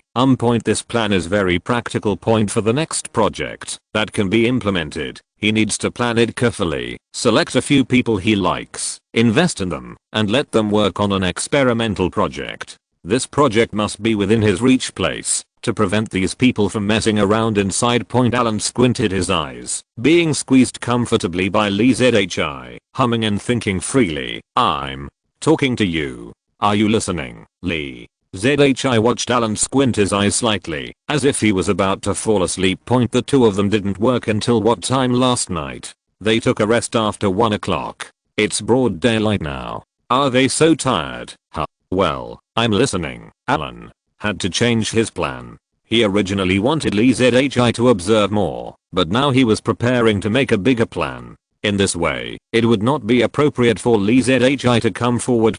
As for the right candidate, of course it is his dear old friend, Hong Kong Governor Weiduri. With Weiduri, the governor of Hong Kong, coming forward and personally issuing invitations, wouldn't this level immediately rise? Those who like to flatter people are eager to pay the money to come and join the CEO class. But those who have no money, or those who have not known these things before, will also be moved when they hear Weiduo's name, right? For those who have the ability, but can't afford so much tuition for a while. Alan can also directly send them invitation letters free of charge for tuition first, and save a favor or just ask Lee ZHI to invite him. Let Lee ZHI accept the favor, and Lee ZHI will be his spokesperson in the future. In 1990, amidst all this disturbance, it passed in a day's. Looking back on this year, I didn't make much money. Most of the time, I spent. New houses are already under construction. Bentley, a private car company, has also acquired it, and the next step is to relocate its employees and factories. An electronics factory is also under construction. Private super yachts are also under construction. Several factories started operating one after another. Although a lot of money has been spent, everything is moving in a good direction. Alan's business philosophy is different from that of most struggling people. He is not a miser. After he got money, his first thought was not to make more money, but to put enjoyment first. Whether it's building a new estate or a super yacht, these are big money hogs, and have little added value. But he spent the money without blinking an eye. The money you make should be used to improve your quality of life. If you hold more than £1 billion in your hands, and don't think about how to enjoy life, but how to continue to make money, then what's the point of living? Now, after several years of squandering, the funds obtained from Sony are finally coming to an end. All the money has been spent, and Alan feels a little disappointed. He likes to engage in real industries, not virtual ones. Everything now, including the new industries he established, is just in its infancy, and will take time to develop slowly. When these enterprises develop in the future, he will have nothing to worry about in his life. There is not much money in his pocket now, but Chickley needs more urging. In mid-January 1991, personnel from the United States and Iraq held final talks in Geneva, but the Iraqi side was still very tough. How many years have passed just now? Didn't the big boss in the East also refuse to give the United States face, and then forced himself to do it to the United States several times before he gained momentum? They can do it, but we in Iraq can't. It is precisely with this mentality that the Iraqi side does not pay attention to the United States at all. In their view, facing a group of distant enemies and having local combat advantages, the balance of victory is biased towards their side. And no one knows what this battle will bring to this era. Even the big brother behind Iraq has given up on them, and now the Iraqis are a bit insistent. And as the final talks between the two sides broke up, war was visibly approaching. A few days later, on the 12th, the allied countries officially received military authorization, and the war was about to begin. In the early morning of January 17th, 1991. Alan was lying there panting and working hard when a knock on the door suddenly came. There was a sudden knock on the door at this time, which was really disappointing. But in the middle of the night, unless there was a very urgent situation, no one would disturb him. Along with several knocks on the door, Hooter's voice came from outside the door. "Master, it's started over there. And the Yankees are doing a live TV broadcast." "What?" Alan, who originally wanted to pretend that he didn't hear, had no intention of doing so now. He stood up, quickly picked up the toilet paper, and wiped it casually, stepped on his slippers to the small hall outside the bedroom, and closed the bedroom door. "Come in and talk." After Alan's consent, Hooter gently opened the door and glanced at Alan, who was blushing and sweating on his forehead. A smile appeared on Hooter's face, which seemed to have disturbed the young master's enjoyment. "Master, just now in the United States, Bush made a formal announcement on TV. Now the TV is broadcasting live footage of the airport, saying that the entire war will be broadcast live." Alan had no impression of this before. But what about this war and live broadcast? The Yankees play in a flashy way and are extremely confident. "Use me to give you a rocket. Shout 666. He motioned Hooter to turn on the old-fashioned big TV in the living room. There was no need to change the channel at all. As soon as I turned on the TV, the screen cut to the live broadcast from the airport. The picture was a bit dim. Several pilots were talking and laughing, but the specific content could not be heard clearly. The entire TV was filled with the chaotic sounds at the airport. Alan's sharp eyes saw the armbands of several pilots. In this gang battle, Great Britain also sent fighter planes together. Among these pilots, there were some from the United States and some from Great Britain. They acted in unison. As the TV screen rotated, the entire airport was in darkness, and there were countless fighter planes in the distance. How many hundreds? Hundreds. Anyway, the scene looks very shocking, even if the picture is not clear, even if it is dark. The time difference in Great Britain is 2 hours ahead of Iraq. It's now around 12 o'clock in the evening on Alan's side, and around 2 o'clock in the morning on the Iraqi side. In this way, the bold operation of starting a live TV broadcast before the attack was a precedent, which was enough to prove the confidence and arrogance of the Yankees. Iraq looks down on them, and the Americans are holding their breath. After finally finding a soft persimmon, I can finally let go and have a big fight. Why don't I give the opponent a good beating? As for Great Britain, it has only been a few years since the Falklands War a few years ago. They said they won, but the victory was so miserable that Daying didn't want to mention it more. Daying was also aggrieved. Well, now, two strong men who were feeling uncomfortable and full of anger, and a large group of subordinates, were ready to attack the soft persimmon Iraq. As the picture on the TV suddenly lit up, the fighter plane began to make final preparations before taking off. Countless engines were ignited, and the flames ejected from the engines lit up the entire airport like dots of stars. Several electronic warfare aircraft whose models Alan couldn't name took off first, followed by several fighter jets for escort. The entire live TV screen was rumbling, and the reporter's voice could not be heard at all. Only a steady stream of fighter planes taking off could be seen on several runways. It wasn't until he saw the scene of the fighter group taking off that Alan truly felt the divisions between camps for the first time. Normally in these places, everyone would make troubles, scold each other, and quarrel with each other, but on the big picture, they still acted in unity. The bandits of the new era once again set off in fighter planes in the name of freedom. The war started. Just 100 hours in 5 days, Iraq was defeated by fighter jets from the sky. At least from the perspective of an outsider, one can draw this conclusion just by watching the reports on TV. Iraq's radars and advanced fighter jets all seemed like decorations at this moment. It was as crispy as a raw egg, and when someone smashed it, it shattered everywhere. Reports on Alan's scandal have completely disappeared. Recently, all print media, TV, and radio stations have been following and reporting on the Gulf War, although this battle only started a few days ago. But the new tactics, new playing methods, and extremely exaggerated battle loss ratio brought by the Yankees gave the entire world a severe blow. Iraq endured the most severe beatings and set an example to the world. Alan was enjoying it from the beginning, but couldn't bear it after a few days. He thought to himself that he was a cruel person, but watching the tragic scenes live on TV, he began to feel a little unbearable. Even Alan couldn't bear to look at it. One can imagine the miserable situation in Iraq now. P.S. Did you notice that the cover of my book has changed? It seems to me that the old cover is still the same when I brush it. In the past, some people complained that the old cover did not fit the situation. What about this time? I spent $10 to make this new.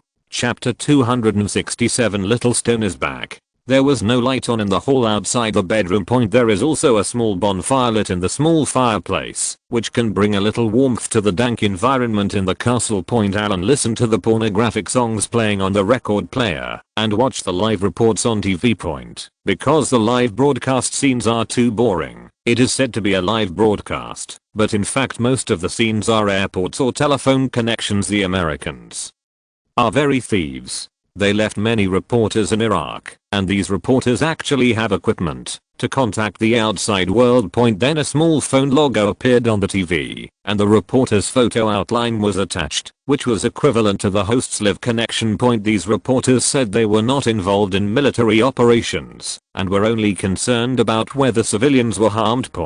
But through their words and opinions about the surroundings, information such as whether the civilians are panicking, whether they have enough to eat, and whether there is chaos outside, we can infer the corresponding local people's livelihood conditions in recent days. Alan has been paying attention to the war on the front line. It's not that he is interested in the casualties of the Iraqis, but that his kangaroo meat, rabbit meat, and canned beef are ready for shipment. They have been hoarding them for so long in advance, just waiting for this one-time dumping to Kuwait to open up sales and occupy the market.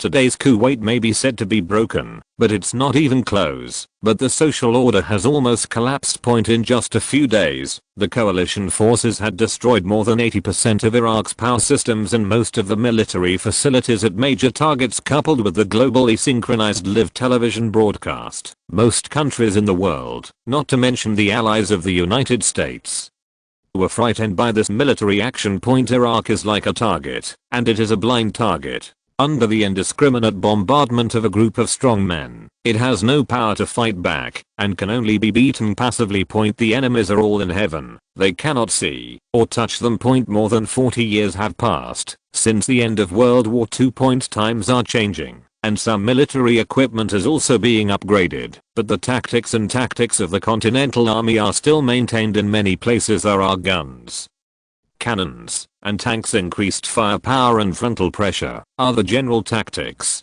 Other tactics, whether they are interspersed or other tactics, are all supplements based on this idea. The role of the Air Force. In fact, most areas are still at a very rudimentary level. The combat system is not three-dimensional and very flat. Electronic warfare like the current one interrupts all the opponent's radars and communication facilities, and then carries out tens of thousands of airstrikes for several days. The enemy hasn't been seen yet, and our own army has been severely weakened. This kind of tactics is too crazy. To sum up briefly, this thing is the sublimation of technology and money. Carnival of major military industrial companies watching the logistics and transportation content being broadcast live on TV. A few young men picked up a few sheep from the transport plane. There were a few little black guys behind who glanced in the direction of the camera with obscene expressions. Several sheep that looked very attractive were picked up from the transport plane one after another. Seeing this scene, Alan couldn't stand it anymore. He understands this thing, but many outsiders may not understand it. As we all know, the number and military expenditures of the US military have always been a mystery. A sheep like this is most likely not for eating. If it were a sheep for eating, it would not be taken off the transport plane so carefully by these little black men. This is probably a specially bred sheep. It can also be called a happy sheep. The selling price is definitely not low. According to Alan's estimate, it is estimated to be tens of thousands of dollars. It works, it can replace people, and it's safe, but I don't know if it's hygienic or not. Anyway, Alan has never seen this kind of thing here in Great Britain. It is just a fancy thing played by Americans. It just looks a little disgusting. Turning off the TV, Alan rarely went out these days, and came to the study room, ready to look at last year's second half financial report and full year financial report. The turnover of the radio factory built and produced in China reached a record high, reaching £31 million.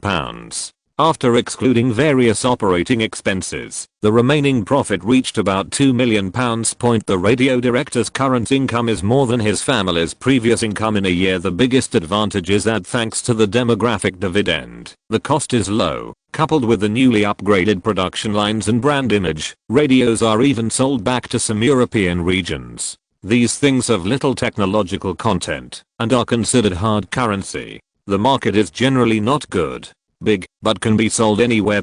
As for the instant noodle factory, after initial sales expansion, it has now entered the Korean and island markets. It's not that other places can't get in, but the production capacity can't keep up. The instant noodles of this era are ordinary Japanese instant noodles with no meat in them, and only one or two ingredients. The profit can even reach 50% or higher. However, the instant noodles brand made by Alan also has low prices. It is divided into two product lines, high-end and high-end, but overall, the profit margin is slightly lower than that of other brands of instant noodles, only about 35%. But high-end brand products, the kind of barreled noodles with meat buns inside, have been selling well in South Korea and island countries since they were launched.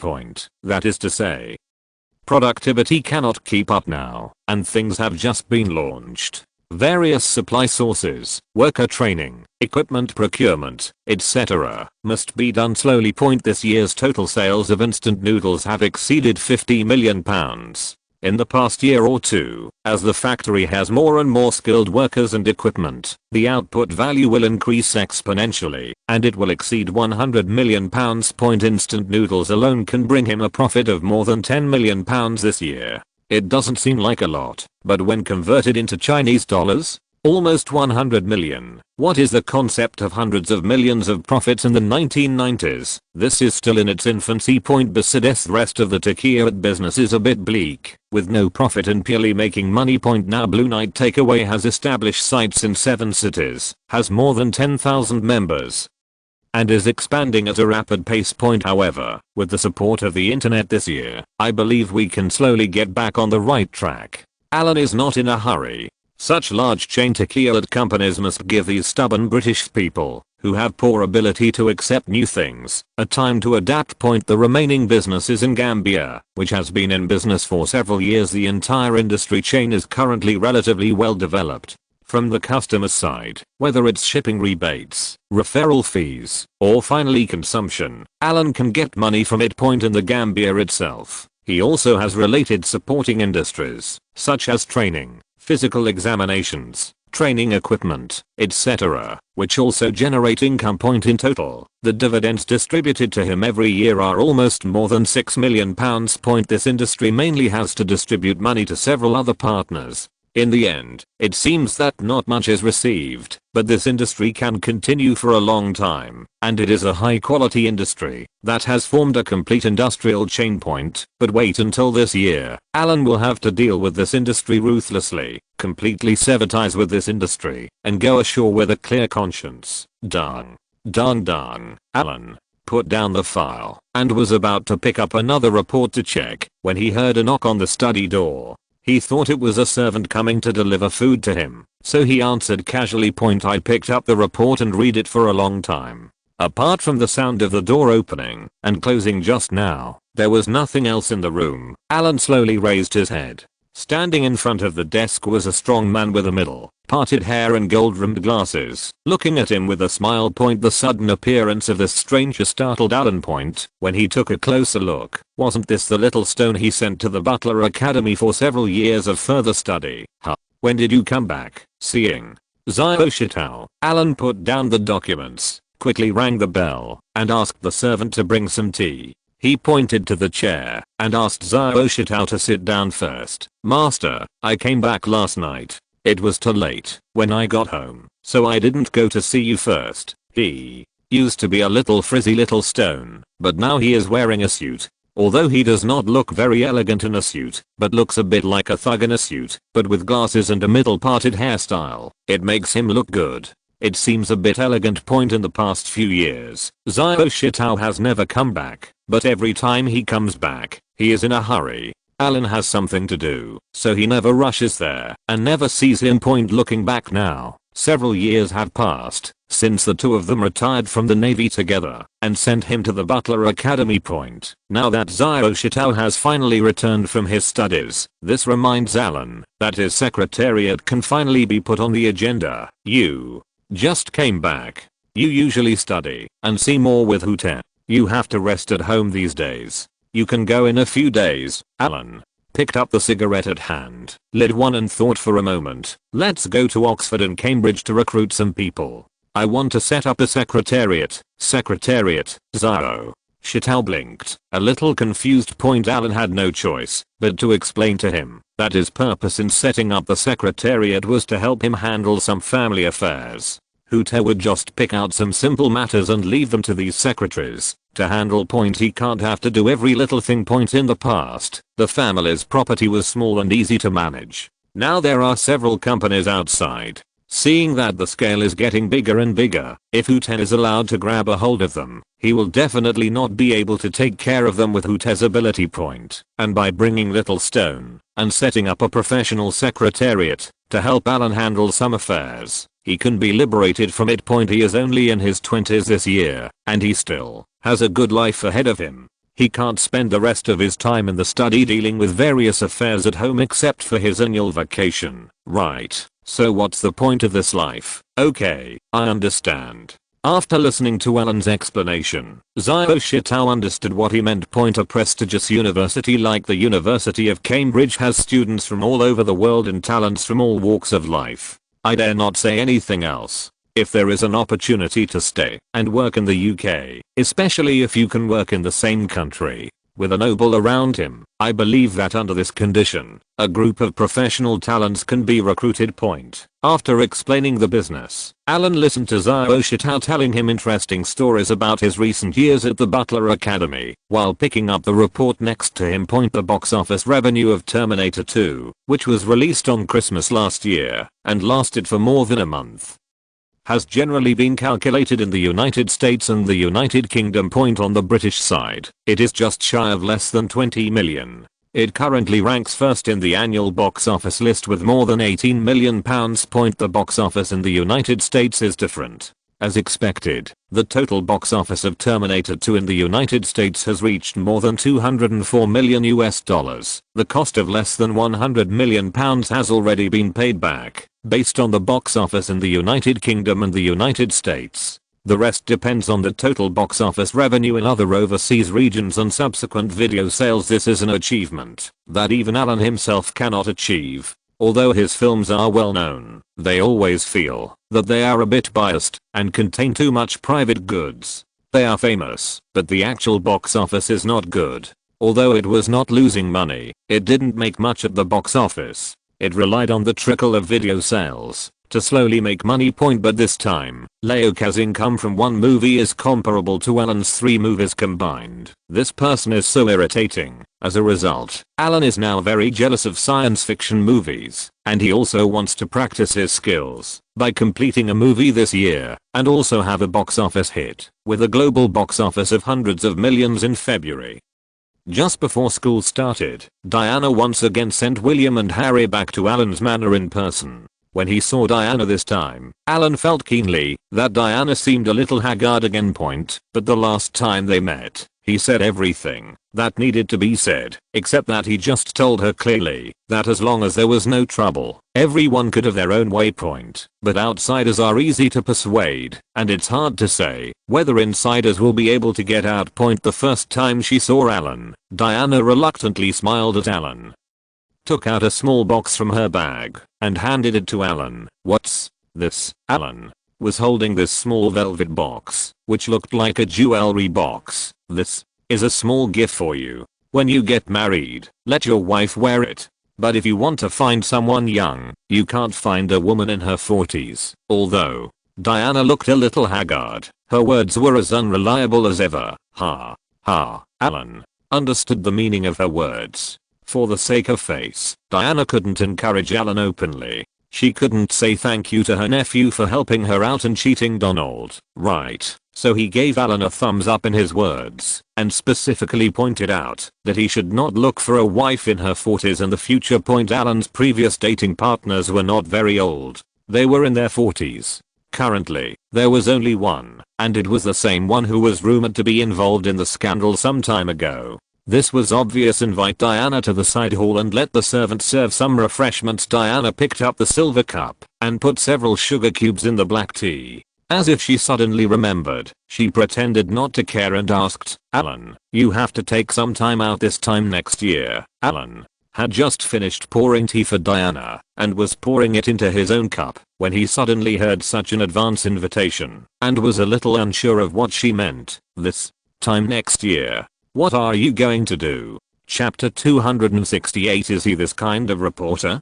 Diana lowered her head, flipped her hair, looked out the window at the lawn in the manor yard, and said in a faint tone, "I'm going to visit India next year. I don't want to go. He will also ask you to go then. I just want to say hello to you in advance, and let you prepare in advance." Alan frowned. It would be easy to go to other places, but going to India, to be honest, he really didn't want to go. That shabby place was dirty and messy. It didn't even have a clean water source, and it was hard to eat well. Although you could bring your own ingredients and cook, Alan just didn't want to go. It's no wonder that Diana had to greet him so long in advance. If it hadn't been for Diana's words today, and if she had waited until just before the visit to tell him, Alan would most likely have to hide and not go. If he could.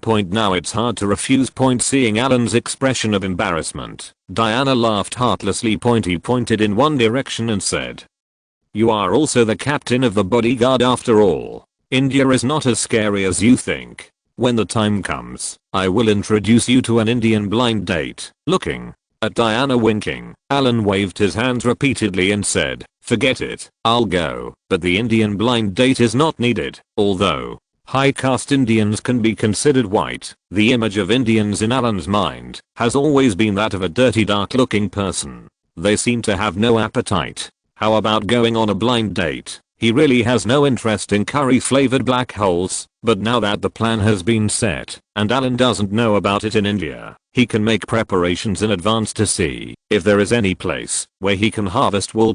You can't go there in vain. Recently, a reporter named Morton wanted to help me publish a biography. Please help me with reference. After deciding to visit India, Diana seemed to be in a much better mood and pulled Alan to help her plan another matter. A biography? What biography? Alan didn't know much about this kind of high-end stuff. He wasn't as shameless as Donald. He would publish a book for himself every few years and export some successful knowledge. He often comes to interview me, asking questions about this and that, just about everything.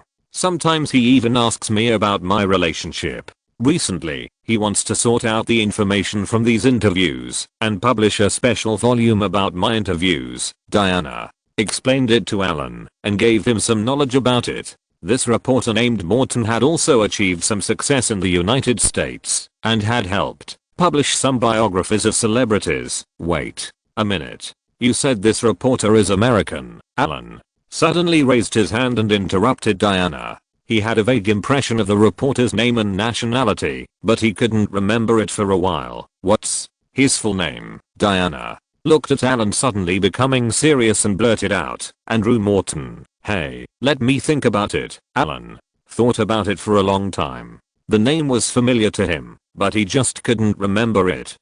He waved to the servant in the distance and said, "Go and see if SYNOPSIS is here and ask him to come see me quickly." "Okay." Diana looked at Alan and frowned in a serious and awe-inspiring manner. She was not stupid and had a very keen sense that this reporter seemed a little different from what he appeared to be. Not simple. Or is there something behind this? What's wrong? Retell to me how he came into contact with you in the first place and what issues he was most interested in when he asked you questions. Listening to Alan's words, Diana frowned and recalled it. The other person didn't seem to have any particular topics of interest, right? Anyway, the other party asked everything, and everything was asked in detail. She had been at a low point in her mood for a while. It was not easy for her to have an audience who could calm down and listen to her voice to accompany her. She said what the other party asked. There is no defense against him. The other party is not a reporter from a tabloid. He is a biographer in the name of a biographer. Asking questions is regarded as collecting information. Diana, who was thinking, was interrupted by the sound of brisk footsteps. She looked up and saw a very dressed up man. A very fashionable old man came into view, and he ran panting to the side hall. He glanced at Alan, and when he looked at himself, the man was shocked and hurriedly saluted. Diana covered her mouth and chuckled, waving her hands to indicate that it was Alan who was looking for him, and it was none of her business. "Hello, Your Royal Highness. It's my honor to meet you. Master, do you want to see me if you have anything to do?" SYNOPSIS saw this battle early in the morning, and the white hair on his back was almost frightened. Alan knocked on the table with his right hand and said, "Have you heard of the American Andrew Morton? This name always sounds familiar to me, but I just can't remember where I heard his name." Andrew Morton. SYNOPSIS was stunned by Alan's question. He was stunned for a few seconds before reacting suddenly. He glanced at Diana and looked like he didn't know what to say. Seeing his appearance, Alan said, "Say it. Let the princess listen." "Yes. This Andrew Morton. I met him before when I went to the United States. I also met him when he was in that place. We have collaborated twice, but they were both at the magazine. It's about that." After SYNOPSIS' reminder, Alan finally remembered that this was Morton. This guy had a criminal record and was known as a biographer and a master in the industry. In fact, I used to be a robber and a thief. What was the magazine at Alan's house used to do in the past? Sailors. Happy Days. This is an adult magazine, and it is a product specially supplied to the military. SYNOPSIS has mentioned to Alan before that there is a Yankee who is good at writing pornographic articles. SYNOPSIS has specially commissioned a few articles with pictures from him. The feedback on the article is very good. The British Royal Navy likes it very much. Later, this guy changed his mind and became a writer. So we never worked together again. Now did this idiot trick Diana again? It's not that Alan looks down on biographers, but this guy's background is like this. What kind of good person can he be? What about this place and that place? Diana looked at Syphis. After he finished speaking, Alan looked serious, as if he had remembered something, and was thinking deeply again. He couldn't help but ask directly, "You go first, Alan."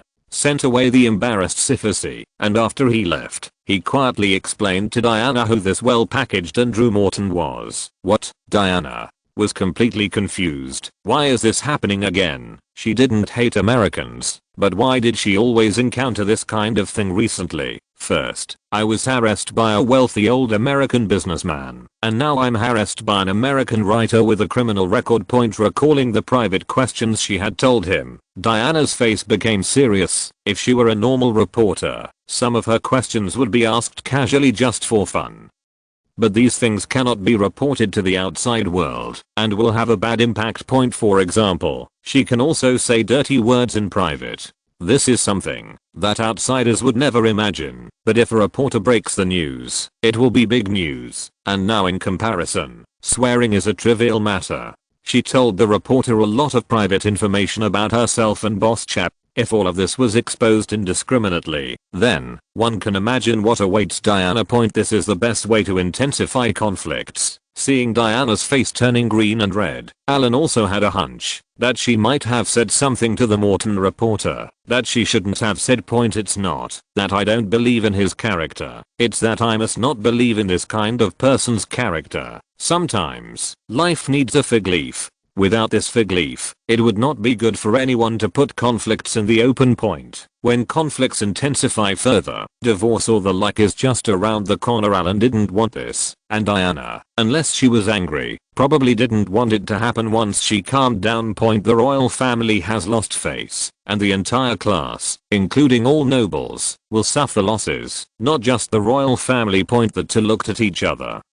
And before Diana could speak, Alan said first, "Nothing has happened yet, but there are some things that we have to guard against." Yeah. They were both from noble backgrounds. Although Diana has some love brains, when it comes to this kind of thing, her IQ is still above average. She has never eaten pork or seen a pig running. Is he with us now? Leave this matter to me, and you don't have to worry about it. Alan's duty is to be responsible for Boss Chad and his family. Whether it is taking care of William and Harry, or helping Diana vent her anger some time ago, it is his turn to take action in both public and private matters. Although what he did in the previous incident was not honorable, he did it secretly, and did not make Boss Cha lose face. This was due to his due diligence, even though no one came to praise him.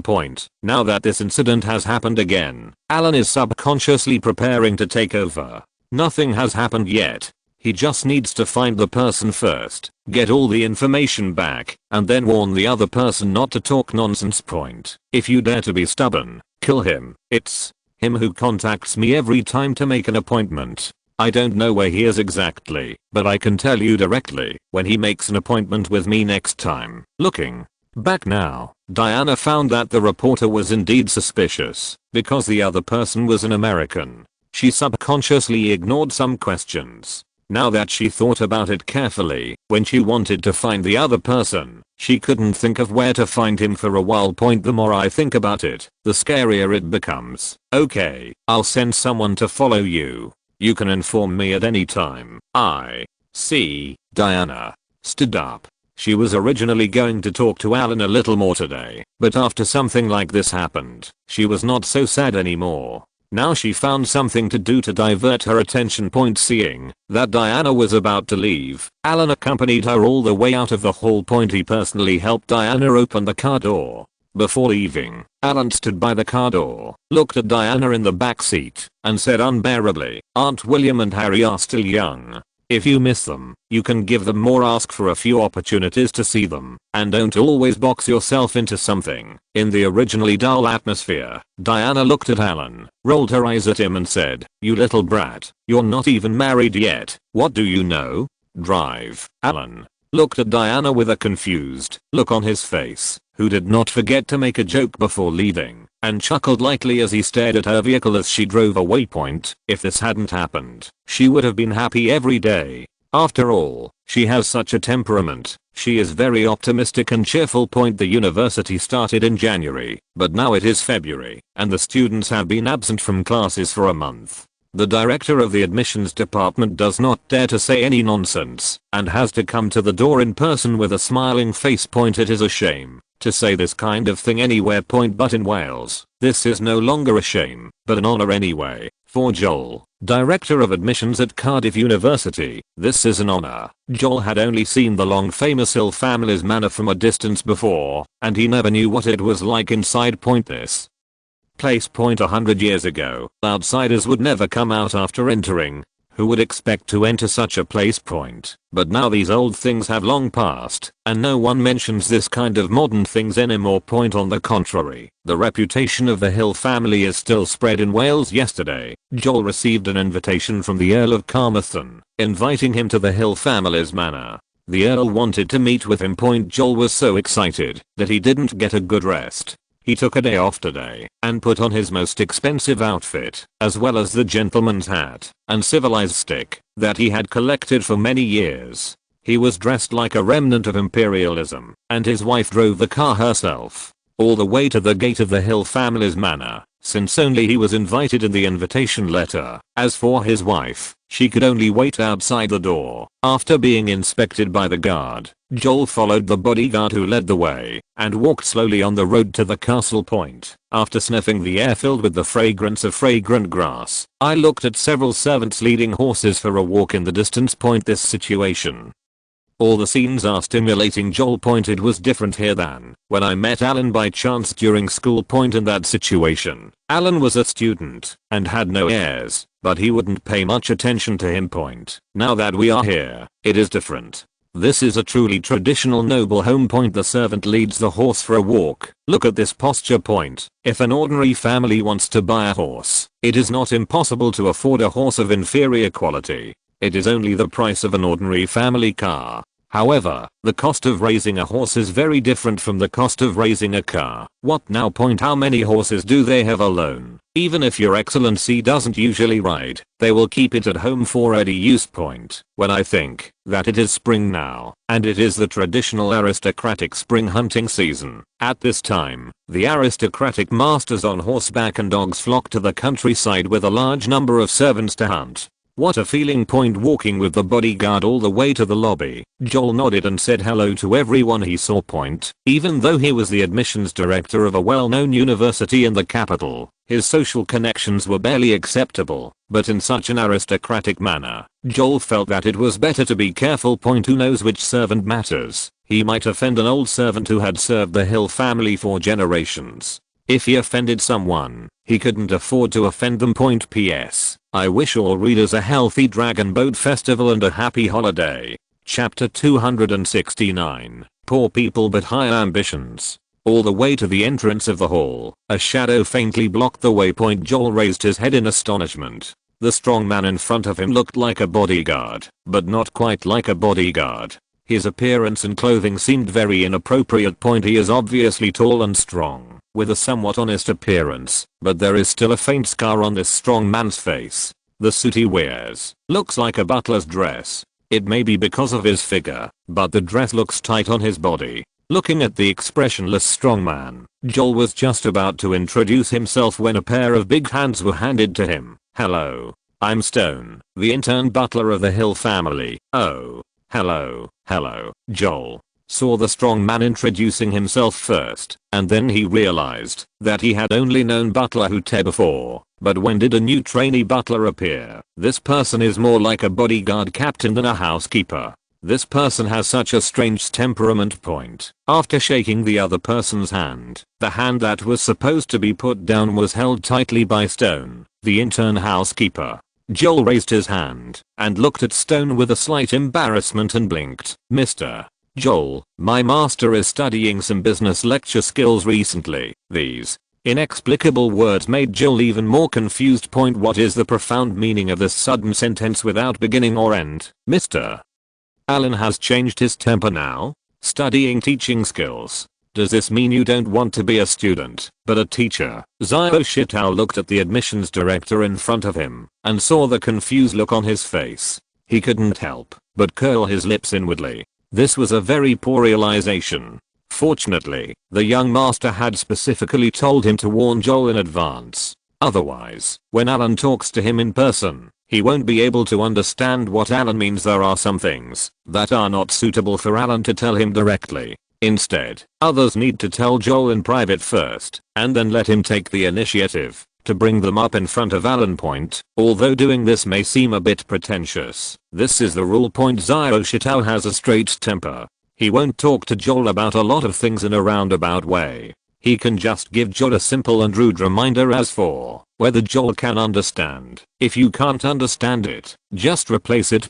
It's not like admissions directors are the only ones who can work together. Joel looked at the intern housekeeper Stone, looking at him as if he was mentally retarded, and then stretched out his hand to signal him to follow. Along the way, Joel couldn't help but look around at the furnishings in the hall. As soon as he entered the hall, he was attracted by several flags hanging on the innermost wall, some of which he recognized, and some that he had never even seen before. Among these flags are the flags of the Prince of Wales, the flags of the Hill family, several other flags, and the tattered historical traces that seem to have traces of gunpowder smoke. The little Stone led Joel to the small living room. For Joel, although he is also a guest, his treatment is correspondingly lower, and he does not even have a procedural visit to the Hall of Honor. However, this was also cancelled with full consideration of Joel's identity. As a pure Welshman, coming to the Hill family's manor and visiting the glorious history and cultural relics of the Hill family's suppression of the Welsh region in the Hall of Honor seemed, perhaps, to make him uncomfortable. Looking at the living room that was full of history, Joel touched the armrest of the sofa that had been coated with pulp and had an unknown amount of history.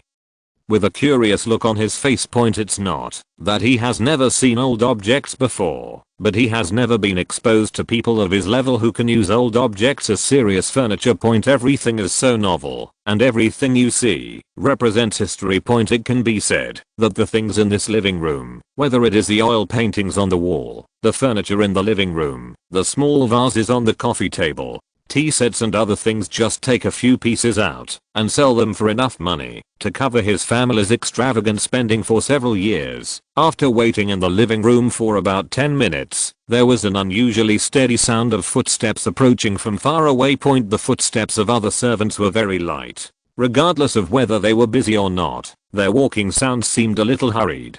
But these footsteps were unusually calm. Just by hearing these footsteps, Joel already knew who was coming. Stood up quickly, adjusted his chin in the tuxedo, and saw a little mud on his shoes. He quickly took out the handkerchief in his chest pocket and wiped the mud away. As soon as Joel stood up, the door to the living room opened. Alan changed into a more slim-fitting British casual suit made of wool. When he first saw Joel, he felt that the admissions director seemed to have gained weight again. He had a round belly and a tuxedo tail at the back, which looked a bit like a bat penguin in chivalry. After completing a set of formal etiquette that Alan considered to be formal, Alan asked Joel to sit down and motioned to little Stone with his eyes, asking him to remove all the tea sets that Joel drank while waiting for him, and then serve a tea set, a new tea, before the closing of the Congress 2 years ago. Do you know what was emphasized at the meeting? Alan got straight to the point and asked a question first without being polite to Joel. Joel shook his head blankly. Congress. This was too high-end for him. The most high-end person he had come into contact with before was only a certain member of the Welsh Regional Assembly. As for the Parliament in London, what Alan said most likely refers to the House of Lords. This thing is even further away from Joel. What can he know? He can only know what is reported in the newspaper. If it is not reported in the newspaper, ordinary people should not inquire about the affairs of noblemen. Looking at the confused Joel, Alan smiled with satisfaction. He hadn't gone to London to hold a meeting with Mao a few years ago, but it didn't matter whether it was held or not. The most important thing was to come up with some high-end and justifiable reasons. In order to promote the international reputation of Wales and expand its influence, I plan to use the school as a pilot to hold a crash course for international CEOs. After hearing this, Joel suddenly remembered what he had just heard the trainee housekeeper say at the door of the hall. Your Excellency has recently been studying some business lecture techniques, and now he is organizing a CEO training class. This purpose has already been realized, Your Mightiness. I heard that the school is planning to merge another college recently. Are there enough funds? Alan interrupted Joel and asked another question. Although Cardiff University is not impressive now, they have great ambitions. The school is going fucking bankrupt. That's all. When schools usually reach this point, they should have already thought about how to make money and make a living. And what about their Cardiff University? Instead of reflecting, they tightened their belts and quietly continued to merge with other Cardiff universities. It just gives people a sense of déjà vu that it doesn't matter whether they have money or not. Even if I'm dying of poverty or starvation, I will still grab more things. Last year, we were so poor that we could hardly take the blame. But this year, we are still thinking of merging with other schools. This Joel rubbed his thighs, and his trousers were almost curled up by his rubbing. He said with some embarrassment. The old principal poached a Nobel Prize winner in medicine from London. This academician is still very young. The school plans to use him as a core, and poached several ordinary academicians to form a new school, a new medical school. Joel's words, on the contrary, made Alan, who was about to speak, feel a little off guard. C. Is this human language? Nobel Prize level academicians were recruited as soon as they were asked, and a few ordinary academicians were also recruited to form a new college. How to set up a new college? Of course I'm poaching from other schools. True, people are poor and ambitious, but that's fine. This newly established college has made Cardiff University, which is not wealthy, even more difficult to uncover. I personally support the school's decision. Since the school is short of money recently, in this regard, I will also donate a sum of money to the school every year. But for some things, rather than relying on donations, it is better to open up the school's further profitability. What do you think? Yes, that's what Your Excellency said. Joel almost understood what Alan meant, and followed Alan's words and said, then what kind of support do you think the school needs to provide to hold this international CEO crash course? Venue, courses, teachers. Doesn't our school have a business school? Just pick out some classic lesson plans from the courses, and condense them and summarize them. Alan stretched out his hand and spoke out the support he needed one by one. Cardiff University already has a business school with strong teaching capabilities. Alan's logistics major is a major under the business school. The teaching staff is very rich. It is not difficult at all to recruit teachers and venues. Joel was very polite and said with a tangled look on his face, these conditions are simple, but we have never done this kind of project before, and we need you to take the trouble to take charge of the overall situation. Oh, hey, I didn't think about that. Alan also looked like he didn't think well and didn't know how to take charge of the overall situation. Your Excellency, do you think this is okay? You are originally studying logistics. Your achievements are obvious to all the teachers and students in the school. In addition to your achievements in business in recent years, why don't you come forward to speak out and give some advice? Are these incoming students giving lectures? Alan smiled and said modestly, isn't this a bit bad?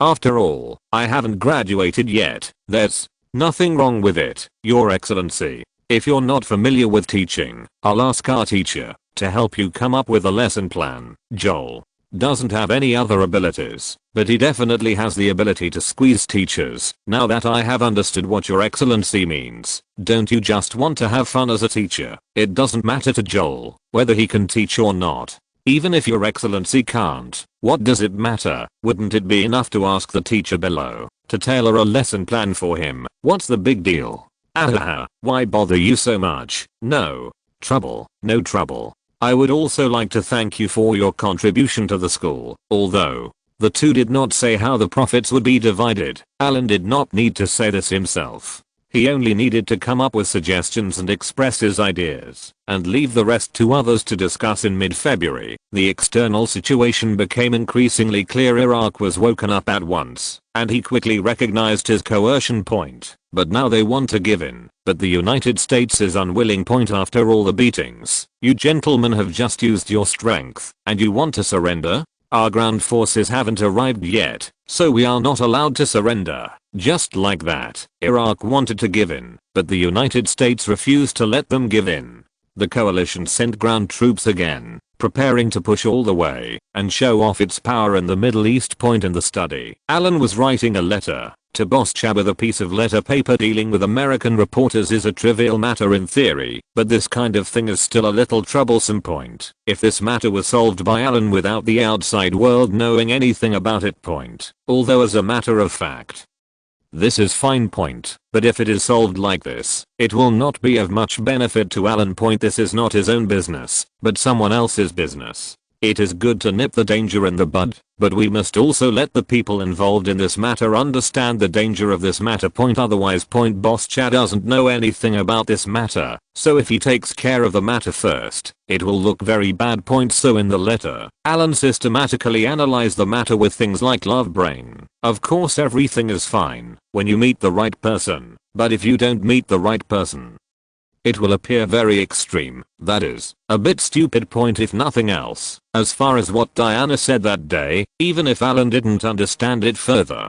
just based on his imagination, she definitely said things to the reporter that he shouldn't have said, such as the privacy issues between their husband and wife. Point. Depending on the subjective consciousness, it is not certain whether the words are good or not. If the things inside are exposed when this reporter publishes a book, then think about it. The boss's face will most likely be lost. Point. The other party is an American and will definitely not have any good intentions once the issue of face is involved. The boss will take it very seriously as a person. Point. Even if Diana receives flowers, he may not care, but if it involves his own privacy and face issues, then he will definitely be anxious. This is a big deal. Now, all Alan has to do is to write a letter to say hello to Boss Chap and explain clearly the stakes involved, and it is not a small complaint against Diana. Point. By the way, ask Boss Chap for help and ask him to send a professional over. Then he can continue to find this reporter and solve the trouble.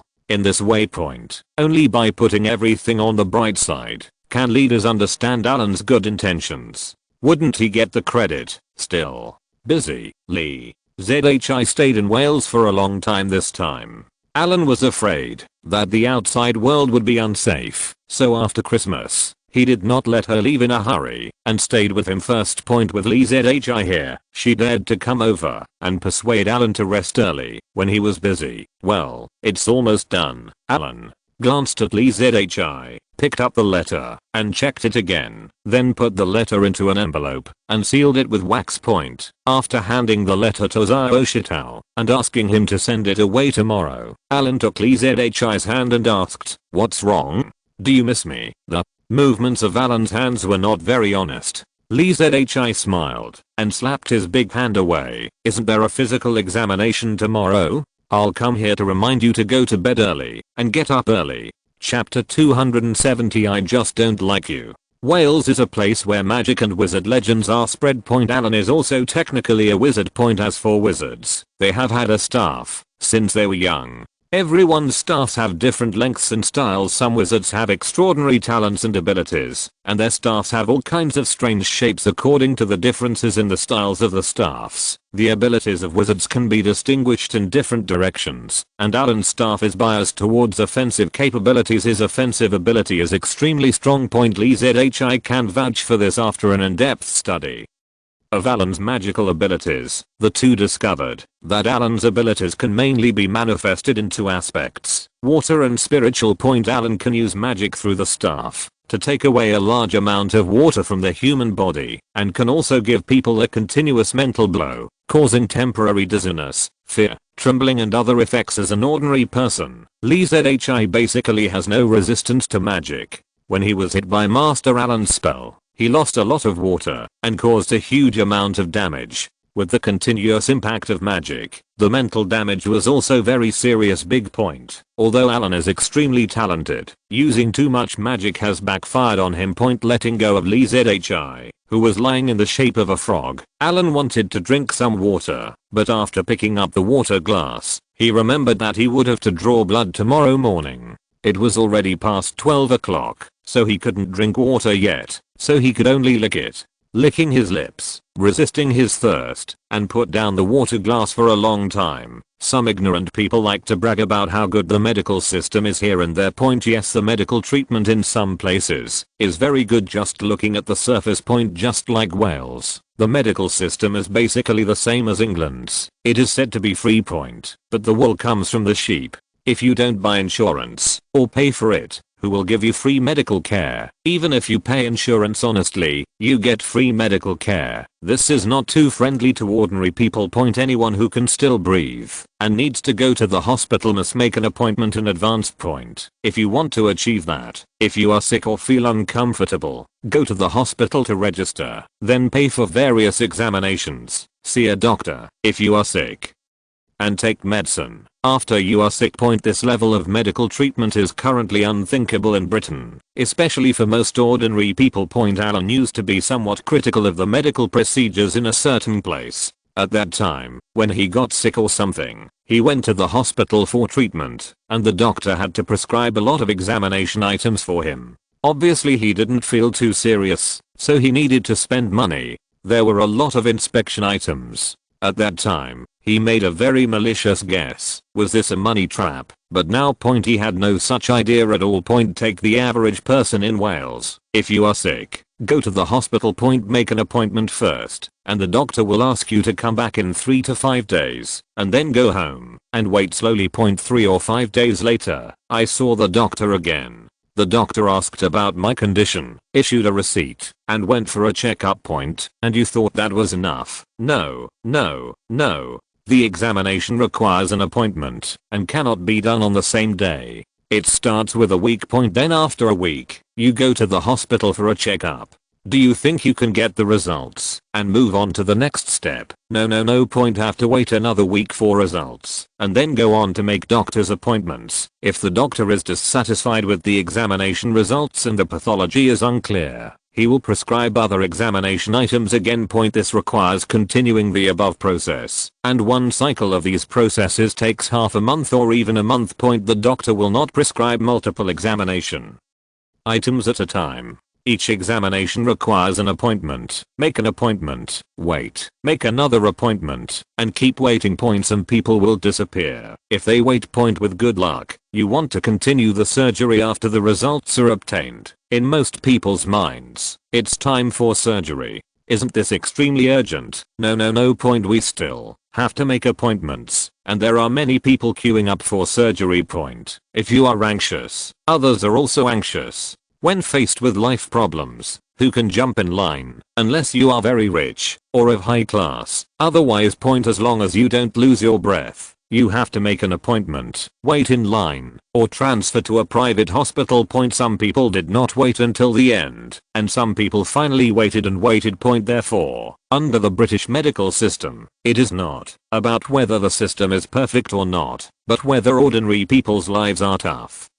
and whether they can wait. Point if you can wait, you will live, but if you can't wait, you will die. So sometimes, it is beneficial to keep fit, at least it can resist waiting for a while. Point but for people like Alan, he doesn't have to wait. Point if Alan has any problem, he can jump in the queue or directly invite the doctor to his home. This is the benefit of the privileged class in front of him. The only thing that needed to be waited for was a doctor. They had to wait until Alan was free before they could come to the manor to treat or examine him. Point from the perspective of ordinary people, this is something they would never dare to think about in their lifetime. Point this is also the reason why Alan has continued to give preferential treatment to the hospital in Carmarthen Town. Point at the beginning of every year, Alan has to undergo a physical examination, and when he undergoes a physical examination, this will inevitably affect ordinary people. Point some people may have been waiting for a long time, just waiting in line for surgery. Point I'm sorry for jumping in line here.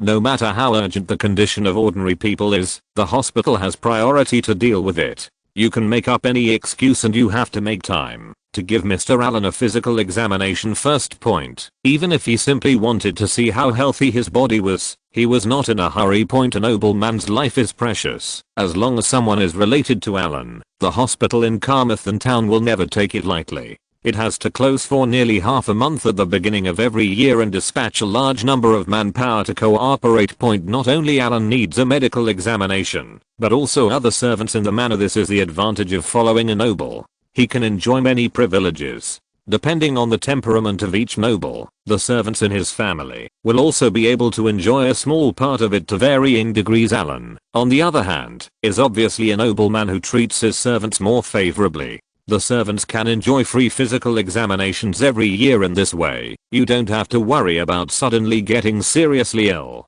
Even if you are really sick and need treatment, you can still benefit from Alan's glory and enjoy treatment that is better than other civilians. This kind of privilege may seem inconspicuous. It may not even be known to the outside world, and it may seem cruel. Maybe when the hospital was busy giving them physical examinations, it wasted this time, and there are people outside who are in urgent need of treatment because of this. I couldn't bear it for a while and left point, but the reality is so cruel. Their class can enjoy privileges that ordinary people cannot imagine in their lifetime. It's pretty good for ordinary people to have this kind of protection. If you want to change this unfair situation, you can make money. Only after you become richer and have stronger social connections can you enjoy the corresponding treatment. Alan stretched out his arms and watched Xiao Shitao closely watching the doctor's operation, a little lost in thought.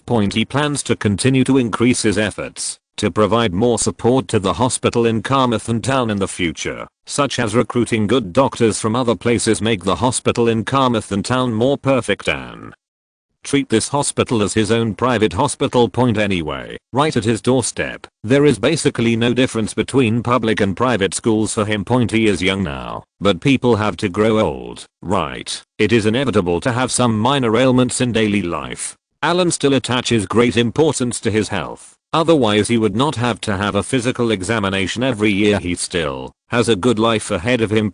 As long as the hospital in Carmarthen Town is built well, it can be used as a favor at critical moments. If there are a few famous doctors here who are from medical majors, think about the scene. However, some things need to be taken slowly, such as some large-scale medical examination equipment. After all, the hospital in Carmarthen Town is not too big, and the demands from the above are too high. It is hard to say. You have to apply for some funds every year on an ongoing basis. Add equipment slowly. In just a few days, Boss Cha's reply came. Alan looked at the letter with a smile. Although Boss Cha was still calm and unhurried in his words, the speed of the reply spoke volumes. As Alan expected, Boss Cha sent him Alan's old friend, that old acquaintance in the security department, who's, with this professional, it will be easier for Alan to work. In early March 1991, with the armistice agreement in February, the Gulf War officially ended. Operation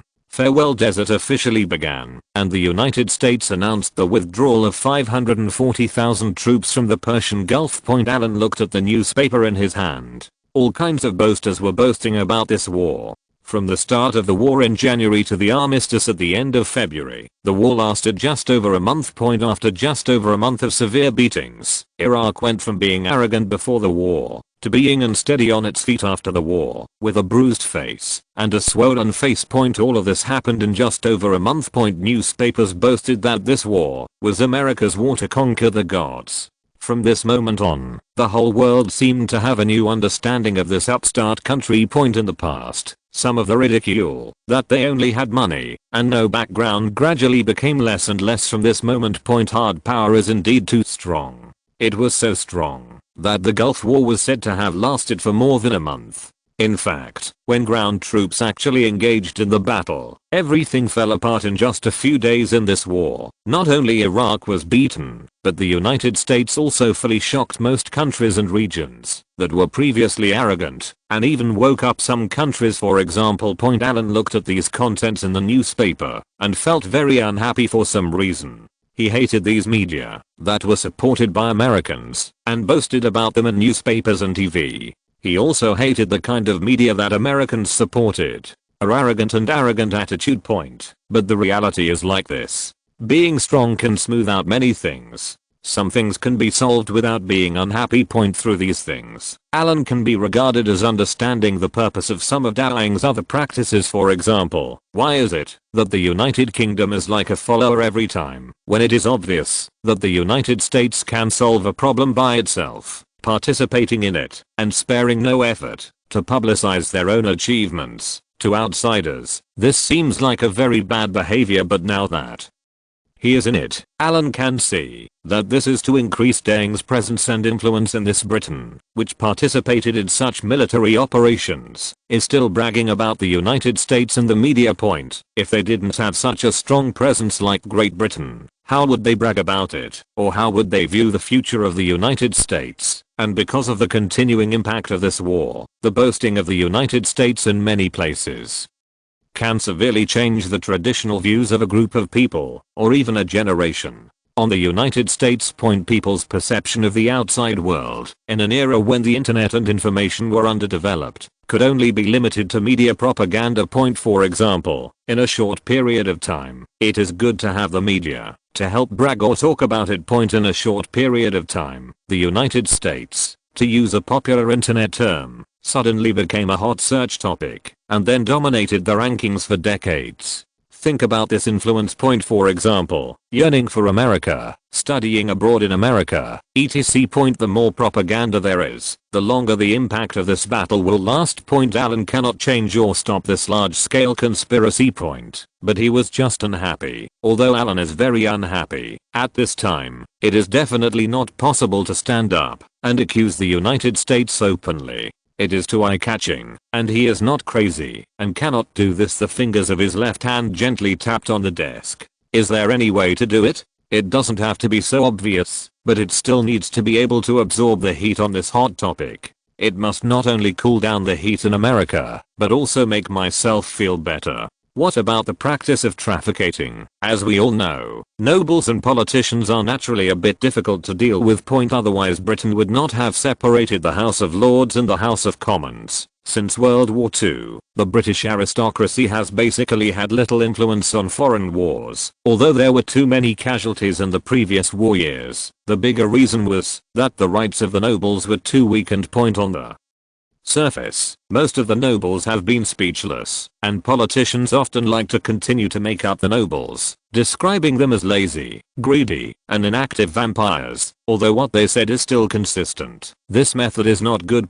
From the perspective of the aristocracy, confronting politicians is the political correctness of the aristocrats. For example, when Alan used to criticize Thatcher, no one said anything against him. Many old aristocrats even felt that Alan was young, even though he was young. But this kid has a future and a lot of talent. For example, the Duke of Kent is a representative of these people. Alan was thinking quietly in the study. He had also rested for a while. He was still very restless. He hadn't made a movie yet this year, so he just watched Leo show off at the movie market with his Terminator 2. Can you make an anti-war movie to disgust the United States, which has just won the war and is proud of it? I see you are unhappy, and I can't do anything to you, but I'm disgusting and disgusting, so you can do that, right? No, it directly disgusts them. The purpose is too strong. You need to be more ruthless. Since Dowing is also involved this time, let's use Dowing to do the surgery. I've already killed my own country, so this is okay, right? I don't criticize outsiders, I reflect, right? Alan's eyes suddenly lit up,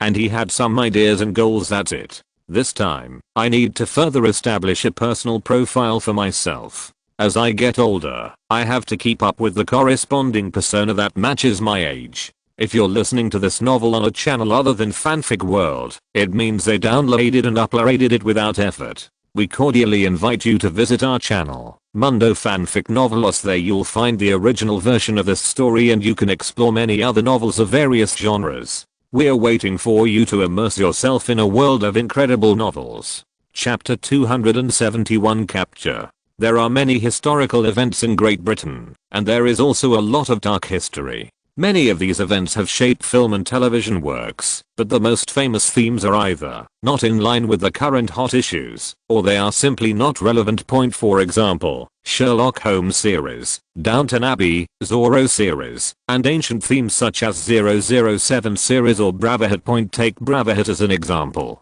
This is a story about the heroic and unyielding struggle of the Scots against the English, and the film was shot by an American who loves to sow discord. As an English nobleman, Alan would never make a movie with this theme, as long as he was not crazy or out of his mind.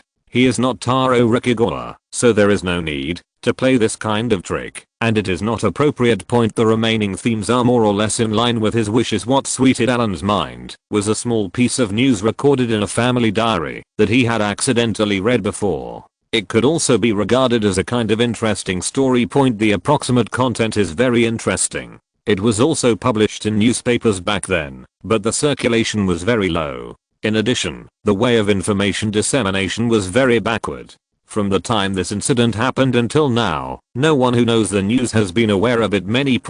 But the news itself is extremely valuable. More than 40 years ago, when World War II was raging, Canada was not yet independent, and Britain could no longer hold it back. It frantically transferred supplies, troops, equipment, and money from various colonies. Everything else is easy to talk about, but things like money are hard to talk about. At that time, everyone was poor, especially after several years of war. The economic situation was even worse. As a harsh and cold place, Canada's economic situation is even worse. But the sovereign country has spoken, and the money that needs to be raised cannot be less to this end. Canada specially formed a war fundraising committee.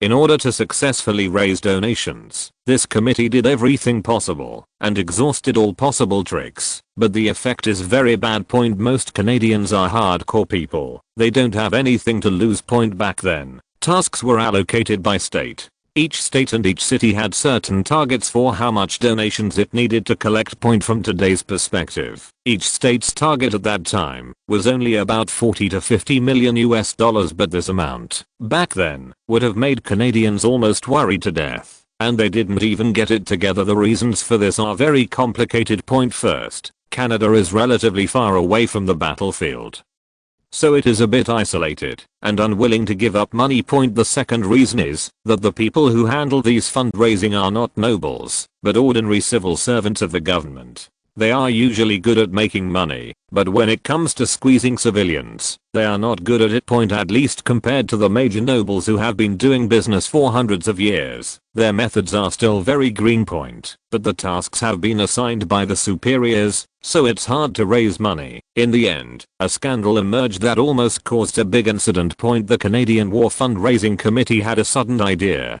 After purchasing a batch of props from Hollywood, they organized soldiers from the local army to pretend to be a German invasion of Canada. Not just an invasion, but also a series of dramas such as governance and management after the invasion and capture of the city. The Canadians at that time were frightened. Canadians who were originally unwilling to contribute money donated generously after this incident. In the end, the Canadian War Fundraising Committee gloriously overfulfilled its fundraising task. Alan was very impressed by the news. First of all, it was very fun. One of his own people would do anything to pretend to be the enemy and scare his own people. Secondly, this can be regarded as one of the recorded early British official actions to consciously suppress the nobility. At that time, the nobles on the front line suffered heavy casualties, and their power at home was extremely empty. Even during the war, the British officials could not help but give the nobles some eye drops as far as Canada's fundraising was concerned. If it had been handled by nobles, it wouldn't have been so troublesome at all. But the British officials put the nobles aside and did it themselves. Although it was finally done, it still required more or less tactical guidance from noble gentlemen. But with the guidance of professionals, the British officials finally raised the money. In the end, this incident was recorded in the family diary. Alan is planning to make a fuss about this incident and make an original movie. First of all, this thing is novel enough, and secondly also for the sake of war, you can enjoy the heat of the Gulf War. At last, in this matter, the nobles basically have nothing to do with it. There is no need to worry about the reputation of the noble group being implicated. He does not have the ability to criticize the nobles yet. He is now a member of this group. On the contrary, some people in the British officialdom played the role of villains here, and they could take the opportunity to point fingers at them. This is what Alan values most. He wanted to make an anti-war movie, not to accuse anyone openly, but to play with insinuations secretly. As for who the insinuation is, I hope they won't make any mistakes when the time comes, as long as this incident is photographed. People who don't know the truth will think that Mr. Allen is worthy of being a responsible nobleman. If he is ruthless, he will even criticize his own people. And those who know the inside story will know who is criticizing. This is called borrowing the past to satirize the present. Use what happened decades ago to satirize the current Gulf War humans. If you want to be famous, you have to go through some unusual channels, just by making movies or doing business. It's too slow to become famous. Alan is no longer satisfied with his current reputation and needs to be strengthened. And if you want to strengthen your reputation, this kind of thing is like the former actors trying to make trouble. Alan is very familiar with this one. An ordinary end-line person in the entertainment industry is a transparent person who wants to develop slowly. When will he become a first-line person in this life? Only celebrities and hotspot events can bring about changes and use these external forces to rise to the top. The current Gulf War is by far the most watched event, and it is a super A-list star who can touch porcelain. Thinking of this, Alan pulled the bell, and after the servant on duty knocked on the door and came in, he said, "Go and see if Seelan is there and call her." Yes, Seelan was wearing a burgundy business suit and high heels. His footsteps clicked at the door of the study, and then knocked on the door of Alan's study. After Alan's voice came from inside, he asked her to go in. Seelan just opened the study door, and the first thing he saw was that the boss was holding a piece of fish to entertain the birds. The snowy owl he raised was purring in silence, staring at Alan's hand. The flesh of the fish, its furry head rotated in accordance with the movements of Alan's hands. In order to eat a piece of meat, Alan struggled with it for a long time, and finally stuffed the fish into its mouth. This snowy owl is also interesting. When it eats, I don't know if it's just like this, or it's a result of training. Anyway, after eating, it will squint its eyes and open its mouth slightly, as if it is smiling, which is obvious. Very happy, very fun, haha, sit down. I tease it. I don't care about it usually. It's too lazy and doesn't like to move. If things continue like this, it won't even be able to fly in the future, Alan explained with a smile, then picked up the meat on the plate next to him and threw it out for Xiao Huang to pick up. After Xiao Huang flew over Seelan's head with his wings flashing, Alan gave a summary of his thoughts to Seelan. What's going on in Canada? Boss, is this news from 1942? As an old news media person, Seelan's professionalism is still very high. She not only has to report news, but also reads a lot of old news to increase her knowledge. Now that Alan mentioned it, Seelan thought about it for a long time and had some impression of the matter in his mind. But this kind of relatively unconventional old news is very niche, and people nowadays basically don't care about it. Looking at his boss again, combined with the hottest events in the outside world at the moment, Seelan felt that he had guessed what his boss was thinking.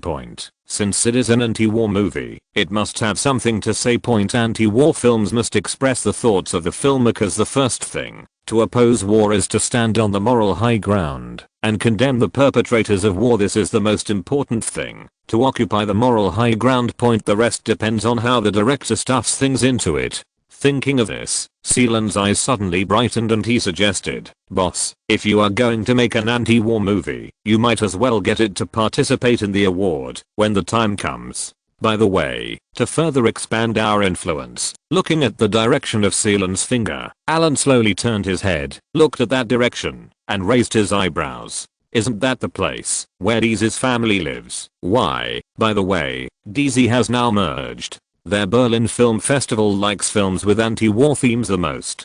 Films with such themes, especially films that reflect the invasion and brutality of the German army, can increase the chance of winning awards several times out of thin air. Don't worry about whether people are both upright and upright. That's the routine anyway point. Although Alan is filming a movie this time about British soldiers pretending to be German soldiers to scare Canadians, the German soldiers pretending to be German soldiers are also German soldiers, right? It doesn't seem impossible to win an award at the Berlin Film Festival.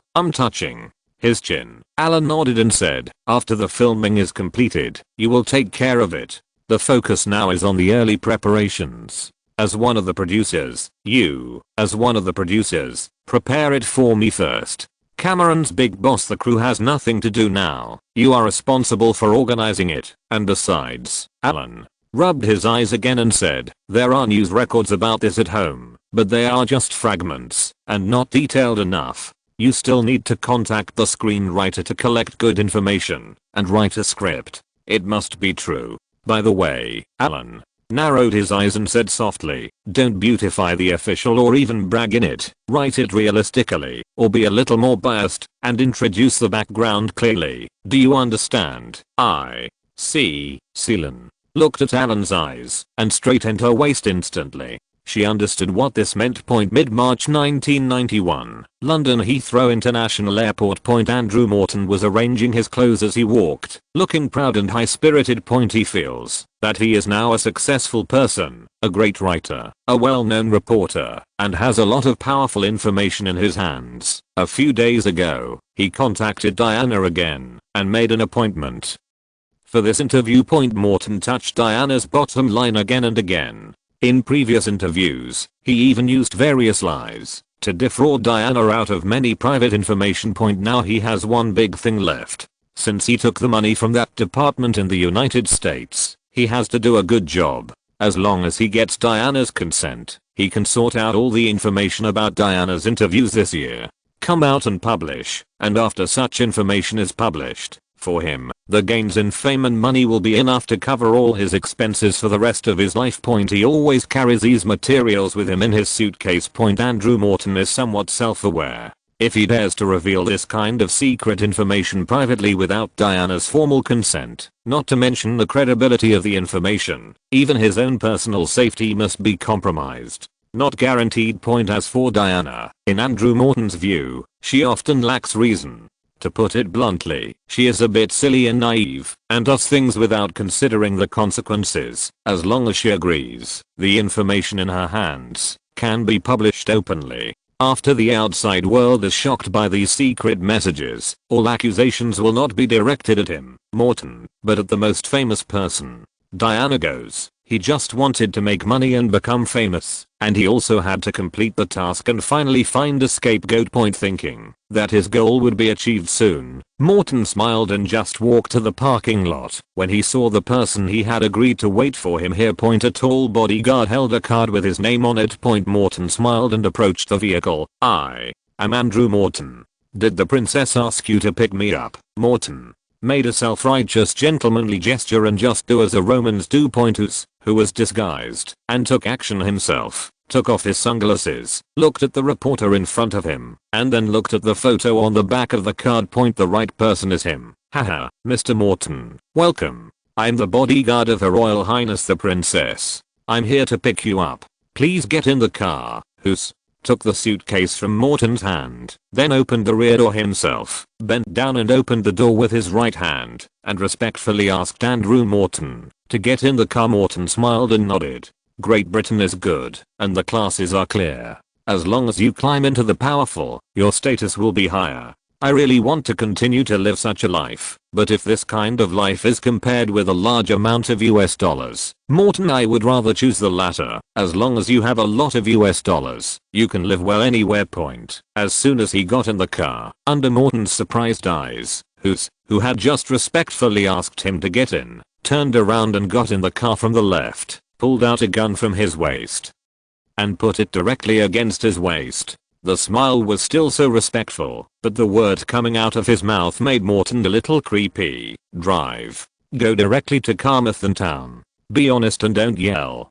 Do you understand? Morton swallowed. It was no surprise that he had a gun point, but someone who had a gun, or a pistol, in daring, and dared to threaten him directly with it in the airport parking lot. This was no ordinary bodyguard. Chapter 272 Secret. Morton was in a panic now. He didn't know if they were here to rob him specifically, or if something happened to the princess.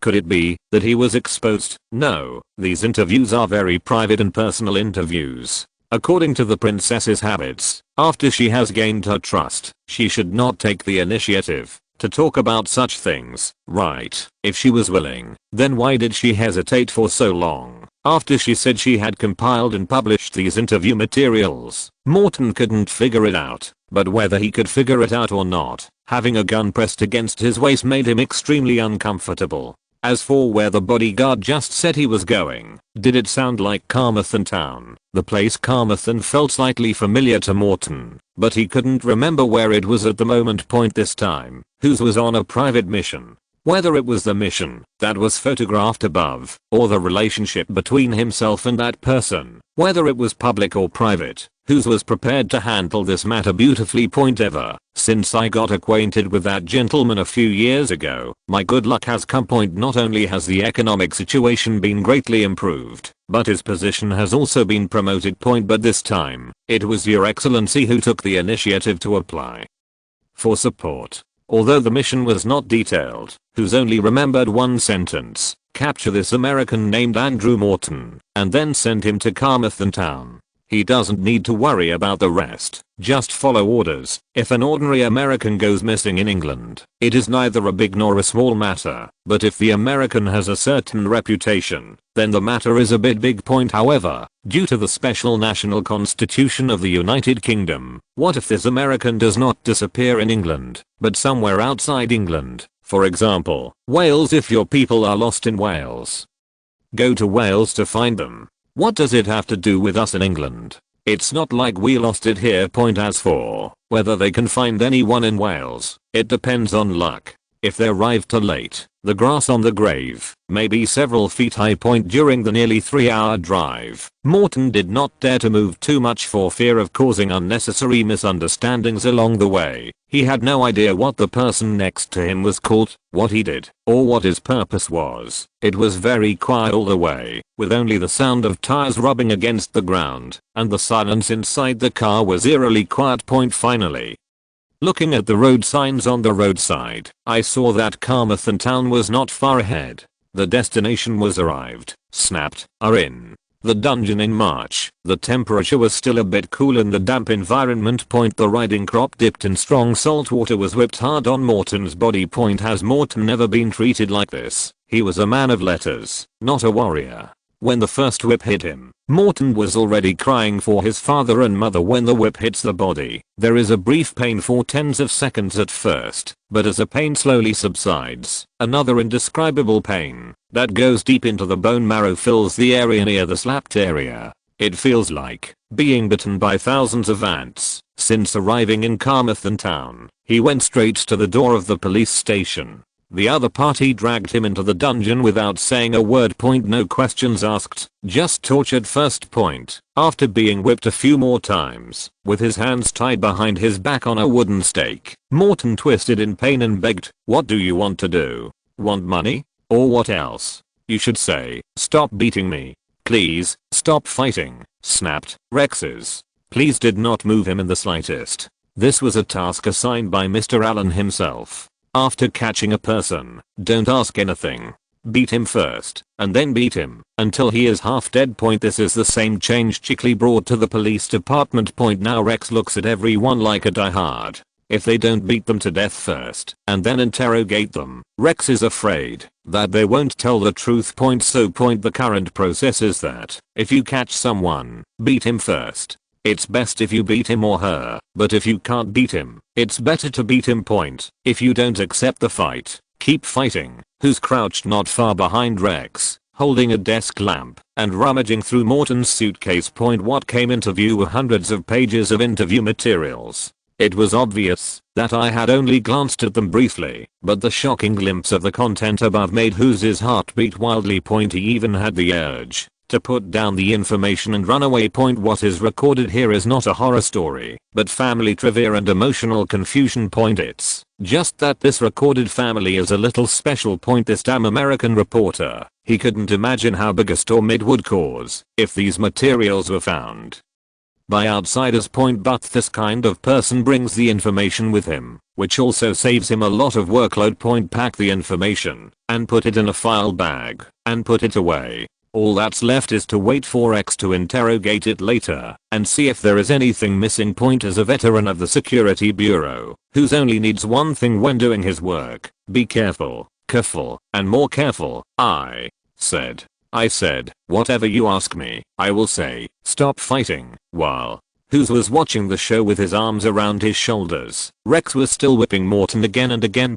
Morton was beaten until his voice became hoarse, and he continued to beg for mercy with snot and tears. Putting down the riding crop in his hand, Rex walked up to Morton. Rex was a full head taller than Morton. Standing in front of Morton, he could cover the entire body of Morton, creating a sense of oppression. Extremely strong. Tell me, where are all the materials you used to interview the princess during this period? Morton opened his mouth, wondering why these people were asking for this information. After just a few seconds of hesitation, Rex picked up the riding crop, dipped it in concentrated salt water, and whipped Morton again. Snapped. Fork. Morton even uttered curse words, and when the whip went down, the pain caused his facial expression to change shape. Shaking his head hard and looking at the indifferent policeman in front of him, Morton said with difficulty, "It's all in the suitcase." Snapped. Rex didn't believe that this guy could carry information with him at all, so he subconsciously gave him another whip. Chickley was like this last time. He seemed to have asked everything, but when Alan came to see him, the little liar turned out to be dishonest and told all false information. Now this Morton is doing this again. I wonder if Sheriff Rex doesn't accept this. The displeased Rex was moved by the scene and raised his hand to whip Morton again. Stop it. Stop it, please. I really took the information with me. Really, if you don't believe me, go read it. Stop it. Rex turned his head suspiciously, looked at who's next to him, and watched as who shrugged and nodded. After the two of them confirmed their looks, Rex handed the whip to Hughes and said, "Now that the information has been found, I will send it to Mr. Allen first, and you can continue to review it. When I come back, I will take over." Morton squinted his swollen eyes, one of which he could no longer see clearly, but his hearing was still okay. He heard that Rex was going to deliver materials, and the whip was handed over to the bodyguard next to him who was picking him up at the airport. I couldn't help but tremble a few times. Who's watched Rex hurriedly leave with 2 document bags. After the door outside was closed again, he slowly walked up to Morton and said with his signature smile, "I don't like hitting people. That would be too violent." As he spoke, Hughes threw the riding crop into the basin of concentrated salt water. Before Morton could breathe a sigh of relief, Hughes pulled out his pistol, put it to his head and said coldly, "Tell me, who ordered you to do this? Who was your contact? How much money was given to you? Everything is there. What is the purpose? If there is one thing I'm not satisfied with, the feeling of the muzzle of the gun being pressed hard against his head and turning." Morton squinted his eyes and shook his head. This man might as well have been the police officer who just left. TSK. Allen looked through the information that Rex had just sent. In some of the previous materials, the interviews recorded seemed normal.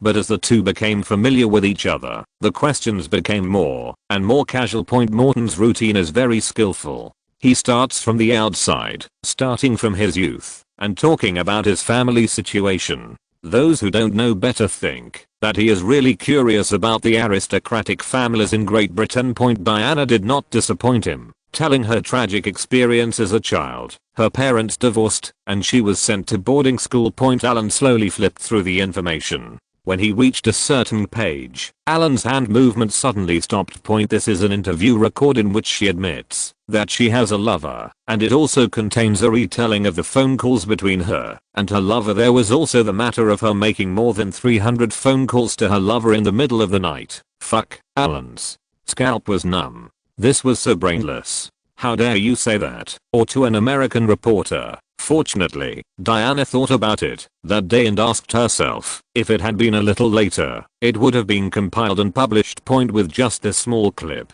Diana will definitely make big news. Well, it doesn't matter whether the news is new or not. If this news is exposed, it will bring endless negative news to the royal family, and they will be completely embarrassed. Point and the person involved won't feel good about it. Maybe she thought this was just a complaint to her friends, but, alas, I'm still too immature. Has anyone besides the reporter seen this information? Alan held up the information that he had read more than half of the time, shook his head at Rex who had been waiting in front of him, and asked, well, I'm not sure. I was waiting for them at the police station. I don't know what happened on the way, but that who's dug out the information in the dungeon. I guess it's inevitable that he would take a look at it. Rex recalled it carefully and said, Alan nodded and told Rex to take it easy and asked him to sit down first while he continued to look back. Realized subsequent interview questions were increasingly directed in a more vicious direction.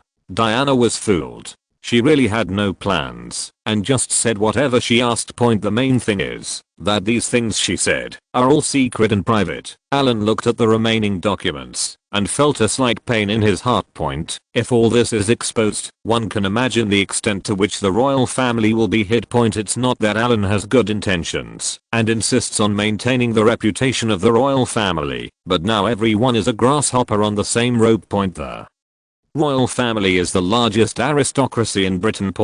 Although the content of these materials is not enough to bring down the royal family in one go, the smear effect can still be achieved. Attack a grasshopper on a rope and you can hit the grasshopper itself, but not the rope. If you tie that rope, all the grasshoppers on the rope will be unlucky. The Yankees really have no good intentions and are very vicious. This goes straight to the point. If the prestige of the royal family drops and something else happens, how can I still enjoy the life of master in the future? After putting down the information he had read, Alan closed his eyes tiredly. After thinking for a long time, he suddenly opened his eyes and looked at Rex. Rex was looking at Alan a little bored, but he was startled by his sudden opening of his eyes. He only heard Alan's voice say in a very low voice, go back, just pretend that this didn't happen.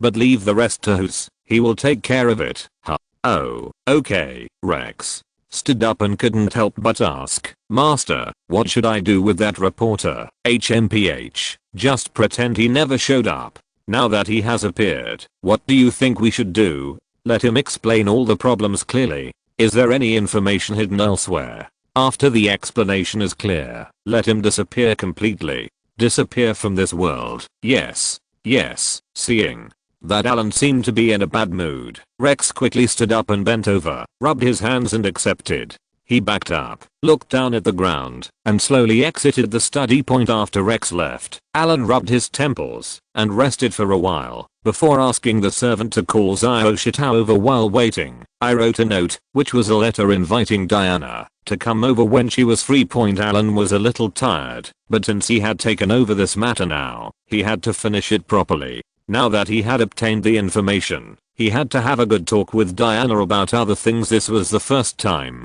so it was excusable. But I have no experience before, so I have to learn from this incident. There will be no next time. If a similar situation happens again in the future, Alan is not sure whether he can handle it. What if he encounters an unruly reporter again? Master, Xiao held a small tray in his hand and walked to Alan's desk. He opened the lid on the tray and filled it with a piece of pudding. He put the pudding in front of Alan and said, Master, please have some dessert and rest first. A while, Alan sorted out the envelope and information. After sorting it out, he pointed at the envelope and said, this is a letter to the princess. You hand it to her personally. This is information. You go to Highgrove Manor and hand it over with your own hand.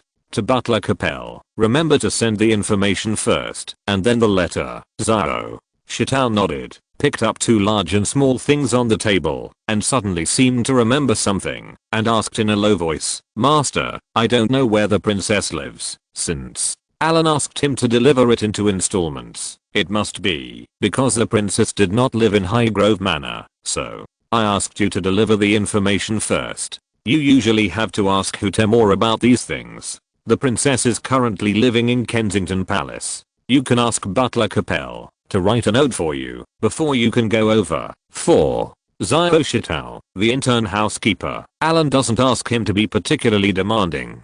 Some things can be understood by slowly listening and asking more. Okay, I understand, young master. Should I go now? Going. Right now. Chapter 273. Who took over your house? Alan would not hide this kind of information himself. What should be sent to Boss Cha must be sent. This is not the time to cover up. Even if he doesn't send it, Boss Cha will always have channels to find out what's going on here. Even if he doesn't ask, you should take the initiative to give him things instead of hiding them. But when the time comes, whether Boss Cha will be in a bad mood after reading the information is none of Alan's business. This is their own family matter. He will handle it if Boss Cha can handle it, or if he can't handle it. When it comes to issues of face and royal prestige, no matter how arrogant Boss Cha is, he will not care. In just a few days, Alan didn't care about the outside world. There were a lot of things at home recently, and he needed to deal with all kinds of things, making him extremely irritable. At this time, Diana finally found time to attend the appointment. Alan was filled with anger when he heard the news of her arrival. In the past, considering that Diana was several years older than him, we were still cousins and had a blood relationship, so we should maintain it when it was necessary. But what happened this time, Alan really didn't expect.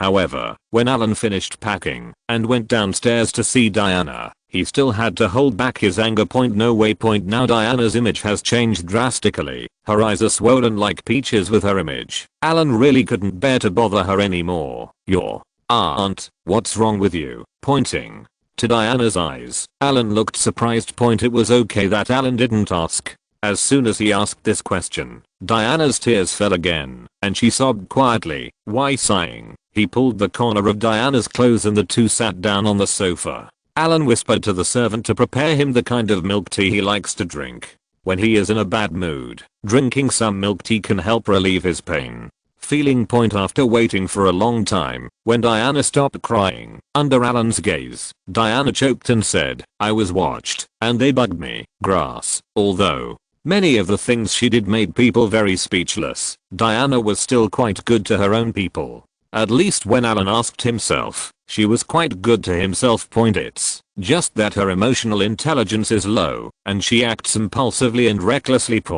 But no matter what she did, she was the princess. How could she be treated like this? Damn. If you have something to say, you can't say it properly. Doesn't this intensify the conflict? Obviously, knowing that she is this kind of person should not be too tough with her. Coax her as much as possible. Wait for her to calm down, and then talk about the powerful relationship here. Besides, doing this now is like abusing her. If this is going to spread, does it mean that there is no one in her Diana family? Doesn't this make it difficult for oneself to step down, no matter how arrogant Alan is? Now he feels a little resentful after hearing what happened to Diana. I worked so hard to wipe your butts and hide mines for you, and this is what I get in return. What is the difference between this and not doing it? Now both sides are angry. Alan picked up a cup of milk tea, handed it to Diana's hand and said, drink some milk tea. I like this flavor the most. Drink some to relax your mood. How did you know you were being watched? Did you see it wrong? Diana bit her lip, stared at Alan with red eyes, and shook her head firmly. Why, Alan believed her, and this was the first time he had seen Diana react so strongly. But he also has a headache now. Who doesn't have a troubled relative in their family? Every family has its own scriptures that are difficult to recite. Although Alan disapproved of this approach, he only looked at it from the perspective of a bystander, and it had nothing to do with him. But if this happens to me, who can say what I will do at that time? But what is a relative? When relatives help each other, they have to help each other or not. Only in this way can they be called relatives. Alan stood up and was not ready to persuade anymore. He was not even in the mood to continue reasoning with Diana. Now that her mood was like this, let her calm down first. Aunt, please stay at the manor today and stay with William and Harry. Huh? What about you? Diana raised her head in surprise. Even though the Hill family's manor was so big, it was against the rules for Alan to let her live here. Absolutely not. If the queen finds out, it will not be a simple matter of arguing. It doesn't matter. I understand. I'll go out. You stay here to recuperate for a few days. Don't worry. Alan narrowed his eyes and said coldly, no one dares to spy on you here, and no one dares to eavesdrop on you. After listening to Alan's words, Diana twitched the corners of her lips slightly, revealing a smile that was both sad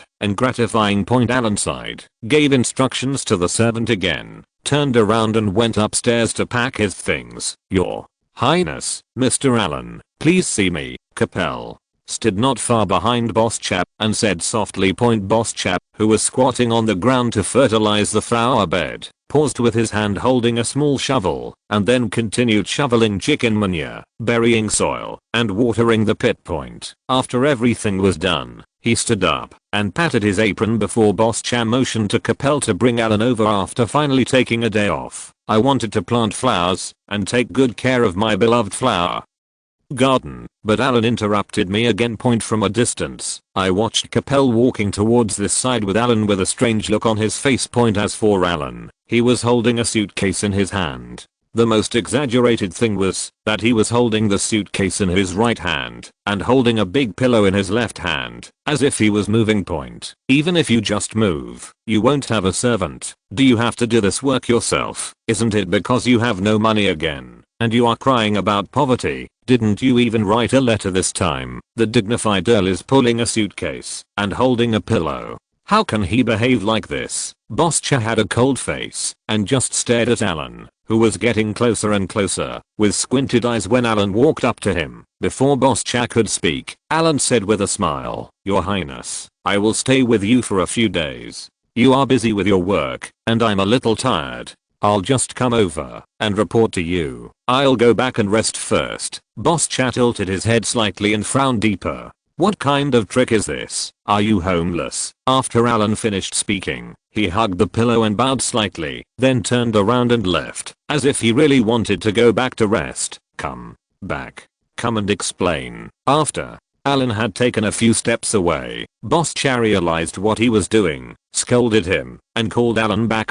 Seeing Alan not speaking and looking listless, Boss Cha frowned and said coldly, What are you playing at? Why don't you go home? I can't go home. My home has been occupied. It's not convenient for me to go back. Alan also learned to check the boss. His head tilted, and he was a little careless. Who took over your house? Wales rebelled. Boss Cha was shocked by what Alan said. He subconsciously thought that Wales had rebelled. Otherwise, who would dare to drive him out of his home? After sniffing, Alan remained calm and said slowly, Someone was monitoring a young woman and eavesdropping on her. I couldn't bear it, so I let her live in my home. I met a few people on the way here. A little bastard who was going to my house, and he was in the trunk of my car. Diana may not be able to do anything about those people, but Alan is different. He will not tolerate them. There are only a few people in Wales, and there are even fewer people near Carmarthen. From a distance, it looks like you are not a local. I will arrest you first, and I will kill you if you push me too hard. It doesn't matter if the wrong person is arrested. The worst case scenario is that he will be released. Anyway, it's just that these people don't have a good eye. They happened to meet him on the road, so they were unlucky. After listening to what Alan said, Boss Cha's eyes turned completely cold. Staring at Alan with slightly squinted eyes, a sense of sadness and a touch of anger filled his heart. This is his retainer. Why is his elbow turned outward? If it was someone else who dared to stand in front of him with such a sinister intention, Boss Cha would have asked someone to drag him down. But if this person were replaced by Alan in front of me, then the result has to change. In Boss Cha's inherent impression, Alan has this temper, and he will be impulsive when provoked. He has a similar temperament to Diana, and they are indeed a family. If he does something like this now, it will appear that he is very emotional. After all, he has been taking William and Harry with him, and now that there is one more person, this person is not missing. It's just that he has no place to live now, so he has found himself here instead. Boss Cha felt like he shot himself in the foot. Fuck. Capel, help Alan carry his luggage and go find him a room. Boss Cha held it in for a long time, but he didn't express his anger. Instead, He asked Capel to take his luggage and clean up Alan's room first. When Capel walked away, Boss Cha raised his chin and motioned for Alan to walk with him. The European community is ready to upgrade. The draft has been released and the European Union will be established. We will also join in the future. Listening to Boss Cha saying irrelevant words, he raised his eyebrows and thought about these words several times in his mind. The European community seems to have been established only a few years ago and can be understood as a less comprehensive youth version of the European Union. The EU is to unite the whole of Europe and develop economy, military and so on. Anyway, leaving aside the big picture, at least from a business perspective. Whether it is opening branches in other European countries or paying taxes, it will be greatly convenient in the future. This is a rare good news in recent years. But now that the European Union is about to be established, others are not far away. Without that place, the EU would be very conspicuous, which would not be in the interests of the United States. So if you want to weaken or provoke, who should be weakened first? Is it even necessary to think about it? Isn't that reporter Morton just starting to resort to tricks? This sentence seemed irrelevant to this matter. But Alan understood the meaning of Boss Cha's words. He knew Diana's temper very well, so he sent someone to monitor her to prevent her from being deceived again. This approach has a good starting point and is simple and crude. But using the wrong person, now it's counterproductive. Your Highness, have you ever heard of an ancient Chinese saying? Alan thought for a while and said something casually. Explain. If you only have a few years to be a thief, how can you have a few years to guard against thieves? After Alan finished speaking, Boss Cha understood it instantly, but after that, he was silent for a long time. He understands the truth, but he can't do it. Isn't this annoying? Alan used his peripheral vision to look at Boss Cha, who had his hands behind his back and kicked pebbles on the ground from time to time, and suggested, Your Highness, can you use a slightly gentler method? I saw my aunt today, and she was in a very good condition. No, my eyes are red and swollen from crying. Boss Cha's face twitched. He glared at Alan, walked a few more steps, then nodded gently and reluctantly hummed. This is the communication between men. As long as the emotions are calm, it can still be reasonable. We all don't want to make things worse and end badly, so we'll just keep it this way for now and stabilize it for a while.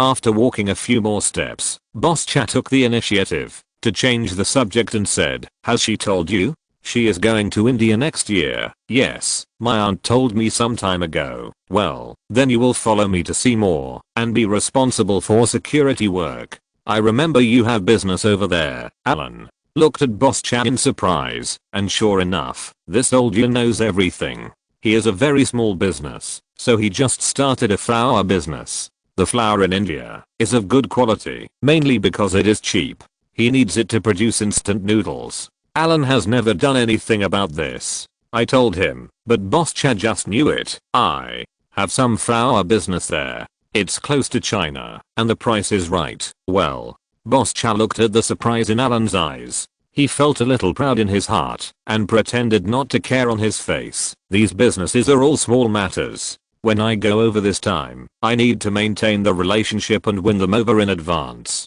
Combined with what the previous two people said, Alan understood what Boss Cha meant by going there this time. Others have other people's methods, but as Great Britain, we also have our own methods, so let's take our time. Compared to other places, Boss Cha personally visited India.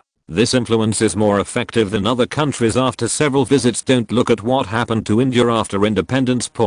But they are indeed Commonwealth countries, and with this relationship, it is absolutely convenient to further win over them, just like it was decades ago. However, when they talk about things, what will they do? You can't just go on a trip, right? Bodyguard, even leaving behind the person to protect. What else do you call a bodyguard? Alan stayed at Highgrove Manor for 3 days. Not only did he live here, but he also directed around a dozen servants who were responsible for taking care of him. This time Alan came here lightly and brought a few bodyguards with him. He wasn't used to the food at Highgrove Manor, and Alan didn't regard himself as an outsider. If it didn't suit his taste, he would be replaced by someone else. A lunch could last for 2 or 3 hours, and he looked down upon him like a country bully or a country noble. The feeling came over me. Boss Chaz chef was almost furious, but he dared not speak out. This man was no ordinary nobleman. He was both the captain of the bodyguard and the nephew of His Highness. The chef had no choice but to quietly go to Butler Capel to fight. Small report. Boss Cha didn't take it seriously at first, but then Alan's other requests came again. He wanted to eat fried chicken legs. He would not eat other chicken legs, but the few guinea fowls that Boss Cha personally fed. He wanted to eat 4 chicken drumsticks for one meal, so he killed 2 chickens in the end. There was not enough to eat, so he killed 2 more. Except for the legs, he would not eat any other parts, seeing helplessly that almost half of his chickens were gone in the blink of an eye. Boss Cha felt that if Alan stayed for a few more days, he would no longer have the manor, and it would be completely ruined by this guy. Chapter 274 Special Talents. Looking at the things raised by the boss, he almost always keeps them as pets. Although the breed of each chicken is not particularly precious, he has given a name to every chicken here. It is all done by him slowly and slowly. He was raised so much that he couldn't even bear to eat it himself. Now he is so ruined by Alan. There is quite a sense of familiarity, as if a little cabbage in the family is not prepared and will be humped by a pig. He can't always stay at Highgrove Manor. Who can bear it if he goes out here and comes home with less things? Although he knew that this was Alan's intention, Boss Cha endured it for a few days, then pinched his nose and asked those who were watching to withdraw, and then told Alan to get out and stop living in his home. What? Your Highness really said that? Alan, who was checking out his boss's stables, paused when he heard the words of Butler Capel, who had just made a phone call and came back to report to him. He has been doing in here for the past few days, which actually delays his own family affairs, but there was no way. If the matter here was not resolved, he would not be able to do anything else for a while. Even though Boss Cha had agreed to use softer methods at that time point, but he knew some things, especially the information he had read, and he definitely felt unhappy. So I put it off again and again to deal with it, but this time it seems that I really agreed. As long as he agreed, Alan happily turned around and went back to pack his luggage. I really think he likes living here. He doesn't have anything he wants, and he can't even afford a meal. Capel personally accompanied Alan back to pack his luggage and carefully waited on him along the way, for fear that the master would make some other troubles before he left, and the servants at home would be tormented by this master. Hey, walking to the door of the hall. Before going out, Alan glanced at an oil painting hanging in the entrance hall. This painting may not be of high quality, but it looks very comfortable. It is a pastoral picture, green, and one look at it will make people feel very peaceful. Sir Capel, you know that I have built a new manor, right? I know. Alan pointed at the painting, stuffed the pillow he was holding into Capel's hand, and took off the frame of the painting directly. He held the painting and looked at the signature on the painting with satisfaction.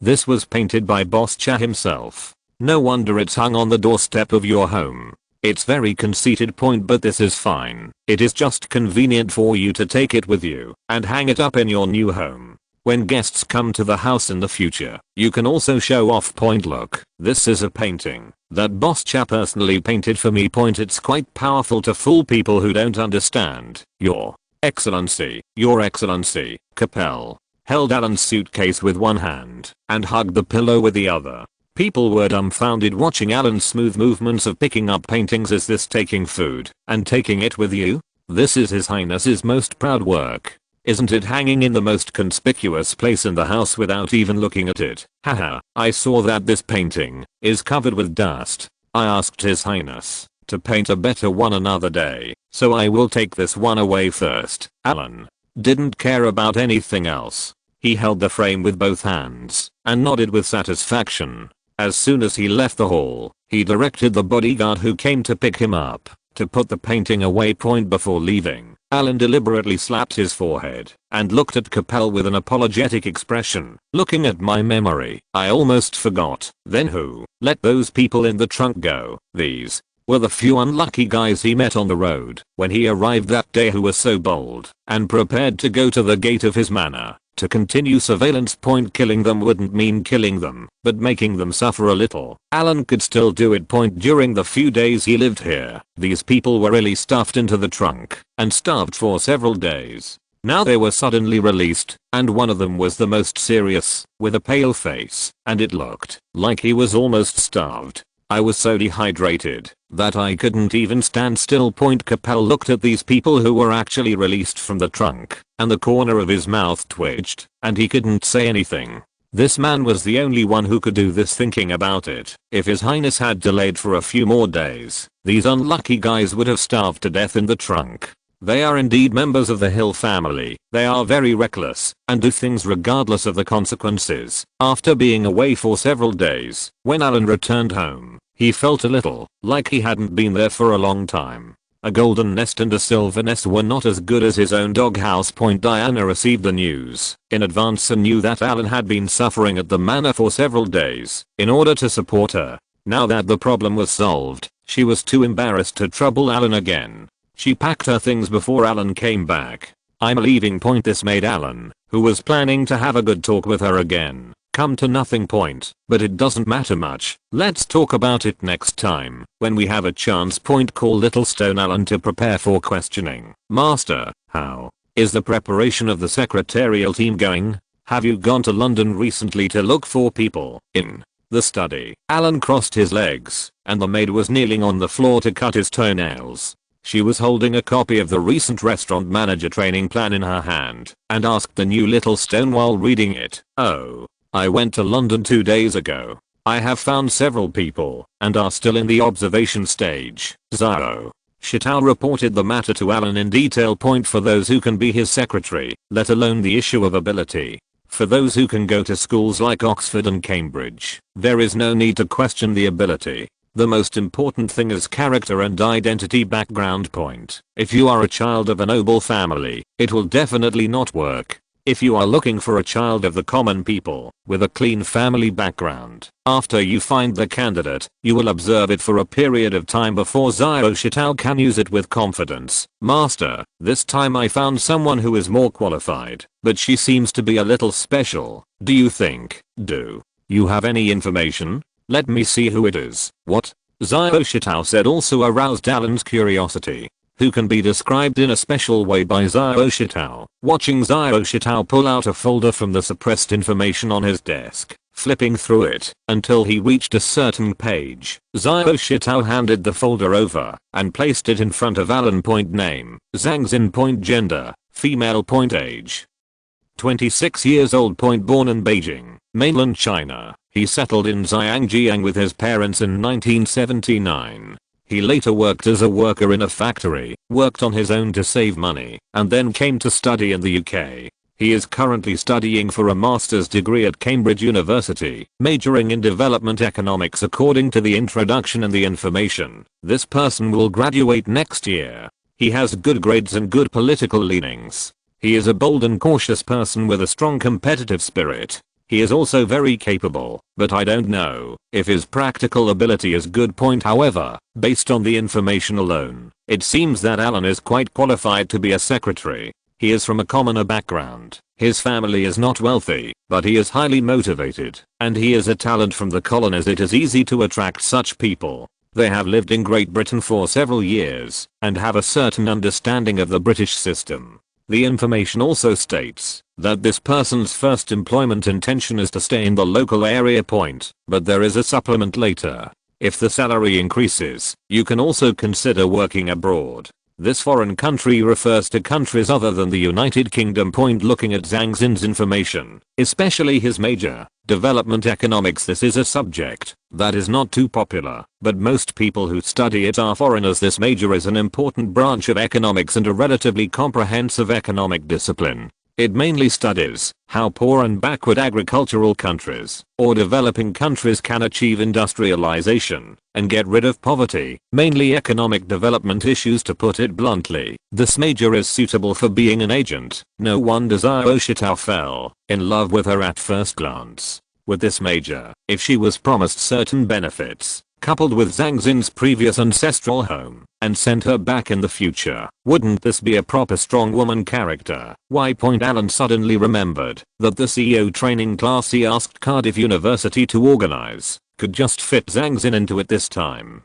As his secretary, he asked her to be a small class representative, half listening to the class and half helping. Alan manages it, and by the way, he can make some connections. In the future, this person can help him look after some factories in China and invest in it. By the way, with this idea in mind, Alan looked at the fat short-haired woman in the photo, nodded with satisfaction, and said, "This person looks good. You should contact her first and ask her opinion. If she is interested, when the time comes, help her naturalize first." Alan didn't dare to say that he understood the thoughts of such people very well, but he could probably guess that these people would become extremely inferior when facing people like him, and would be very easy to recruit. They have the same identity. For example, a Welshman, the personal secretary of a noble lord.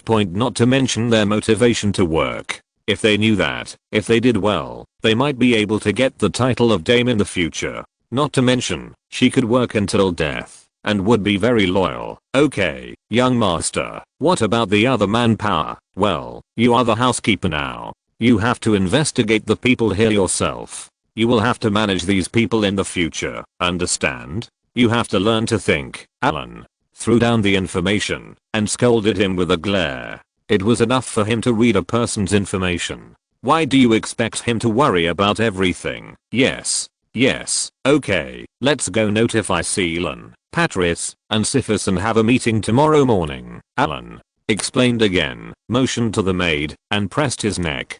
Zio Shitao looked at Alan, who closed his eyes and rested on the chair, so he had to pick up the information and prepare to inform the person Alan just mentioned. Tomorrow's meeting matters. Early the next morning, after dinner, Alan just arrived at the conference hall. Alan looked at the man and woman in the conference hall. Only Seelan and Patrice were here, and Syphis was not here. Where's Syphis? Today, Alan was going to discuss the new movie with his film and television related people, but his veteran general Syphis didn't come, which was a bit strange. Patrice awkwardly raised his hand to indicate that he wanted to speak. As soon as Alan sat down, he moved the teacup and motioned for him to speak. Master, Syphis is on a business trip to the United States. Huh? Are you on a business trip to the United States now? What happened over there? Alan blinked, wondering what happened to Syphis going to America at this time. Patrice was even more embarrassed now, and said cautiously, "Master, isn't Terminator 2 released? The 3-month payment period is about to come. Our box office in the United States is more than 200 million. What's the dollar box office? Huh? It's due when it's due, and Alan still hasn't reacted." Patrice gritted his teeth, rubbed his hands and said, "In the past, our movies, even if they were released there, didn't have much box office, and the dividends were all in the tens of millions, and they were still 10 to 20 million. The box office usually waits for half a year before the other party settles the bill for us, but this time, it's a share of hundreds of millions of dollars." Regardless of whether Alan's previous movies were good or not, they still had some influence, and were widely circulated. The main reason was that he kept selling videotapes and had a relatively strong lasting influence. But there is an undeniable point. During the release period, the box office of his movies is generally not very high. The box office is not high, and the income gained is definitely not high. The income is not high, and the right to speak is correspondingly low. For the amount of 18 million, they will calculate it based on the minimum period of half a year in the past 6 months. The 18 million yuan, theoretically speaking, can be used by the theater chain, and it is interest-free. But this time it will be different with the release of Terminator 2. Excluding the dividends and taxes, what they finally got was a dividend of 100 million US dollars. If this money had to wait for another 6 months of accounting period, it would be a bit unreasonable. Even if 100 million US dollars is deposited in the bank, how much interest will be earned in half a year? Therefore, Syphis, who was the mainstay of the family's film and television business, couldn't help but fly to the United States in person and roped in old Carl to put pressure on the theaters and let them divide the accounts as soon as possible point, but the reason for the matter is very simple. But in other words, this will indirectly imply that Alan was not good at the box office in the past. He made several movies, but his apparent income was not as good as Cameron's income from this movie. Patrice was afraid that Alan would dislike him, so he spoke extremely awkwardly. He also had to worry about Alan's thoughts, and tried to speak carefully.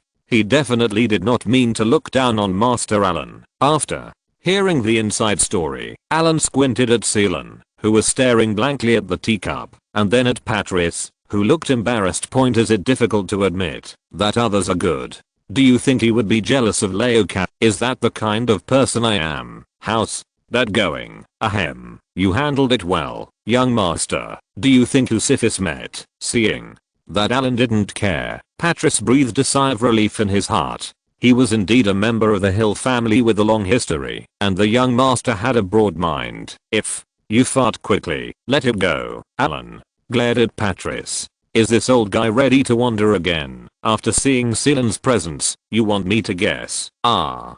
Master, someone has taken the initiative to help us this time. Patrice was so frightened by Alan's look that he shrank his neck, carefully glanced at the still charming Seelan with his peripheral vision, and then began to tell Alan about the great benevolent person who popped up this time point. Since Alan's sudden attack around Christmas, Donald has been embarrassed. There is clearly something wrong at home, but not only does he dare not admit it, but he also has to try his best to help his wife and Alan cover it up.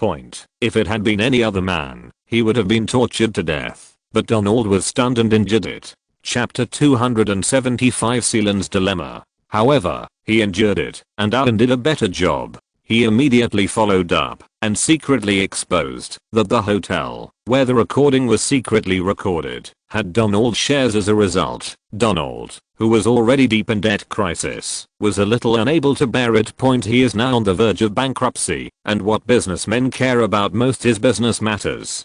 Donald is a real estate businessman. His real estate group also owns several hotels. If his recording reputation is confirmed, how will he open any hotels in the future? Will customers have to worry about being recorded by thieves when they stay in his hotel in the future? He was already suffocating, but after being fucked like this again, Donald almost didn't recover. Of course, he also knew who was behind it. It was that young nobleman Alan Hill. This man's methods were very dirty, as if he was retaliating against himself for sending flowers to Diana and harassing her. It's just that this method of revenge is very European, very aristocratic, dirty and disgusting, and it leaves Donald speechless now. His wife is dirty, and so is his reputation and credibility. Donald can only bear the pain and withdraw his shares in the hotel in France, and publicly clarify in the newspaper that the hotel and his Donald real estate group, it has absolutely nothing to do with it. Even so, in just 1 month, Alan's mental and financial losses were immeasurable. The method is dirty, but it works. The family was falling apart, and for his own sake, he had to endure his grief, and dare not speak out, or even admit it, and had to help them cover it up. He was also almost killed in business. If he hadn't called his father at home for help, his real estate group would have almost gone bankrupt. Just a little bit closer, if it hadn't been for the outbreak of the Gulf War, which suppressed the news popularity, no one could tell what would have happened later. Now, Donald knew who was behind it, but he didn't even have the means or thoughts to take revenge. He was too busy taking care of himself. And the reason for all this, in a circle, is still because of Alan. All real estate developers, regardless of national boundaries, need to have a lot of connections and capital behind them. Indispensable. It doesn't matter. You can only be a small contractor at most, and don't even think about going above that. This industry has a strong regional monopoly, and its methods are generally wild. In other words, no matter how big a real estate developer is, there will definitely be no shortage of corresponding opponents or enemies. A lot of people are interested in a land in a good location. As long as there are many people competing for it, there will be enemies. If the group wants to develop, it must constantly compete for land, and then enemies will continue point. And for a real estate developer with billions of dollars in assets, the corresponding enemy is definitely equal to him in strength point. This kind of large-scale incident that caused a lot of fuss some time ago has made Donald famous, and his enemies also know about it point. Although newspapers reported it, they always used words such as suspected, maybe, etc. point. But those who know the truth know what is going on here point. Who doesn't know how to add insult to injury? Take action when it's time to take action point. From the newspapers, ordinary people only knew that Donald was suspected of being cheated on by his wife, and that his hotel was not safe to stay in because it would leak customer privacy point. They don't care about the rest point. And at this time, adhering to the principle that the enemy of the enemy is a friend, it happened that Syphis went to the United States for business. Someone took the initiative to extend an olive branch of friendship to Syphis. Many people know about Carroll Sr., who lives in Los Angeles. Although Carroll Sr. is very low-key, his public identity is that of the butler of the Hill family, and he is also a knight. This little old man is usually very tough on Americans, has a very arrogant temper, and often looks down on them point. But the more he behaves like this, the more he attracts certain people point. The entire atmosphere in Hollywood is like this. In Vanity Fair, stars last till the end. Once they have money, they want to be famous. Once they are famous, they want to push their way up the ladder. Now that the time is ripe, there is finally a reason to get on the line with them, and someone has taken the initiative to help Syphis negotiate with the theater chain point. Real estate groups and theater chains are inextricably linked, and anyone can talk to them point. With a small crew, if a certain film is a box office hit, it can earn hundreds of millions. The accounting period for these box office revenues is at least half a year at least. If you encounter a morgue distributor, it is possible that it will delay you for a year or two point. Those who work in film and television companies are each dirtier than the other. What can't they do for money? Listening to Patrice's account of the twists and turns, Alan didn't care who stepped forward to help Syphis. These people who took the initiative to show their kindness would more or less have a purpose, and they were not all good people. He didn't want to take the initiative. Go ahead and ask until they really find you. In other words, the box office split is almost settled over there. Yes, Patrice blinked and nodded affirmatively point. Seelan was still in a daze just now. Seeing that Patrice had finally finished his report, he quickly raised his hand to indicate that Alan wanted to speak. You say, Alan raised his chin. There were only 3 people in the conference room, which made it easier to talk. Boss, I have a question about the script. Our theme this time is very simple, but screenwriter Rowling asked me to ask you, do you need to add emotional elements such as a love story? Alan has a man and a woman as his screenwriters. The two work separately and work together. One is responsible for the main line of the story, and the other is responsible for the more delicate dialogue and emotional scenes. They have worked well together in the past point, but the subject matter and emotional drama this time are a bit out of place, right? Alan frowned. At this moment, he suddenly thought of the various anti-Japanese thunder dramas that had flooded the Chinese market point. They always add emotional scenes into it, and just add it in without looking at any subject matter. The screenwriter is like a fucking idiot point. So serious things are just added in, and it's not the kind of innocent emotional drama, but the kind of modern erotic drama that simply feeds shit to the audience point. The same goes for his this time. The Germans are attacking at the doorstep. How about adding an emotional scene with Mao? Do I need another one? Woman. Jack, I can't walk anymore. Please leave quickly, and leave me alone, man. Oh Rose, I won't leave. I won't leave you. I promise to God. Woman. No Jack, please leave quickly, and leave me alone. I love you, man. Rose, please stop talking. I will help you walk together. I love you too. The German soldiers who caught up said, I've been listening to you two for a long time. Don't leave even one of them. Bang, bang. The world is purified point. Alan imagined this scene in his mind and shuddered hard. No. Just add a little bit of family ties. Don't add anything else. It's too confusing. The Seelan issue was severely rejected. Then, this is the information I have collected.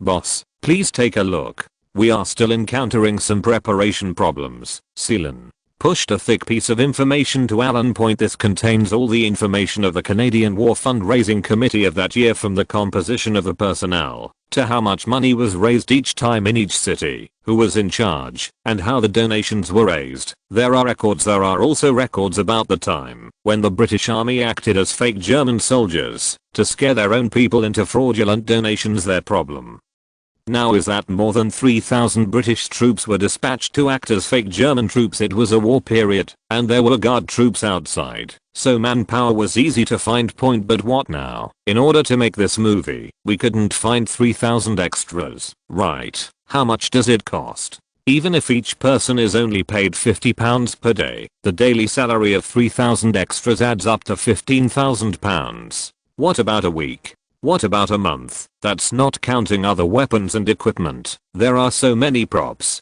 guns, tanks, and airplanes. This is all money. Just counting the things that need to be prepared in the early stage, not even 20 to 30 million pounds can be obtained. After solving these problems, what about the venue? This fundraising farce was held in Winnipeg, Canada. But Winnipeg a few decades ago is completely different from Winnipeg now. Don't even think about taking pictures on location. The high-rise buildings there are all modern buildings, so it's impossible to take pictures. While flipping through the information, Alan listened to Seelan complaining about the various difficulties encountered in the early preparations. As he listened, Alan suddenly looked strange. The difficulties mentioned by Seelan, whether they are difficult or not, do seem to be somewhat difficult. But it seems I can solve it myself. Doesn't he have a food delivery company that is short of people? It just so happens that it's time to recruit people again this year. His current food delivery company has more than 1,800 delivery boys alone, plus the new people recruited this year. Although it may not be enough, there are 3,000 people. But for making a movie, why do we do it more seriously?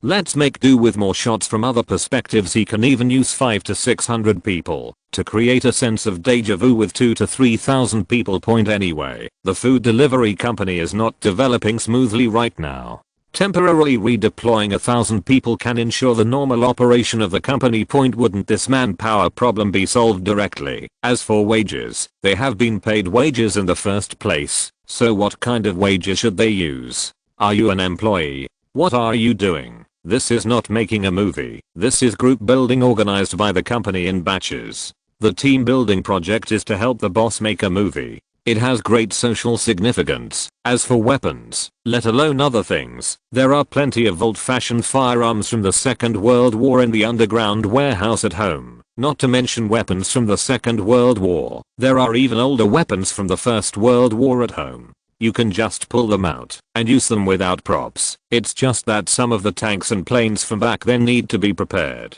They really don't exist anymore. They only have cannons, but no tanks. But having saved such a large amount of money, Alan doesn't feel bad about spending some money elsewhere.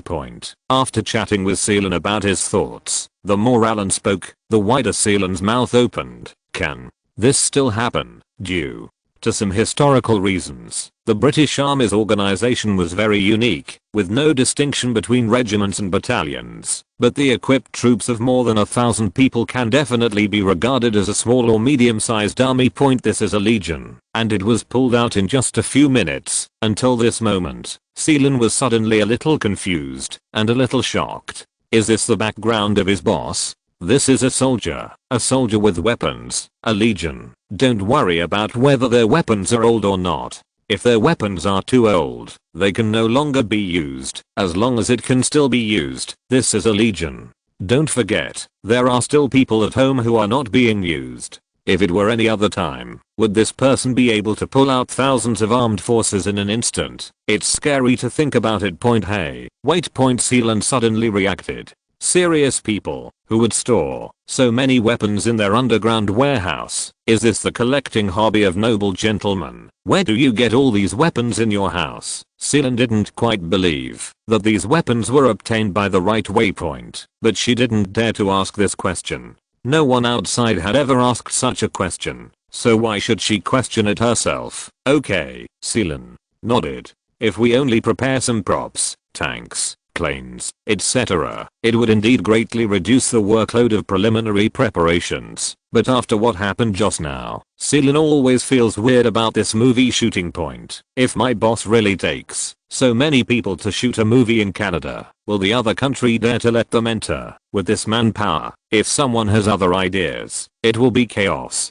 Canadians don't seem to trust the British anymore, especially the British aristocrats. This makes it look like a restoration. So don't scare Canadians, it's the same as it was decades ago. Dreamy linkage, correct. Now that he was talking about movie preparations, Alan turned his head and motioned to Patrice and said, "Get ready, take advantage of the weather, to go to Canada and find." Originally, he wanted Patrice to repeat the same routine he played in Australia before, and then go there to find the Governor General of Canada and ask them to provide some money to support the filming of a new movie on the pretext of promoting tourism and building the economy point. But Alan suddenly remembered that Canada was different from Australia and seemed a little more difficult to deal with point because America, the rebellious son, has done evil. Canada, the mixed race child, has also been led to rebel by America point. Although Canada is now a Commonwealth country and is still loyal to the Queen and maintains the configuration of the Governor General of Canada.